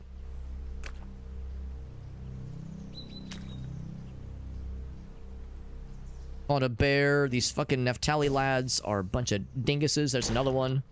Hobbled and bleeding. It's me for a whole 2 damage.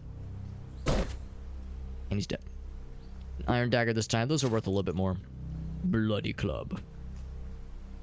Have you played Nimrods? I've never heard of it. It's kind of like Vampire. Oh, really? Vampire Survivor and Noita. Well, I like both of those things. I mean, I've never played Vampire Survivor, but I've played other Survivor-esque, Survivor-inspired games. This guy just fucking came out of nowhere.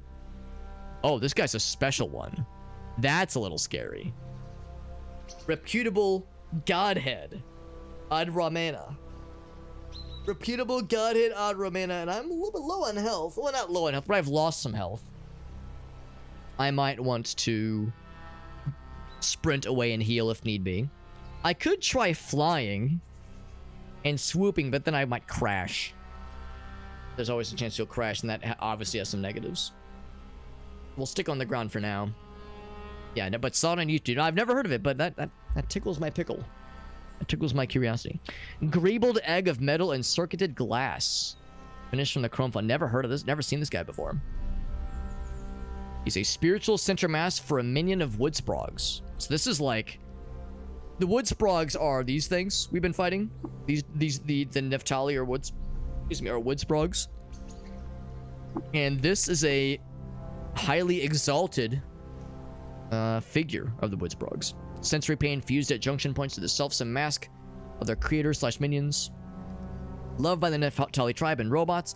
Disliked by those uppity uppers for repeatedly beating them at dice. Gambling games and losing, I guess. Disliked by unshelled reptiles for releasing snakes in one of their camps. Carbide longsword and a dagger.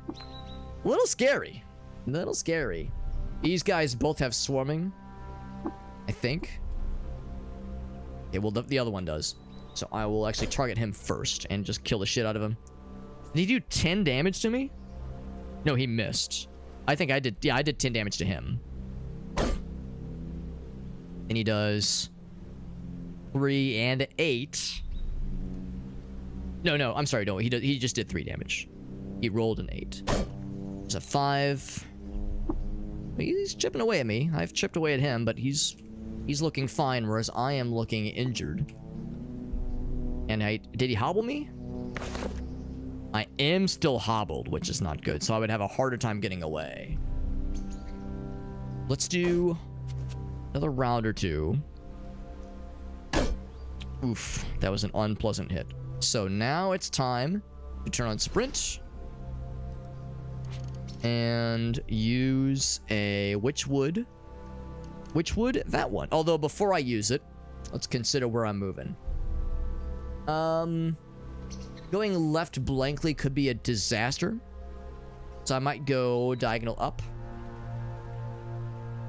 Although going diagonal up puts him in that hit range again. Well, no matter what I do, unless I go down. You know what? We could. Let's do that. Let's just go down. Let's go down. That's probably the key here. Hostile with robots. Interesting. Robots are a pretty big faction. It is beloved by robots. It is loved by robots. So you're right. Maybe I mean, we've started this fight, but I don't have to finish it. What if I just go to fly? He can't hit me if I'm flying. He only has melee weapons. Some tough fights against robots. Yeah, that's a fair point. Especially because we're a Truekin. Our guy is the kind of guy that should be able to roll with robots, that kind of thing. So let's do that. Let's fly. Boop. And now he can't fuck with me. Now, granted, as I'm flying... Hold on.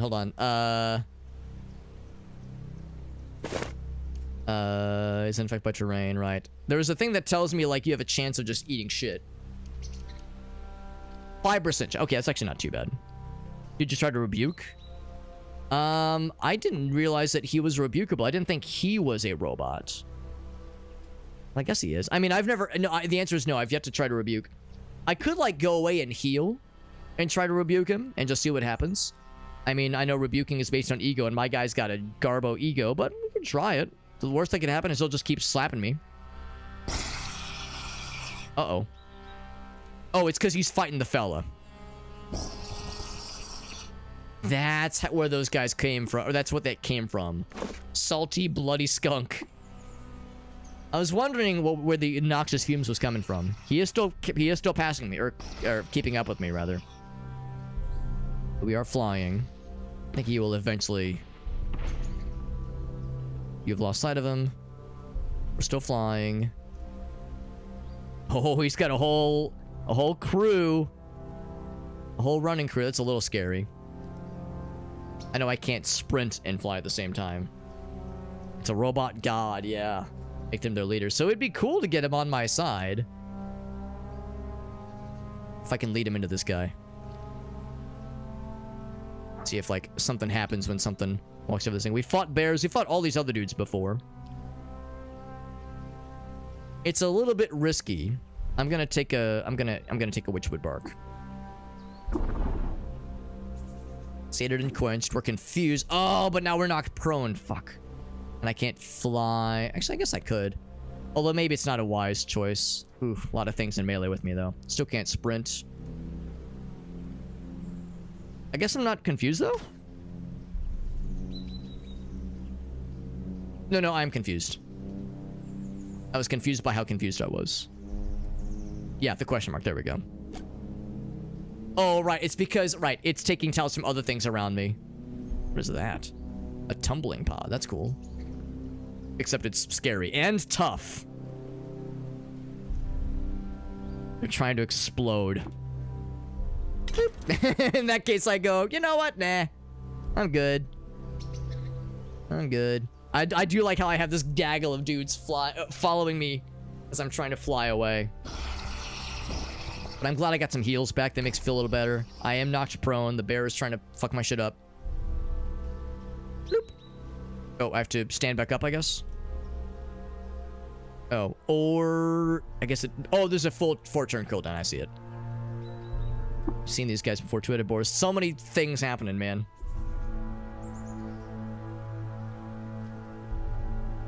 This ever-ascending note pattern.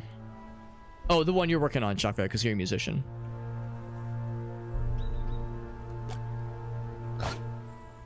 Right, so... How's about this? I'm probably confident to kill these things. Man, that guy's taking a lot of hits. There we go. Big crit. I think he critted me as well. But he's out. Harvest this guy. That's very useful. The good news is I'm gonna... Well, for one thing, I'm gonna leave because that guy's gonna... Whoa, 97? No way. No way that was 97 damage against that guy. Not to me, obviously.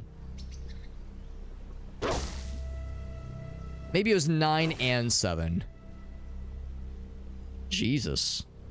Those noxious fumes don't fuck around. Oh, apparently I picked up... What did I pick up? I picked up something. Here, I can just craft a bunch of these things. Or disassemble. There we go. So, I think he's like... I guess the trees are extra vulnerable to the noxious fumes, maybe, or something. Yeah, something's crazy going on down there. 26 damage, good lord. But nothing's dying. There's no corpses forming. I don't know what those guys are doing. All I know is I don't want to fuck with whatever's happening there. That shit is scary. All the more reason to not get got by that corrosive gas, because it's doing some wild shit. But the good news, though, is my guy is healing up quite a bit. So I'm healed up now. I'm gonna make a questionable decision. I'm gonna enter that same zone and attempt rebukage against the fella. There's another one of these guys. I killed the amoeba. There he is. Kill the bear first. Oh, the flying guys. I don't want to fuck with these guys. Sounds like they're about to... They want to explode and they're tough. That's scary. It's against large objects. Okay, that makes more sense. Because I was going to say, I'm seeing big numbers, but nothing scary is happening. I want to fight. I want to try to rebuke him and just try it, but I don't want to be in the zone of these dudes. So I'm going to fly. Woo! Apparently, everything just exploded in the whole goddamn world. And I took a little bit of a hit, but I am still flying. So they all exploded at once. 7 damage. It wasn't actually too bad. Could have been way worse if I was, like, in all that shit. It's called the Shepherd Tone. It's a shock value. Can I rebuke him from here? We have a little chat. He refuses to speak. I probably have to be in melee range, don't I? Your argument does not compute, yeah. He did move away. Ooh, lots of good stuff here. Can I pick that up, even though I'm flying? Wow. I'm surprised the answer is yes. I'm gonna guess wrenches probably aren't that all that valuable, are they? I'll grab it. Why the hell not? There's more explodey boys over there. Not sure what this is. Or like what that thing is. It's like part of a tree, maybe. They set each other up. Yeah, that is exactly what happened there. That was a chain explosion. No question. Alright, so we attempt rebukage. It did not work, nor did I expect it to. And there's probably nothing else we could attempt. So, yeah, it's probably best to just take the L. Maybe not take the L, but take the neutral option. Oops, I fell down. He's dead. Do I get some boar meat? I sure do. It bore some fruit for us, all right.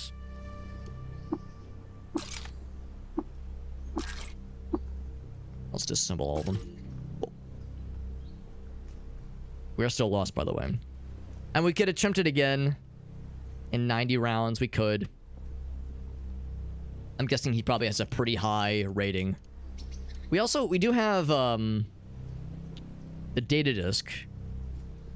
Which apparently is used to, like, try to get past the scary things at the grit gate. I'm hoping I'll know how to use that when the time comes, or something obvious will make itself known. But I don't think that would work on just anything. When it comes to, like, trying to like, you know, what's the word? Trying to, like, even not diplomacy, but just trying to parlay with, and be friends even. Be friends with strange creatures. Why are you glowing? You're tarred. Tarred because of asphalt. The squirrel fella. Where's that guy? Get some more witchwood. Yes, please. Some bones, I think. Tar-encrusted bones. Delicious.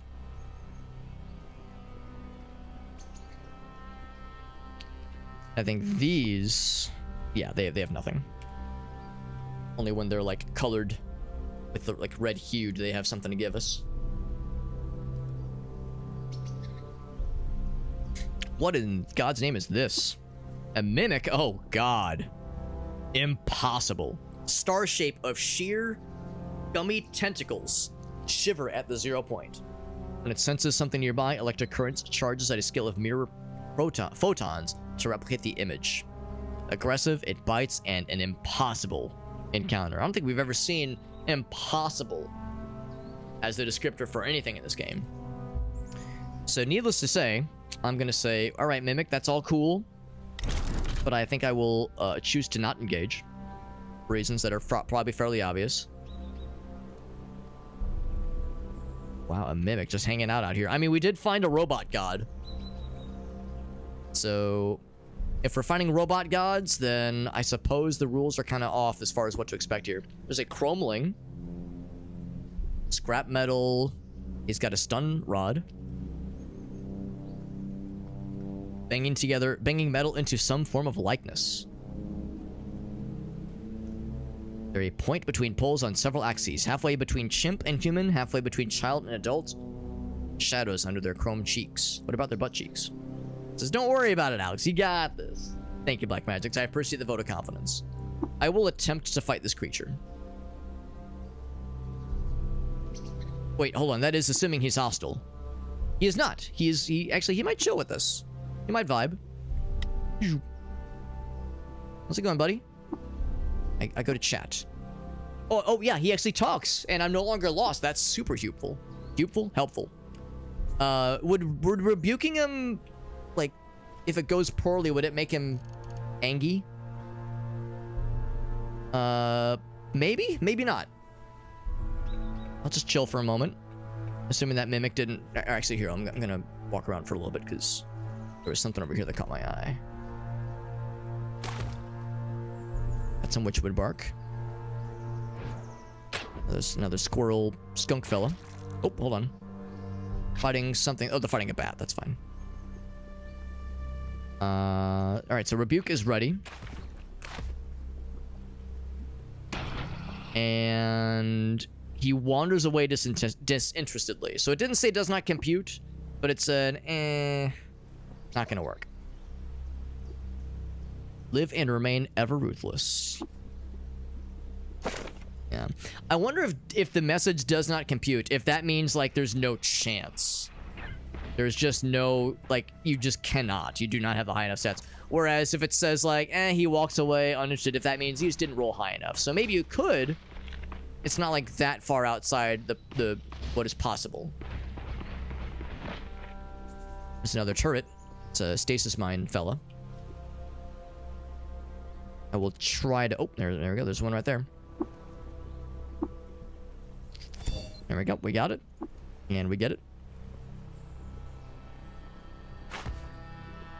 Another pool of asphalt. Someone's stanking up the joint, as always. Well, it'd be cool if I can get that guy. Not the end of the world if I can't. I walk slowly and deliberately so I don't step on a mine if I can help it. So it won't turn them hostile. You just try to preach to them, right? Yeah, proselytizing to them. Beguiling could make them mad, though. Good to know. Yeah, beguiling.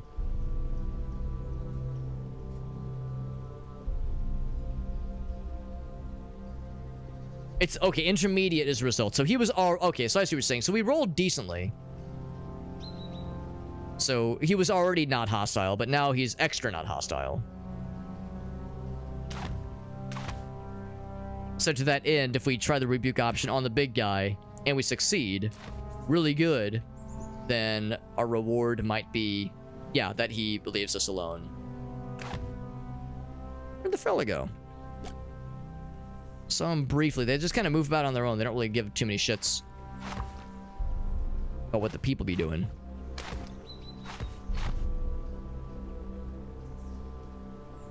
Kind of vibe out. Yeah, who knows where that guy went.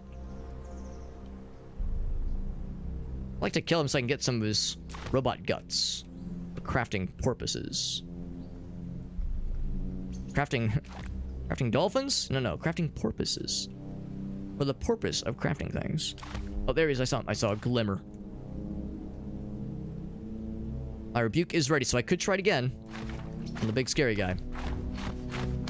Oh, I'm really stuck. Damn. He's just making the rounds. There he is. Hit him. It was wise. He'd run his punk ass bitch away. Oops. We got him. And he didn't drop anything. I was hoping he would drop like some bits or something. Some scrap. Alright, dare I try the scary thing again? I might dare. I might foolishly dare. Slimy dog corpse. And I guess I can't get dog meat. I do not get dog meat. Probably for the best. Also, slime everywhere. Fucking slime explosion. Alright, this could go horribly. Oh, that's a lot of spiky boys. Feral, he's aggressive. It's a lot of exploding guys. I wonder, can I just like shoot a bow at them? They're tough. They're probably hard to kill. The guy... Oh, he's down there. I believe in my ability. Oh, he's gonna fight them? Bro. Wow, he took the fight. He detonated all of them and is only lightly damaged. These things are coming out of the fucking woodwork. Approach. I rebuke you, robot. And your argument does not compute, yeah. Ever hopeful. I fly up. Zoop.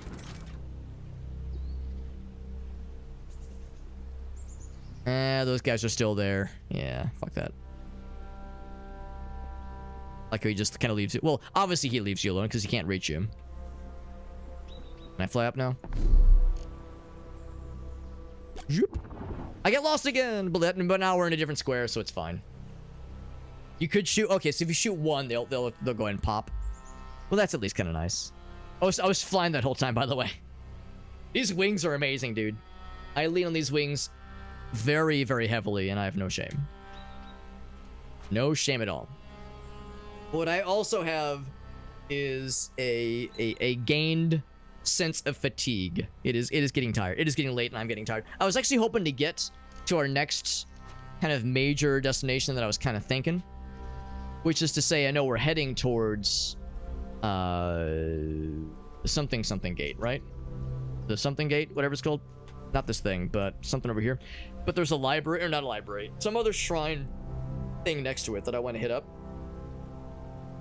But we're heading towards the grit gate. We're heading towards the grit gate. That's our main objective.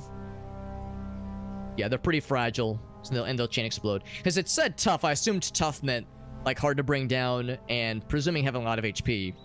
But yeah, if it only takes a shot or two, that's not too bad. Not too bad. Yeah, little grenades, yeah. They just roll around. Are annoying. And obviously, if you get chain grenaded by a bunch of them, then you're in trouble, but yeah, their damage is not ridiculous. It's a shame. I was kind of hoping to fight that robot god guy, but like Karma said, when you... I was kind of wondering that when they said the description of beloved by robots. I was like, well, that could be a pretty common faction, but I don't know, maybe it's okay. But like Karma says, yeah, being considerate of what will you piss off by killing this unique thing is a very valid consideration to be made. Visually being tough, more just the notion of fighting against them as a whole can be scary. They can swarm you. There's usually an endless stream. That's scary. An endless stream of them. Fuck that noise. Yowza. But anyway, friends, let's go and wrap it up for the night. Alright, guys, hungry and parched. Before I save, yeah, I'll go ahead and get my guy all squared away. Hungry and parched, not on my watch. Choose some drinky drinks. Now you're just plain thirsty. And now you are quenched. And then we'll make ourselves a little campy camp. There's hostiles nearby. Alright, we'll deal with that next time. We'll deal with that next time. This game is awesome. The reason I went until almost 2:30 a.m. tonight is because I was having a good time. This game sucks you in, man. This game does the good suck. ... Which is to say, it sucks you in very well. Game's great. Game is very, very fun. I'm glad I got to play it tonight. And we'll probably play it more. Whoops. We'll probably play it more. Probably next week if nothing else. Maybe sometime during the week. I tend to play this on Saturdays or Sundays. Probably not playing it tomorrow. We'll probably play some other stuff tomorrow. I'm thinking we might actually start Frostpunk tomorrow.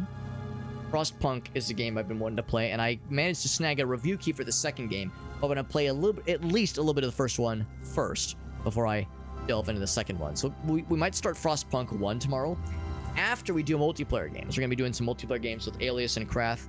I'm not sure how much multiplayer stuff we'll be doing, because like Alias was saying, he was thinking we might kind of switch it up for tomorrow and do something different, which I'm extremely okay with. But yeah, this was fun. This was fun. It was cool that we got to explore a bunch of places and got some really cool encounters, found some great stuff. Kind of got a nice handle on our inventory, which is good.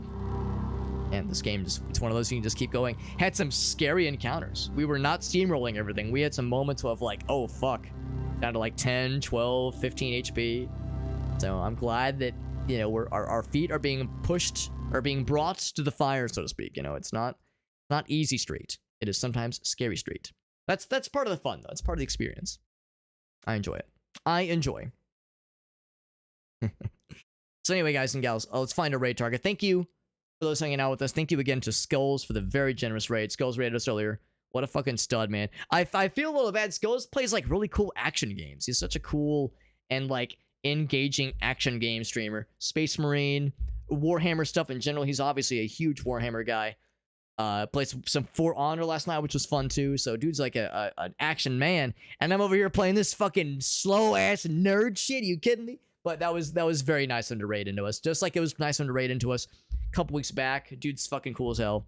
It was fun getting to hang out in his stream the other night, and really grateful for that. It's very generous of him, and generous of those who came in from the raid as well.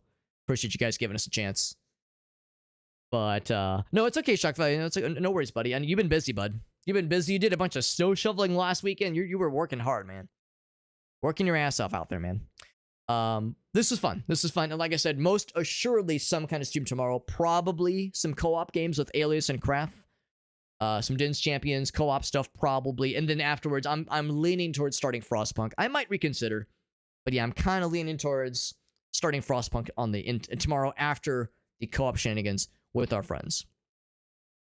But in the meantime, let's see who is live right now. This is always a nice opportunity for me to double check the Caves of Cud directory. Who's streaming the game right now? Because we might find some cool peeps. Some cool, like, it's like a nice way to kind of engage with the game's community. There's people listening in right now who are already clearly a fan of the game. We might have a nice opportunity to meet some new folks, especially people who play the game a lot themselves, can maybe learn something from them, which is great. So it's a nice opportunity. And sure enough, there is somebody playing the game right now that catches my eye. Cachi Sanchez is the person's name. And they are, they appear to be quite knowledgeable. Also, 14-hour uptime. This man is gaming. Holy shit. That's impressive. Does a lot of Star Citizen. Does lots of other cool stuff. But is clearly doing some Caves of Cud and is clearly very knowledgeable. Like, almost intimidatingly knowledgeable. Oh my god. Let's raid this guy. This guy seems cool. He's playing Caves of Cud. I don't do this enough. I don't do this enough where I, like, seek out a new person to raid. You know, I always love raiding our friends. You know, there's a number of people live, right? Well, not that many, but there are some people live. It's kind of late, obviously. But it is fun. It is fun getting to find a new friend to raid into. Maybe, like, presumptuous of me to say friend, but a new potential friend, a new person to raid into. It's always exciting. Gonna see how they run their stream, seeing how they play their game. Again, it's a game we know decently well by this point, but I've got plenty to learn. I'm like a sponge, trying to soak up as much potential learning as possible. And that Nimrod's game, yeah, I'll look it up on Steam, or if it's on Steam, I'll look it up in its respective platform, because I am curious. Shock value. You know, I love me some Noita, and I also have enjoyed me some Survivors-like games. I've never played Vampire Survivors, but I have played Halls of Torment. We played Bloodshed, that really cool FPS Survivors-like game a couple nights ago. That game is dope as hell. So I enjoy games that are akin to that kind of styling. So that is very much up my alley. Up my ante? No, up my alley. You know what I mean. But real quick, my socials page is in the chat. It has all of my links. It has my social media. So I'm on Twitter, I'm on Instagram, I'm on TikTok, I'm on all those places, man. I also do multi-stream to lots of places. I multi-stream to TikTok and Facebook and YouTube and a bunch of other places. I'm all over the place, man. But Twitch is the main one. So I would, if nothing else, recommend following me there. It is the easiest way to have like the closest chat experience, like closest to the source chat experience. But I do try to monitor all the chat windows as much as possible. We have channel point redemptions, all that kind of shit. I do have a Discord server, and we're doing some giveaways in my Discord server on Friday. We'll have a couple keys to give away for Evil West. We'll have a key for Darktide, a key for Warhammer. I'm sorry, for Bolt Gun.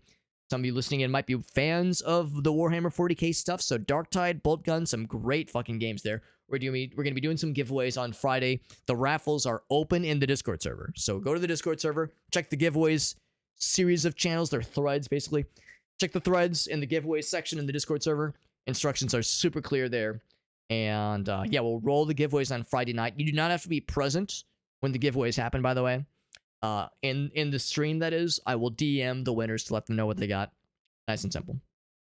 So anyway, friends and homies, I appreciate you rating or hanging out with us. Again, I really do appreciate Skulls writing into us. That was really nice of him. And we had a number of folks hang out with us, and of course some fun redemptions. Channel point redemptions are always funsies. I will see you guys around. Everyone have a great night. Oh no, is Sechi going AFK? God dang it. He's going AFK. Let's see if I can stall for just a moment. Hold on. Is there anybody else? I mean, I'm not afraid to raid into an AFK person. He's probably just taking a quick BRB. He didn't put up a BRB screen. He just stepped away for like a brief moment, so he might literally be just a matter of seconds. Is there anybody else on this category? On the Caves of Cud category. The Cud-degory, if you will. A few folks. I'm sticking with my guts. I bet he's going to be right back. I trust him. He would never abandon us. I have abandonment issues. So now let's continue with the raid and Chachi Sanchez seems like a cool dude. Yeah, I like it. I like what I'm seeing. He seems cool. All right, guys and gals, thanks for hanging out. Thank you again to Skulls for that raid. You guys are cool as hell. And I'll be back around tomorrow with some multiplayer games, some co-op with our friends Alias and Craft. And next week, yeah, for sure, more Frostpunk. For sure, probably at least one more stream of the first Clone Drone game, not the VR game, but the other one. Probably do one more stream of that rather, so we can check out the Twitch integration stuff. That sounds fun. So yeah, more stuff next week. I'll post the schedule for next week in the Discord server. So peep the Discord server for the schedule. Nice and easy, friends. I'll see you guys around. I'll see you in Chachi's channel. Good night, everybody.